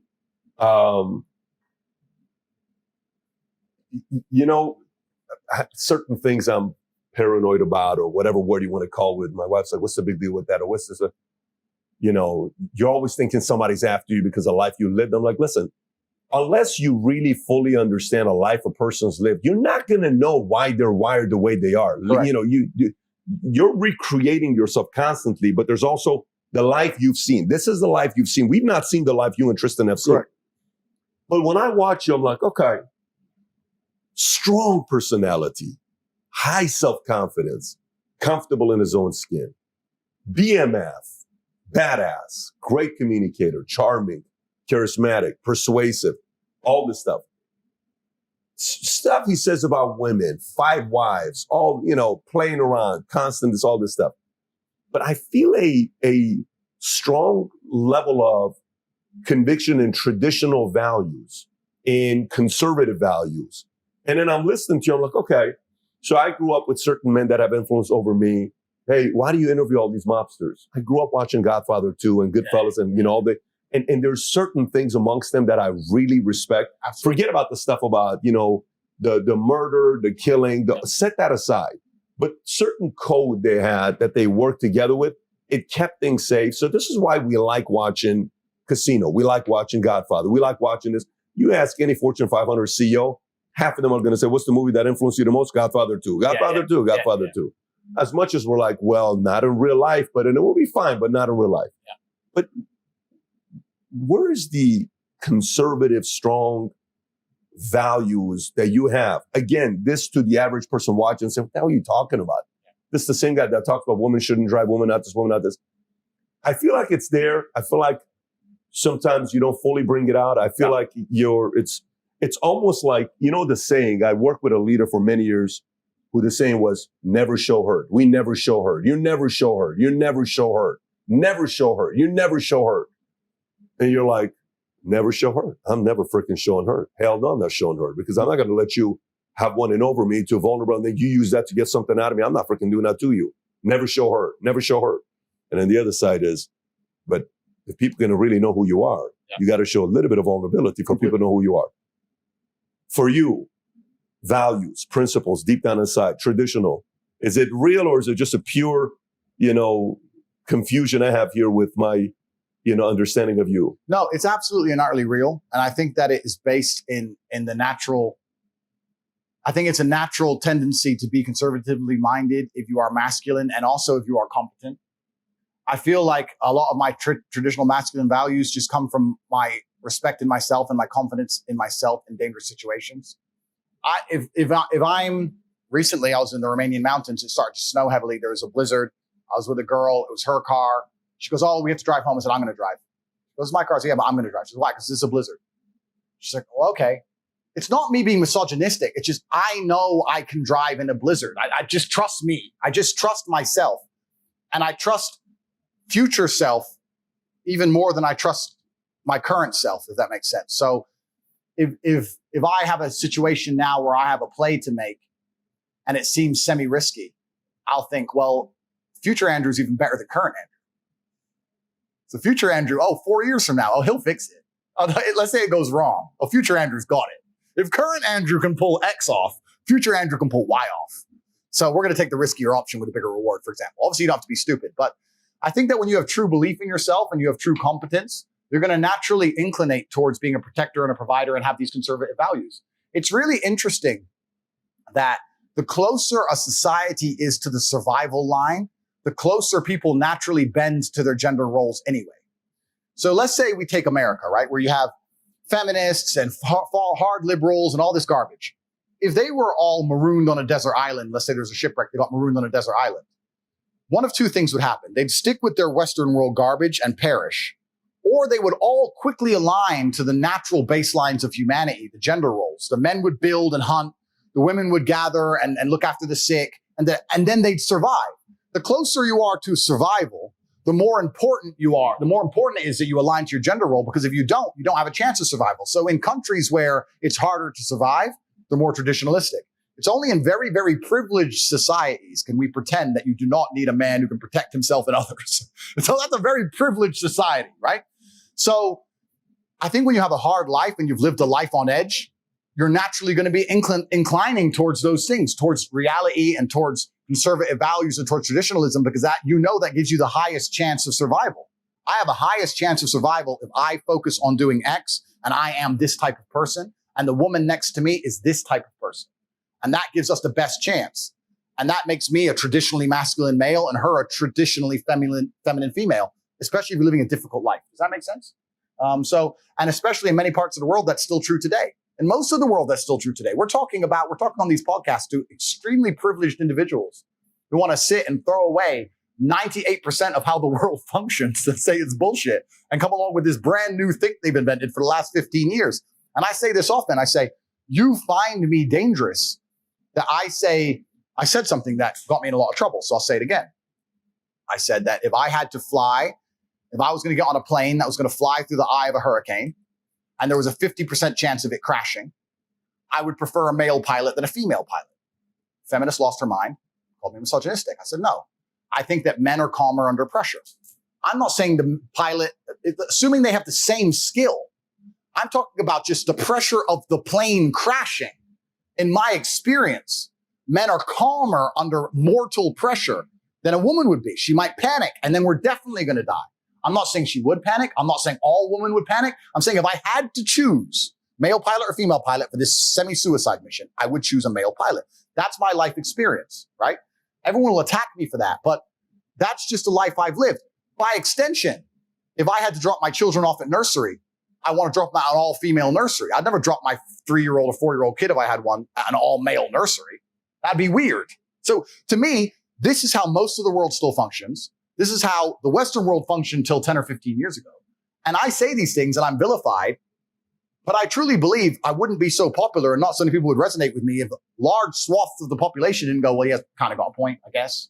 I don't think it's that bad. I think a lot of the world is still quite conservative, even in the West. There's just a very, very vocal minority that have all the control of the narrative that are trying to convince the world otherwise. I think the majority of even happy relationships, the man's a man, the woman's a woman. I think that's pretty standard. Perhaps I'm wrong, but in my experience, it certainly is. You know what I think would be interesting? You know, a lot of your audience, I mean, it's wide. You said 18 to 25-year-old men, women too. Yeah. I think it would be amazingly interesting if you sat down with a room of 80-year-olds. Yeah. 80-year-old men and women. And you know what these people are called in America? They're older than baby boomers. You know what they're called, that generation? No, tell me. Traditionalists. Oh, there you go. Okay.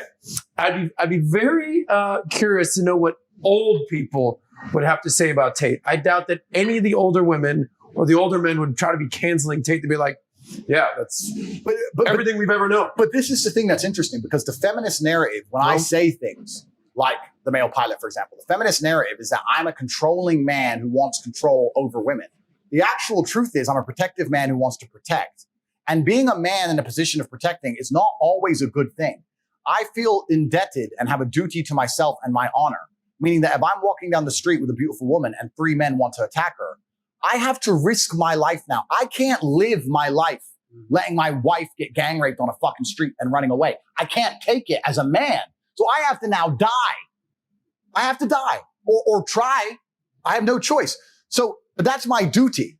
But they'll ignore that part. They'll ignore the part where I risk my life, right? And they'll say, oh, but you just want to be controlling, misogynistic. No, I have a duty to protect. I'm calmer under pressure because I've been in more unfortunate situations. I've had more trauma in my life, which has trained me to be more calm under pressure. I would hate to meet a woman who's been through as much trauma as I have. That's not the kind of, that wouldn't make her a good woman. I don't think women need trauma at that level. I don't want women who've been stabbed. There's no need for that. But I have been through it. So I think that in my experience, extrapolation, that men who are successful, a lot of them have been through enough for me to trust them more in a high pressure situation. And like I said, this comes with massive responsibility. This comes with massive detriments and downsides, right? And the feminists are like, no, you're controlling. It's not about controlling. It's about duty. There was no feminist on the Titanic. Then men can die. There's no feminists to this day in Ukraine. The Ukrainian women can leave. You'll see them partying in Warsaw and Prague. Ukrainian men can't leave the country. They're dying in a ditch. They have to stay and fight. Not a single feminist is demanding that the women stay and fight. Not a single one. They don't give a fuck when it turns real. Once it turns hot, then it's woohoo, straight to, what do you want, a sandwich? Sure. Well, I'll whip you off a sandwich, sir. What do you need? Then it all goes back. The closer you are to the real world, the closer people instantly get into their gender roles, because otherwise they get annihilated in real time. That's another thing I said when I was getting called misogynistic and I was arguing with feminists. I said, traditionally, men are the leaders. And in ancient societies, men were in charge. That's because men are oppressive. You've oppressed us forever. That's their narrative. Their narrative is that we've oppressed women forever. I said, no, we've protected and provided for you forever. The reason we are leaders is because if we align with our gender roles, a man's more likely to lead, and that gives us a more competitive chance. In the olden world, where all the empires were currently fighting, if you're not as competitive as possible, you're going to be annihilated. I would argue that perhaps there were some civilizations where women were in charge, but we don't know who they are, and we can't discuss their history because they were fucking annihilated in real time by the ones where the men were in charge. Because you are hyper competitive. You're at your optimum when men are in charge. That's just the optimum of the gender roles. That's the way it works. I don't believe we've been oppressing you since the dawn of human time. I disagree. I believe we've been working hard, protecting, providing for you. If men were truly oppressive to women, why don't we send the women to war? Women on women, it's fair, right? We can send all the women to war in Ukraine, all the women to war in Russia. They can die, and we can sit and we can chill and we can go to Warsaw and drink vodka. We don't do that. The men of Ukraine and the men of Russia are dying to protect their women. And then they want to sit and say that we're bad? It's a completely skewed worldview. Whenever they come along and say that we're oppressive and that we have the most money and all this bullshit, it's a lie. We are going out of our way and giving up our lives to protect and provide. And this is where it comes to some of the other things that they said against me. I've said a man has a degree of authority over something he has responsibility for. They took this and they used it and said that I think that men have authority over women.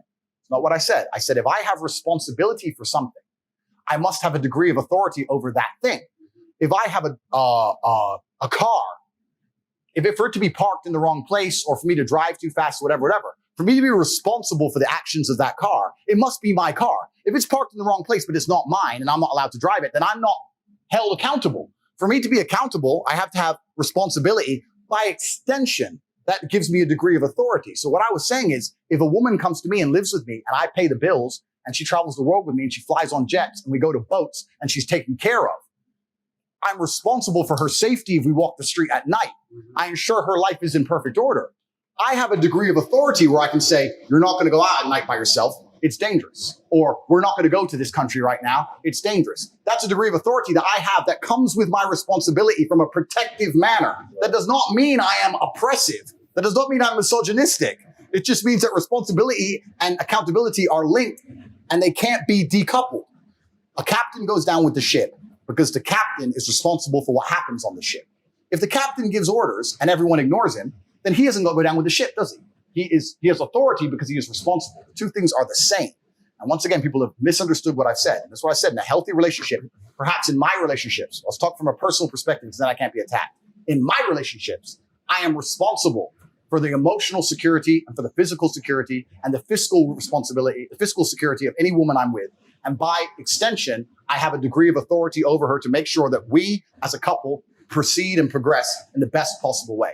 It's not going to be 50-50 if I'm in charge of the most important things. It's going to be like, listen, I love you very much. I respect what you're saying, and you're totally right about this. But on this one point, I'm sorry, I'm going to be the man. We're doing it this way. Well, you got in trouble because, by the way, we're here. Like, I think we're all here. But you've gotten in trouble because the analogy you use is like you compare women to children or to animals and say, I have responsibility over my child or over my dog. And then people take the short clip and like, he thinks that women are like children or women like animals. Well, the children one was actually interesting because that was a slightly different one. With children, I was making a joke and it was semi-satirical. But like all my things, I'm not allowed to make jokes anymore because Zuckerberg gets upset and deletes me. But I made a joke saying that when I travel quickly, I like to travel with just men. If I'm going to a place for a week, I'll take women. Fine. But if I have to hit, let's say, 4 countries in 2 days on the jet, I like to only take men. And they said, why? I said, well, and it was a joke. We were all sitting on a podcast. I said, well, traveling with a woman's like traveling like kids. They get hungry. They have bags. They need the toilet. With men, it's just military. In, out, boom, no sleep. In, out, boom, no sleep. Pack the bag, no sleep. On the jet, no sleep, no sleep. No, you're going to be military, you can get it done. That's what I said, right? We have a Marine over here being like, that's what I said. Yeah, When I take my girlfriend, she's like, oh, we haven't slept in 2 days. I'm really, really hungry, Andrew. It's like, oh, so am I. Shush. Like, it's just different. So, and that gets taken out of context and they don't accept it as a joke. It's a joke. To a degree, it's a joke. I mean, I still mean what I say, but to a degree, it's a joke. The analogy upsets them. Tate, question for you. Sure. How much different, like, the story told about, one day you come home, your dad comes up to you and says, Andrew, I'll see you in a couple of weeks. And he's out, right? Yeah. In the context of what happens when there's a conflict and we all react in 3 different ways, fight, flight, freeze. Yeah. In that context, your dad is flight. Yeah. He runs off and says, I don't want to deal with it. I'm out of here. I'm going to do my own thing. Yeah. Okay. In America, a lot of that is happening right now, where it's a single parent household. Yeah. Kids are being raised without a mom and dad being there. And it's just one mom, mom trying to do both. And these boys, my mom couldn't tell me what to do once my parents got a divorce. Yeah. I'm a single mother raising me. I'm seeing my dad every other week. So it's not like he has direct influence to discipline me until I went into the military. Yeah. How much of that, like if you were to go back and think about, what if your dad didn't take the flight approach? What if your dad took the fight approach? What if your parents were together? Would it have made a difference in you? And how do you view, the idea of fathers being there with mom and dad together, family nucleus? Because a lot of times, the marriage no longer has, the what it once had, kids are better off being raised with a mom and dad. How do you process that yourself? Because you became successful not being in that environment. Correct. So do you see this as well? It depends. There's exceptions to the rule. How do you process it? I think it's a fantastic environment. And I think in an idealistic world, that's the way it would be. I think the reason it's not happening today is that I don't think many men actually benefit from marriages or relationships anymore. And people are always going to have to require some degree of incentive. I think that we've set up the world now in a way where men are seen as worker droids. They're expected to go work all day, come home, clean up as well, share the cleaning with the woman, no meal prepared for them, not have any authority over the household, and just be a worker droid and be sad. And I don't think that many people understand that men are intrinsically wired to desire respect amongst our peers and in our environments. This is why CEOs work so hard, because they get respect in their company. This is why we all want so much money and fast cars and status and influence, because we're respected. Men desire respect like we desire oxygen. And if a man's coming home to a household where he doesn't feel any respect, he's not going to want to be there for very long. And I think the way you fix this is you need to understand that many men don't have an incentive to be in the house anymore. I think that it's actually would be quite easy for a woman. In fact, there's a couple women who even say this on YouTube. I can't remember their names, but it'd be quite easy for a woman to make a man really happy with super basic things. Just go up to your husband and say, hey, you know more about this. What do you think about this? That would make most men's world. And there's so many sexless marriages out there with men who work their ass off and they come home to a sexless marriage and kids who don't fucking even like them. If you were to just even ask him his question about some asinine bullshit, a lawnmower purchase, for example, he would feel so happy to feel like the man of the house. That's what men need. They need to feel like all this work I'm putting in, all this shit I'm going through, I'm respected for it. As soon as a man feels like he has no respect, that's the absolute end of a man's interest or a man's tolerance of a situation. I think that's the reason it's happening. I know a lot of men who completely love their wives. They love them with all their heart. They die for her. But he's just not respected in his house. He doesn't get to be the man of the house. Is it on him or is it on her? Like, does he need to go earn it or is it on her to provide it? It's a combination of both. I think it's certainly on him to earn it, but also the matrix programming is counter to him. The matrix programming is trying to tell him that he shouldn't be allowed to be the man of the house, that he shouldn't be allowed to have any kind of authority in any regard. He shouldn't be allowed to be able to say what happens. The matrix programming is saying the absolute opposite all the time. And if that's getting into your woman and you don't have that much influence, and that's getting into all your children, you don't have that much influence. Now you're coming home to a household where everyone just thinks you're the dude who should just fucking work. You're just a worker droid. You're the slave. You're the robot. And your feelings don't matter and your authority doesn't matter, and get fucked. And this is very conscious. If you watch any Netflix show, the mother is the smart one and the man is the bumbling idiot. Turn on a show. I dare you, turn on a family show. The mother is the one, hey, calm down, I'm smart. And the man's the like, oh, beer. Watch any of these shows. They're Family trying, Guy, The all of it, Simpsons, Married with Children. any of it, all of it. They're Modern Family. reducing the man to just a bumbling idiot. And it's very hard, I think, for a lot of men to accept being in a position of constant disrespect. I'll tell you this now. If I had to choose a long-lasting marriage with a woman who loved me or a woman who truly respected me, I might choose respect over love. Even though they're the same thing for a woman, because she loves you, she respects you by default. But if I had to choose, I'd choose respect. I've been through too much and worked too hard and go through too much in day-to-day life to come home to my house and be having battles over asinine bullshit. I take care of you and I love you with all of my heart. I would die for you. If someone broke into this house, I would engage the invader and die. Please just cook dinner. Please. Like, what do you want from me? What more can I do for you? Like, and once they feel disrespected, this is another thing about the world that a lot of people don't understand. It's disrespect that will drive a man to the most heinous of crimes. It's disrespect that starts the school shooter bullshit. It's disrespect that makes men go to jail for life sentences. It's disrespect. When you truly disrespect a man in a public and permanent way, that's when they switch. That's why I'm so respectful in public. You don't know who the fuck you're talking to. He might be on his last fucking straw. And you just disrespected, hey, you're a fucking bitch anyway. You're skinny motherfucker. Fuck you. You don't know. That might be the last time he heard it. I've had enough. You don't know. Disrespect is dangerous, right? And in a household where you're constantly disrespecting a man, he's going to end up depressed and sad for even accepting it. Men just want to feel respected. It's not that hard to do. If you truly, I say this to anyone watching this, if you truly love your man, it would be so easy for you to just make him feel respected. It doesn't even take actions. You can do it with basic words. Ask his opinion on something, big him up once in a while. And because we're supposed to be supermen and we purport ourselves as supermen and we're stoic, but we talked earlier about how we still feel everything. So when you're a strong man, especially, they're like, he's fine. He's fine. He's fine. He's fine. Be nice to the dude. You'd be surprised how far you get. But this is why I think most men walk out of marriages, because they're like, you know what? I'm not getting any respect here. I get more respect from this dickhead stripper, 18-year-old hoe for throwing money at her than I do giving money to my own wife.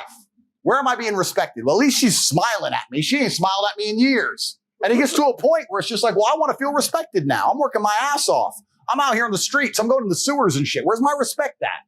And that's what I think it really comes down to. I think men function on respect. And respect is the number one trigger that'll make a man do heinous crimes. And it's also the thing that will make us do the bravest, most honorable things. What did I say about protecting my wife from trying to try to rape her in a situation on the street? I can't respect myself, and I won't be respected by society if I don't die. So I will stand and die. I can't say, oh, well, there's 3 of them. I can't do it because my self-respect and respect of the world. Nah, that's Tate's girl and he ran away. I can't take it. I have to die. I can't live that way. So it's like honor. It's like Hirokari, or what about the Japanese thing with the sword? You can't take the dishonor of losing. Absolutely. They commit suicide. So respect is so intrinsic to men, and a lot of society's forgotten this. And that's why I also think my message is resonating, because I'm teaching men, look, yeah, your life's shit. Yeah, you need to be respected. Yeah, here's how. Oh, but that's hard. Of course it is. Let's go. So I think that's what it is. So I agree with you. I love the idea. But the reason that it's ending is because in traditionalistic families, the woman respected the man. As soon as the respect's gone, now men don't want to be there anymore. They want to go find a new woman who respects them, or run around and do dumb shit, or run around with their boys. Their boys respect them. Women say, why is my man always out in the street? Because on the street, he's respected. With his boys, he's something. When he's home, what is he? You don't respect him. He wants to go be amongst the respect. That's why men do the shit they do. It's dangerous shit, life-threatening shit, gang banging. How many times you heard a gangster say, I'll go shoot him, respect, it's my name. It's respect. It's a whole different dynamic. We've forgotten the respect inside of relationships. And this is why so many men are just losing interest completely. And then, yeah, it's a downward spiral. You're completely right. And then the woman's left by herself with the boys. And the boys are trying to get respect somewhere. They end up getting on the street, crime, blah, blah. It's all just downhill from there. Would you ever consider getting married to one woman and building an actual family nucleus like the traditional way? Would you do it, since you don't have to worry about, garnering respect? That's a good question. It's certainly something I would consider and something I would do. It's not something I'm completely and utterly adverse to. The main problem with me doing it is the way that a lot of legality has been set up. I don't like the way the government's doing things. But let's say I were to get married, I'd get married religiously, perhaps not governmentally, sure, but religiously. Yeah, absolutely. Religiously. And if I met the right woman, sure, I'd absolutely and utterly do it. But in my marriage, if I meet a woman and I marry her and I take care of her and I make sure she has a fantastic life and I raise her and I nurture her and our children, etc., I'm still always going to be the man who says, listen, I'm away this weekend and I'm not going to come home to a bunch of fucking yelling. I'm just going to be that guy. I'm away. There's lipstick. Oh, I'm going to give her a white lie. Tristan, I had my shirt on. Some bullshit. Just eat it. Shh, move on. Like, that's who I am, right? But all in all, yeah, I am completely a proponent for love. I believe in a man loving a woman. I don't think many women understand how deeply men love. Love is real. What's that film? Troy. That was about a chick. The fucking warring tribe, the warring countries. Like, love is real. It's absolutely a real thing. But what we want in return, more than even love back, is respect. We want to be respected by the woman we love. That's what we want. And I think if the women who truly understand that are the smart ones and also the dangerous ones, because I've met some female players out of Ukraine and Moldova, and they're pretty sharp. They know the game, and they know exactly what to do to get the billionaire. And I've seen them pull it off. So I've seen it happen. It's funny. I'm talking to Magic Johnson. Okay. And this is 6-7 years ago. And the conversation comes up about AIDS, HIV. I said, there's a couple moments as a kid that I clearly remember. One was when Jordan retired. One was when Tupac died. And the other one was when you got HIV, because I'm in LA. I mean, I'm like a Magic fan. And I said, when that came out and all the rumors, the past, all this stuff, I said, what made your marriage work? And this is interesting, his answer. He says it very quickly, and I don't even think people caught it. He said, because she's smart. So what do you mean she's smart? Because she's smart. They've been married together till today. They're still together. Oh, Magic is still with his wife. I mean, imagine Magic's stories with, Hugh Hefner and the Playboy Mansion and L.A. the party 80s, and who he 90s, was, before 80s, social media, I can imagine. And what he did, but they're still together. Who does the credit go to there? Does the credit go to him? Does it go to her? Who gets the credit? That's what he was saying. Yeah. He's saying credit goes to her for the family. Now, some may say, well, look at how the family turned out. Look at the kids, because you see the criticism that comes out one of his sons. It's like, hey, look how this turned out. It looks like it's maybe working out, but you don't yet know the long-term count. Like one day, if you have kids and you decide to bring kids into the world, you're sitting there, you're thinking about the long-term consequences, because you don't know what they're going to pick up, what they're not going to pick up, what they're going to turn against you, what they are going to turn. It's super interesting because, without wanting to tell another long story about my dad, I believe, now that I've analyzed, that my father sacrificed his marriage for me and Tristan. Because I think that there was times of massive contention with my mother where he was so principled and so concerned with our upbringing as men that he sacrificed his marriage with my mom for us. He filed a divorce? Yeah. So I'll give you a very quick example. I'll tell you a very quick story that surmises it. So they were still together when we moved to England. My father was still in America. He came over to visit. And my mom said to me a couple of days before he comes, your dad's coming. We're going to go get a haircut. And I was must have been about 12 or something. Went to get a haircut. We went to our normal hairdresser. Hairdresser wasn't there. Got some other hairdresser. Cut my hair. Whatever. And when we got back to the house, my mom's like, I don't like how she cut your hair. She cut your hair wrong. She cut your hair wrong. And I'm only 12, right? So I'm like, yeah, she cut my hair wrong. She cut my hair wrong. So when my dad came, my dad turns up. He's only there for like a couple hours. I haven't seen him in nearly 6 months. I said, oh, yeah. My mom said, I hate the way they cut his hair. And my dad, and I said, yeah, they cut my hair wrong today. And my dad lost his temper. He said, what the fuck are you doing? You're raising my sons to bitches? What the fuck are you talking about haircuts for? I leave you here with my boys and you're talking about, tell them to worry about their haircut? They're fucking men. Who cares about their hair? Their haircut doesn't matter. When they grow into men, no one's going to care what their hair looks like. Their haircuts are stupid. And mom's like, well, no, Emery, it's just, she cut it wrong. And then my dad was like, listen, I trust you with my boys and you fucking cut their hair wrong. So they got in some big argument. So I'd only seen my dad for 3 hours at this point in fucking 6 months. They got in a big argument. My mom kicked him out of the house. So he left the house, right? So he went to the hotel. And then the next day he called me. He goes, I can't come to that house. Your mom doesn't want me there. Come to me. And I came to him and we went to the hairdresser. And I was only 12. So this is a traumatic experience, right? I cried my eyes out. I don't know why I cried, but I was upset. He goes, come with me, boys. I was like, why? He goes, you'll learn when you're older. You're going to understand when you're older. We're going to shave your head. And I was like, I don't want to shave my head. He goes, listen, you're 12. You're a kid. Nobody cares about your hair. Come here. Sat me down the thing. Had my head shaved by the thing. When I went home, my mom went fucking crazy. This is the story she recited to his death about how crazy my dad was. His dad, Emery's crazy. He made him shave his head. He's so crazy. That is so crazy. But when I shaved my head, my dad said, listen, you're going to grow into a man and you're going to learn that there's so many things that society expects of you. And there's so many things that people expect of you. And there's so many things people are going to care about. And the last thing on the list is going to be your haircut. They're not going to give a solitary fuck. And I'm not going to have you being raised thinking your haircut matters. So people always say, oh, why am I bald, right? So I had hair until about 3-4 years ago. And I was remembering this story. So after this story with my mom and father, my mom went nuts, called my dad crazy. He went back to America. So some 3 hours after 6 months because of this haircut thing. Because he was so principled, didn't give a shit. So I was sitting in a hairdresser and I was waiting the guy in front of me and he had his hair cut. And the guy in front of me, he goes, oh, I'm finished. And he goes, oh, excuse me, can you just a little bit here and the top, just a little bit in the top and here and here. And I'm sitting there and I'm just on my phone. I'm like, who gives a fuck? A millimeter? Bro, you're ugly anyway, G. Like, what the fuck? No one cares. Like, and he messed around for another 10 minutes fucking with his hair. So when it was my turn and I sat down, it wasn't my normal barber. He goes, hey, how'd you want your hair cut? And I remember the story and I just couldn't. I was like, bro, shave it off. Like, I'm a millionaire, kickboxing world champion. Who gives a fuck about my hair? I haven't had hair since. It's like, get rid of it, get rid of it, get rid of it. You just shave your head. I just shave it off, yeah. Like, I could grow a full head of hair. I just shave it off. You could. Yeah, I could, yeah. You just prefer to be a bald badass. No, I did it at that day, and ever since I've just been like, oh, it's just easy. I can go anywhere. Shave it off, shave it off, shave it off. But that's an example of my father would destroy his relationship with my mother to try and teach me and Tristan things. And I have so many examples of that. Their biggest arguments were almost him being too principled about me and Tristan, and my mother trying to be like, Emery, that's crazy. Or Emery, let him go to sleep. Emery, he doesn't want to play chess. Emery, sometimes my dad was like, no, but he is going to be this way. He has my name. So you can leave the house if you want, Eileen. He's doing this. So I think a lot of his relationship breakdown was actually because he was so principled on us, which is quite a unique perspective, I guess. So he sacrificed his marriage, I think, in many ways. You know what's funny? You always shaved your head for years and years and years and years. You had no hair. Now look at this beautiful head of hair. How Right handsome he is. I would prefer this. I know you, I would prefer this. but this guy spends $72 to cut his hair every day. For 5 years, my hair was like that until 4 years ago, 5 years ago. So what are your thoughts on Let's this hair? transition. Let's transition into you're putting a crew together. Yeah. Okay.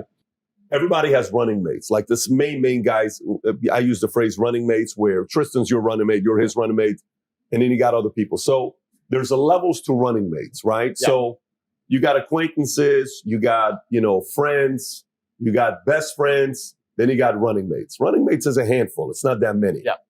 And when you create that kind of an environment, there's a very mutual understanding of what the standards are to be at this level.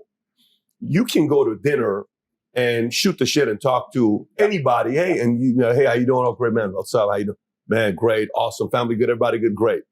And then there's the next one and the next one and the next one and the next one. And, some people try to become too friendly too soon and it's a little awkward. Yeah. Let's relax a little bit, let a couple of years go by, and then we'll see where this thing goes. Yeah. For your end, what code, not you and Tate, because not you and Tristan, set that one aside. I'm talking about anybody else, non-blood. Yeah. And I'm not even talking cousin, by the way. I'm talking non-blood. Yep. Anybody that's non-blood, that's in the inner circle of Tate, and it's a handful of people on that list. What are some codes all of you follow that's non-negotiable? Absolutely. That's a fantastic question, and I know exactly how to answer it. So the first things first is I do not like to hang around with men who suffer from a lack of women, because in my experience, any man who can't get women will eventually sell you out for women. It's too powerful a force. Too powerful a force. If you're completely sex deprived all the time, sooner or later, you're going to sell your boys out for sex, whether it's his ex or some girl talking bad about your boy, but you really want the pussy, so you let her slide. If you're not good with girls, I don't want to talk to you. Second thing is money. You haven't got to be rich, but if you're starving, you're going to try and sneak some money out of somebody, right? If you can't eat, you'll do anything for food. If you can't pay the bills, you do anything for money. That means whether it's a plea bargain, whether it's trying to rob me, whether it's money sitting around my house. I don't want to talk to extremely broke people. I don't want to talk to extremely sex deprived people for the same reason I wouldn't have a whole bunch of food around a hungry person. Same reason. It's the first two things. Next thing is loyalty. And I know that's super hard to judge, but I really like to believe that the few people I hang around with, if we were all in separate police interviews and they were to come and say, hey, your boy turned, I could literally burst out laughing. Say, bro, you better come with a new story, G. You better go away and think about it and come back. Well, we can talk, but don't try that one. Try again. So loyalty is very, very important. Next is bravery, because can't fight is fine, but won't fight isn't. Won't fight is unacceptable on every level. If I'm with my 5 friends and I'm going toilet in the club and I come back and I see someone punch one of my friends, I am annihilating anybody in that guy's crew. We'll find out why later. My guy could have been wrong. It could have been my guy's fault. I'm just hitting him. I'm just knocking everyone. When everyone's asleep and the threat is neutralized, I'm like, bro, the fuck was that? He goes, oh, I started it. I was like, oh, fucking. But Ask for forgiveness later. First, people have to pay, right? We'll worry about the whys afterwards. So they have to have that loyalty and that devotion to the bravery, the ability to fight. I find it very crazy. I find it crazy, and I say this often to guys. I say, you're rolling around with these men who won't even fight to protect you because they're cowards. So they'll watch you get your head stomped to death and cower out and not even try and help you. And they'll be like, yeah, but he's funny. But he's funny? We're talking about life and death. You're talking about fucking funny? Like, so if I can smell on someone that they wouldn't even attempt, I don't want to be anywhere near them for the same reason. And general professionalism. I've developed a habit where I punish myself for the smallest unprofessional actions. If I misplace my keys or misplace my phone and it takes me more than 10 minutes to find it, I'll punish myself for that. Regardless, whether it's I don't spend money this week or I don't go here or I'm canceling that or I'm going to defer buying something I want to buy. I punish myself religiously so that next time I put my phone down, I know where I put my phone. Next time I put it down, I know where I put it all the time. When I put it down, I know where my phone is. So when I'm around people like, hey, I lost my keys, or hey, bro, I forgot. When I'm around sloppy people, I don't like it. I like people who have their lives in order. When I detect sloppiness, I don't really want them too close to me because gaps are where things sneak in. Other things are basic OPSEC, really basic OPSEC. I like that if I'm around my friends, if I'm ever sitting with my back to a room, this is an enclosed environment, but in a normal restaurant, I never sit with my back to the room. But if I have to do it, I like that I never do it. But if I have to do it, the people I roll with, they'll literally give me a nod. We'll sit down at dinner and I have to sit here. They'll go, and they'll pay extra attention for me because I can't see behind me. I like that level of professionalism. I like that. I like people, like I said, don't get weak, no hangovers, no crying their eyes out, no cowardice. It's infectious. Don't like that around me. No negativity. Don't like that around me. So there's certain things that I create a very, very particular reality. And it's actually interesting because to me, these things are all normal. But when you have these kind of standards, it's pretty hard to find friends. You're like, oh, you're a dumbass. You're a pussy. You're like, and you don't talk to that many people. But if you get a crew together that act that way, it's amazing how, not to get all airy-fairy, but it's almost an intangible. When you have 6 men in one place who are perspicacious, who are paying attention, who do have their things right, who don't lose things, who do it, the whole room can smell it. When me and my crew walk in a room, even if it's almost like an energy. Some guy can be eating his dinner, not even see us walk in and go, 6 predators. It's like the rabbit when the fox comes. Like you can smell when the guys turn up. Do you know what I mean? And everyone's experienced it. Everyone's seen it. So anyone I associate with, I have these very, very stringent metrics, and they're basically just to make sure that nobody gets inspired by something they can't resist to snake us. And also nobody's overly sloppy and allows a way for us to be infiltrated and destroyed. And one of the easiest ways that people, especially in the modern world today, especially people in my position, are infiltrated and destroyed are women. So with women, I create that very heavily. If you get a guy who's thirsty and he's on your crew, let's say I have problems with another crew, let's say, and I know they have a member who's thirsty. That is the easiest job in the world. You get one hot bitch to Instagram message. You're going to find out where they are, what they're doing, where they've been, the hotel room right now. It's fucking done deal. You can do whatever you want to them idiots, right? You got to have guys who can turn that shit down. I've had it a bunch of times in my life where I've been in countries. I was in Sofia, Bulgaria. I was talking to this girl. She's like, hey, 10 out of 10. And I've been talking to her for a few weeks. She's like, hey, let's meet at this place. I'm like, let's go here. No, this is my favorite place. Let's go here. And I was like, no, I'll turn pussy down. I could have been wrong. Could have been right. Could have been right. We're never going to know. I'll turn it down. But if you have that guy in your crew, hey, bro, she's so hot, bro. She's so hot. That's problems for you and him and everyone else. So you got to be very careful with the kind of life you're living. But if you live with people who have their lives in order, it's important. But professionalism is also a really big one. When I see people who are sloppy, it makes me very uncomfortable. Just general sloppiness. I can't explain it. It makes me uncomfortable. When a girl is your girl, are you telling her anything? Or is it a understanding? Like, hey, listen, these are some things that I follow, and you're either okay with this or you're not, but I'm not compromising these things. Do you have those conversations when a girl is your main girl? Yeah. So I've had relationships with women for 5 or 6 years and they never knew my job. And I'll just say to them, look, if you know things, even though I don't do anything wrong, but if you know even who I associate with, if you know things, then you have to lie. Isn't it easier if you just don't know? Then you got to lie, right? So I'm working. What's work? Work's work. You're on a jet. You're on a jet. Enjoy the jet. Right? So I keep certain things from them because it makes it easier than them having to worry about a false narrative or a lie in the event of whatever. Or if we break up, then what, right? So I'm very careful of that. I'm very, very careful who I talk around as well. Like if there's random, like on the yacht, me, Tristan, and my cousin, we were just with 30 girls on the yacht. We didn't talk business once. We talked business one night when everyone was asleep. A couple times, like Luke went to go, hey man, I'll message you. We'll be sitting in the same room. What's happening? This is people. Loose lips sink ships. Doesn't matter if you're doing nothing wrong. You gotta be careful who you're talking around. They listening to shit. And in the modern world, they record shit. Like you don't want to, even if it's a 0.1% chance, but what's the upside? Like there's no upside. Yep. So why take the 1% chance? Risk reward. I'm very, very careful. And especially with women, not because they're necessarily malicious, but because women in general don't have to worry about the certain things I'm talking about in terms of professionalism. There's a whole bunch of beautiful, smart, great women out there who just go through life and they're just Instagramming everywhere they go and they forgot their keys and do. And if she's too close to your circle, it's just an in. It's an in to get you. And you got to be careful. And it's amazing whether it's the 1970s Soviet spies or the 2022 mafia. When they want to get a dude, it's a chick. You either send a new chick or you watch his old chick or you find his girlfriend. Even a bounty hunter today. Let's say I was wanted by the police and they couldn't find me. Who's his girl? Bet he's gone there. Bet he needs some sex. Go put a car there. Every time. Every fucking time. You got to keep this shit in order. And the women I associate with have enough respect for me to go, okay, I don't know. Fine. Just, I love you too. When they arrested El Chapo's girl, didn't you say I didn't know he was a criminal? I thought he was a chef or some shit. I was like, perfect. She doesn't even know I lie anymore. He's a chef. He told me he's a chef. He's a chef. He's a billionaire chef. He's a chef. Dude's a chef. I don't know. The guy's a chef. So, and it's actually interesting because a lot of men want to brag to women because we want to show status. So you want to sit there and brag about all the good things you do, but there is a downside to that. There is a degree of downside. I was in Moldova. No, I take that back. I was in Constanta, Romania 9 years ago before I moved there. And I was in a club and I must have been the only foreign person in the club. And there was a 11 out of 10 Moldovan girl, the most beautiful girl I'd ever seen. And I went over and I tried to talk to her and she said, yeah, I only drink champagne. And at the time I didn't have that much money. I said, you only drink champagne. Well, I'm finished drinking for the night, but it's very nice to meet you because I couldn't afford a bottle of champagne. So I had to style it.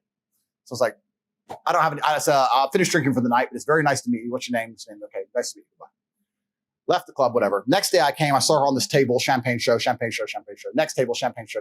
And while she was doing all this, we were kind of catching each other's eye, looking a little bit, And a couple times I caught her at lunch. Constanta's like a beach town. I caught her at lunch. I spoke to her a little bit. And she kept asking me for champagne. I was like, listen, you are absolutely gorgeous. I think you and I are going to have a long and happy future together. But I'm not going to buy you champagne. I'll tell you why later. I put mystery on it. So I can't tell you broke, right? You got to put mystery spin. So I'm going to tell you why I don't buy champagne later. It's a long and interesting story. Once I can trust you, I'm going to tell you why I won't buy you champagne. You can trust me now. I will tell you. Not yet. Style it off. Anyway, as we got to know each other across the summer, eventually when we became friends, she came clean. She works for the club. She gets commission on champagne. Of course. The girls in the club, you're buying champagne for this thing. She gets a commission per bottle. What was interesting is this. She had on her phone a system. So she'd meet you. You'd buy her drinks the first night. You'd go a separate date. The second night, you'd buy her drinks. Third day, she'd send a pre-decide already in her notes how you live far away and she can't fall in love again. She's only been with one man her whole life. She falls in love with you. She's going to have her heart broken and she's scared. And then she'll ghost you for 3 days. Then eventually after begging, you'll get her back, but she wants to come, but not on her own because she's scared. She wants to bring 3 friends and she'll go to this restaurant. She wants to drink this champagne. Boom, boom. A commission. And she'll show me in her Facebook message, every dude, playbook, every fucking guy, one after another, every night of the week, all just falling for the playbook. She goes, you're the only guy who never bought me champagne. I was like, yeah, well, I didn't tell her I didn't have any money. I was just and I was like, I've been around the world. I know some things.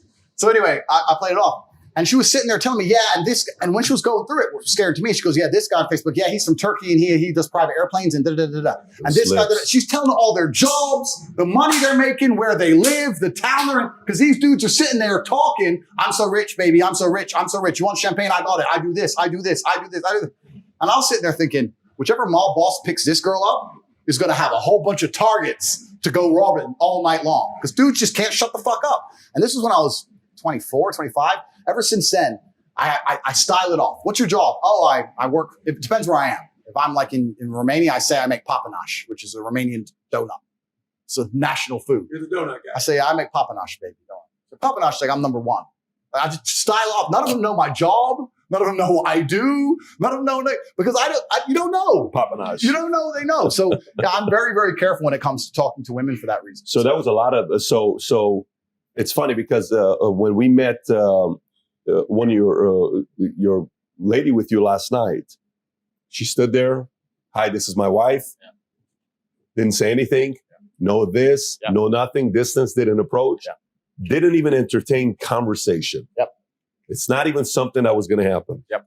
It's common in the Muslim community. It is, when yes. That's why I asked you earlier if there were anybody that had any influence over you on the Muslim side. Yeah. She is by coincidence Islamic. She is Muslim. Okay. She's half Turkish, half Romanian. But a lot of my women are kind of similar. They're like, oh, hi. And they don't really talk too much. And that's just something I've asked them to do in a very polite way. Say, look, I talk to lots of people and you guys are fine, right? But I'll tell the truth. I say, I talk to a lot of unsavory people. I have a lot of people who know me, whose hands I shake, who are bad people. They don't need to know too much about you. I don't even really want them to see you. If it's unfortunate and they catch me on the street and you're with me, that's a bad time. I wish it didn't happen. The last thing you need to be doing is going and saying, hello, my name is this. Just don't talk to nobody. And by extension, it's the same thing with violence. I had a conversation with my girls as well. My girls are completely trained. I said, listen, if I'm ever attacked or anything ever happens to me, run, scream and run. Don't be trying to get in the way or say, don't hit him or some bullshit. Just fucking leave. Because I know dudes don't care that you're a chick. You got to get out of here. So I try and be as protective as possible. I'm not trying to be controlling. I just try and protect them from situations. Just say hi, be polite, hi. Don't say your name. Don't go over there. Oh, I knew him from here. Yeah. We've been together this long. I'm from this country. Just leave it. And some people can find it weird and rude, but I think I can, overall, the people I know, and I can style it off and they can understand why it is that way. And it's just a better dynamic for me as a whole. I respect it, And then you said loyalty. You said you don't need to know how to fight, but you have to be willing to fight. Absolutely. And if one code I had a friend of mine who I told him, I said, listen, guys, here's how I roll. I said, if your girl breaks up with you, she calls me, I have nothing to talk to her about. Absolutely. I said, if my girl breaks up with me and you're talking to her, you have nothing to talk to her about. Absolutely. Zero. Because the number one revenge is to get with a friend to do that. I said, yeah. So one time, a guy his girl contacts me and one after another. And I just finally said, we have nothing to talk about. Absolutely. He's the relationship, not you. Absolutely. Some of these things, it's and that comes from a lack of thirst, right? You have a thirsty dude. Yeah. What happens there, right? But it's also a filtering process because once you see it, you're kind of like, yeah, that's not going to be a long-term relationship. There's the loose lip situation. I had an assistant that every time I'm working on a big announcement that I'm about to announce to everybody in the company, a certain departments, when I said, there's no way you could know this announcement. Yeah. How do you know this announcement? Keynote speaker, I'm launching Kobe Bryant. One person asked, how do you know this? Yeah. How do you know we're announcing Kobe Bryant as a keynote speaker, late Kobe Bryant? Finally, I'm like, you can't be my assistant. Yeah. Because even though you get excited, you got to keep it to yourself. This isn't anybody else's business. Yep. This is, if you're on the inside, you're on the inside. Nothing leaks to anybody else, no matter what business dealings. And this is the thing about emotionality, because you just nailed it. Even with the best possible intentions, if people are excitable, they're manipulatable and they can be used. This is why stoicism is so important. Let's imagine in a hypothetical situation, you guys were to hand me $1 million cash right now. I would sit and think, I'd say, thank you. And I'd sit and think, am I going to get out of this building alive? I wouldn't be like, wow, $1 million. Oh, I wouldn't get excited. I'd be like, that's unusual. Fuck. That's what I think. I'd poker face it, but that's what would go through my brain. Because if I was excitable, wow, $1 million, and you'll give me more? Wow, that boom. That's the end of the game, right? You can't be excitable. There's a time and a place when you're with very, very select people in very, very private environments, you can be excitable. But otherwise, yeah, you're right. People get excited and they talk too much and they get happy and da-da-da. And it's fine at a certain echelon, but once you reach the upper echelons of life, you have to really start analyzing risk reward, especially in the modern world. Especially, look at me now, right? I just took a huge risk. I'm a misogynist and I'm evil, and I just want a boat with 30 girls. If one of them were to have turned on me, imagine the bullshit that would have come out. That's a risk. And I had to analyze the risk, had a conversation with all the girls in advance, made it clear they all had their own separate bedrooms, that operate extremely professionally, CCTV on the boat. I couldn't just be some jackass. Let's all just go get drunk. Let me see everyone get drunk at a sex fest. You have to be pro. You have to be professional about things. And the sloppy guy wouldn't have done that in my position. He was go, hey, I got a boat, I got girls, I got booze, I got money. It's the end of the game. So you got to be smart. It's easier said than done. It's easier said than done. Control the emotions when it comes down to things like that. Musk, you hear a story about Musk where his dad told him the most important role a man has is to populate. Yep. Right? And he's got what? I think he's got 10 kids now? 8 kids now? Did you see he just had another set of twins? Some ridiculous amount of number, but he's trying to repopulate the planet and or Mars. Yeah, this is 10 kids. 10 kids? He's got 10 kids. Yeah. You're talking about the richest man in the world, possibly one of the smartest brains in the world, one of the best trolls in the world, one of the most necessary forces in the world, where the people that are not fans of you, can't stand him. That's enemy of the state number one. They don't like the fact that he can just drop $44 billion and to be able to buy Twitter or do anything he's doing. What do you think about Elon Musk? Man, I love Elon. And I love that he is a man of purpose. And I have so much respect for men of purpose. Most people who get his kind of paycheck whenever he got it in the 90s would have just cashed out, hedonism and bullshit. He decided to risk it all again to try and achieve the most impossible things. That's how you got to where you are. That's how I got to where I am. When you have enough to stop, but you don't stop. For some reason, there's some new mountain to climb. And that is what's beautiful about men as a whole. All of the exploration on the planet, the deep sea, Antarctica, Mount Everest, all of it was a man who had enough and thought, no, I'm going to go anyway. And that's who Elon is. So I have so much respect for him because he doesn't need to do any of the stuff he's doing. And he's adopting the biggest problems in the world and all the headache that comes with it. You're right. All the heat and all the dislike and all the pressure, he's adopting it anyway. And those are the kind of men we need more of. The men who say, you know what? Yeah, I do have enough. It's not about enough. Who are some guys that you would put in that level with Musk, like Musk? Well, Musk is Musk, right? He's the pinnacle, but who else would you put in that space? I have respect for anyone who's kind of similar. I'm trying to think of people who I idolize and really look up to. Some of them are fighters. Like I always loved Mayweather. I think Mayweather's the best boxer in history. Really? Yeah, I liked Mayweather. I was a huge fan. Best boxer in history. Yeah. Ahead of Ali. Yeah. I mean, Ali's Ali, right? But Mayweather's never lost. He's never lost to anybody. And I liked him because he was so clinical and so precise. And he took his ego out of it and said, I want to have a longer career than everyone else. So I'm going to focus on not getting hit and hitting him. I may not get the knockout. I don't need the knockout. I've won. Just win, clinical, chess. Win, payday. Win, payday. Your fight was boring. 100 bill, whatever. 100 mil, whatever. Yeah, boring. Cool. Next, win. He was really smart. So I like Mayweather. He's someone I've always looked up to and I really respect. That's a really good question. I think that it's kind of difficult now in the world because also a lot of the people who are propagated to the top and perpetuated into absolute global stardom, I'm not sure if all of them have done it through good intentions. We can look at the things we said from Logan earlier, etc. But I think even now, I have the most respect for the common man. I think I have so much respect for the common man. I say it all the time to Tristan. Me and him will have our most in-depth conversations when we're in a S-class on our way to the private jet and we see a street sweeper at 3 a.m. in Romania knowing he's getting $200 a month. And me and T will look at him and go, I respect that.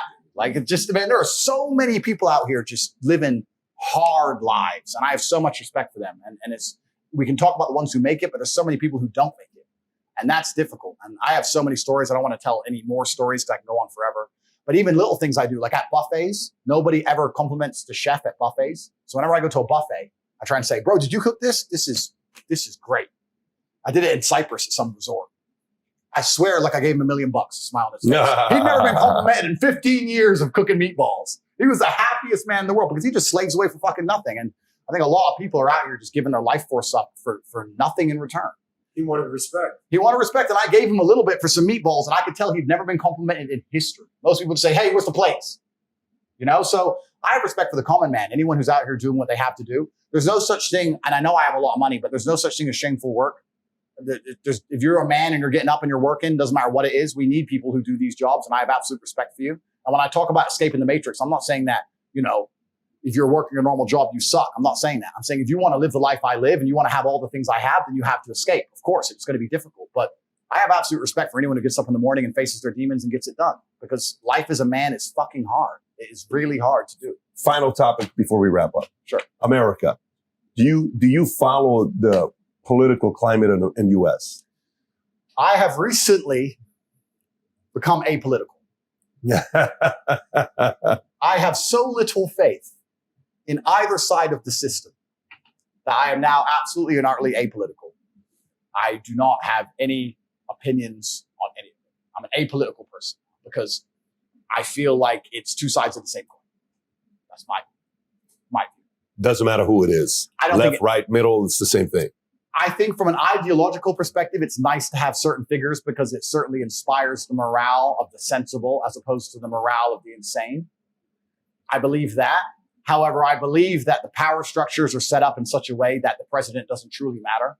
I don't know if you saw, there's an interview with Putin when Trump first became president. You can find it on YouTube. And he said something very interesting. And they said, what do you think about Trump? Trump has all these ideas about Russia and how he wants to change the world, etc. And Putin said, I think he said 4.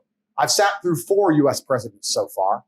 They all come with very interesting ideas. And then the men with the black suits and the briefcases come and explain to them how things are done. And then they leave and I'm still here and nothing really changes. Putin said it. Putin understands. And I think for this reason, winning a vote is nice to say ha-ha to the other side. Winning a vote is nice to say, look, there's still some common sense in the world. It's certainly a morale boost from the actual skin and bones, from the actual blood and grit of how it would change society. I don't think it changes anything. And for that reason, and because I don't want to be suicided, I am absolutely not apolitical. I'm apolitical. Do you put him as the most powerful man in the world, Putin? Is he at the top or you put Xi ahead of him? My view on Putin is very controversial. Do I wrap this up with this? I think Putin is misunderstood. I think he's a misunderstood man. I think that he's been in power for a very long time. I think he's extremely smart. I think he genuinely cares about Russia and Russians above other countries. We're living in a world now where it's very interesting to see European leaders self-implode and self-destruct their own gas prices, their own governments, their own businesses, their own populace's living standards because of some idealistic notion that they need to help a nation that they have no direct link to. If I'm a leader of X country, I should be concerned about X country more than I'm concerned about the plight of whatever country. That's my duty and job. I think it's very interesting that most politicians in the world today don't seem to give a shit at all about their constituents.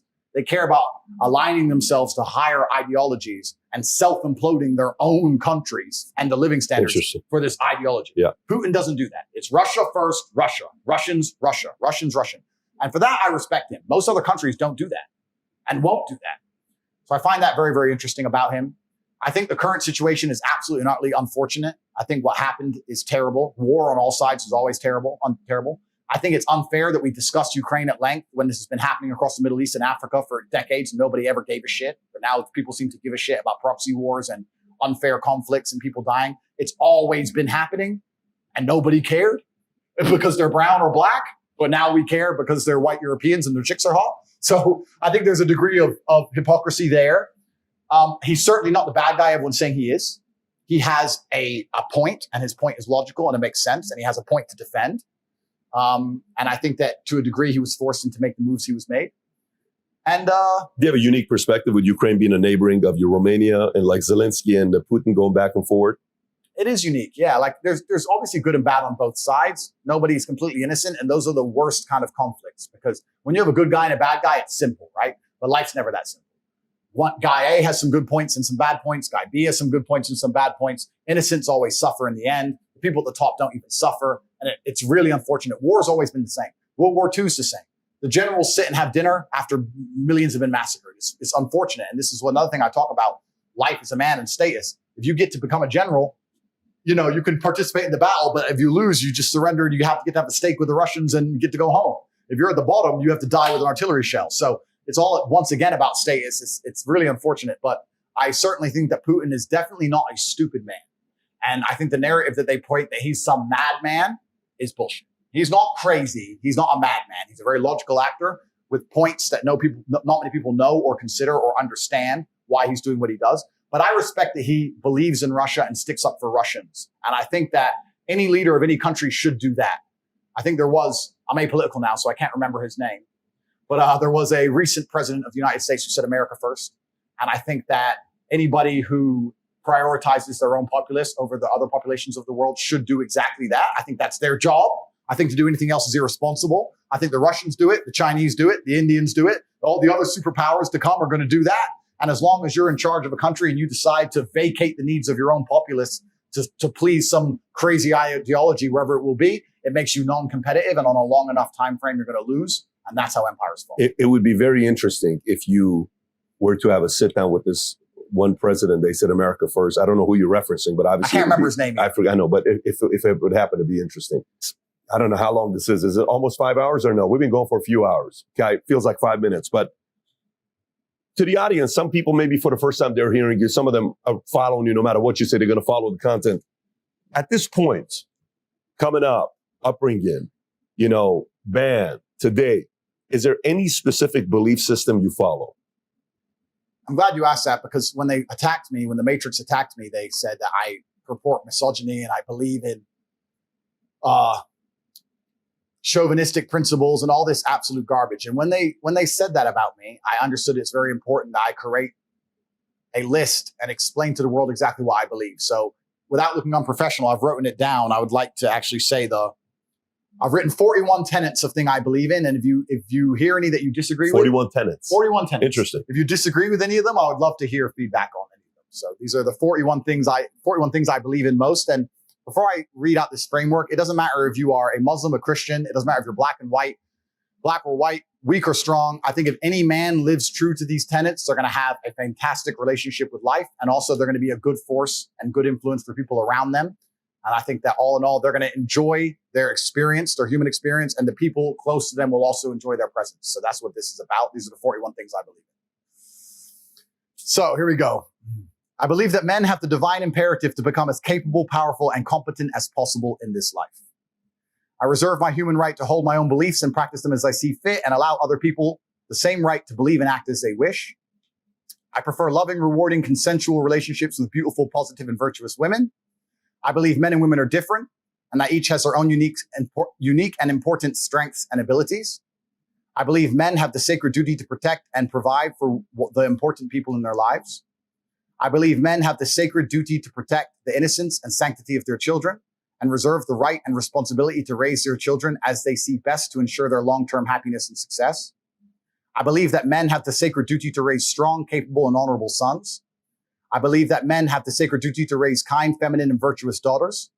I utterly disapprove of violence within romantic or familiar relationships. I support good and honest governments and will obey their laws. I prefer to only conduct business dealings with trusted and vetted brothers. I believe that a man has the sacred duty to hold true to his word and do exactly what he says he will do. I believe that a man's life is difficult and that he has the sacred duty to become strong to handle such difficulty. I believe men are personally responsible for their actions and for the results they achieve in their lives. I believe in emotional control and the vital need to become disciplined and professional in all things. I believe that men have the sacred duty to approach everything in life from a position of strength. I believe that all men have the sacred duty to become men of upright and virtuous character and live above all possible reproach. I believe it is incumbent upon me to ruthlessly identify my own weaknesses and limitations, and I eagerly work to overcome them and become more capable in all realms. I seek to improve my personal freedom to think, act, and live true to my masculine imperative in all ways. I believe each man has a sacred duty to mold the physical body into the strongest, most resilient, and most capable version of itself. I believe that men have the sacred duty to rigorously train themselves, both physically and mentally, every day. I believe that I have the sacred duty to only eat the highest quality foods possible. I reserve the right to protect the sanctity of my bloodstream and make my own decisions about medical care and procedures. I affirm the importance of endlessly improving my mental faculties through diligent work, study, and practice. I believe in acquiring wealth and abundance in order to improve my life and do good for those I care about. I believe in the merits of healthy competition and constantly encourage all men to seek out competition to improve themselves. I believe that masculine brotherhood is essential to men's mental health, happiness, and success. And I relentlessly encourage men to meet together, train together, and work together. I maintain the trust of my brothers through reverent silence regarding our most sacred and shared experiences. I believe in honoring my ancestors and living in a way that would make most of them proud of me today. I reserve the right to administer difficult rites of passage for our young men to allow them to earn the rank of manhood. I affirm the importance and need for travel and adventure as men. I seek to help men overcome poor mental health through embracing hard work, physical improvements, and shared masculine brotherhood. I reserve the right to make the best choices I can at the time to protect myself and respect my mental health. I do good in the world and seek to help those less fortunate. I believe all men have the responsibility to lead and guide those they care about for greater health, prosperity, and happiness. I choose to only interact with those who are respectful and civil to me in return for my own respectfulness and civility. I reserve the freedom to speak and refer to others as I believe is best and most truthful. I reserve the right to choose my company and include only those whom I believe are best for my health, happiness, and success.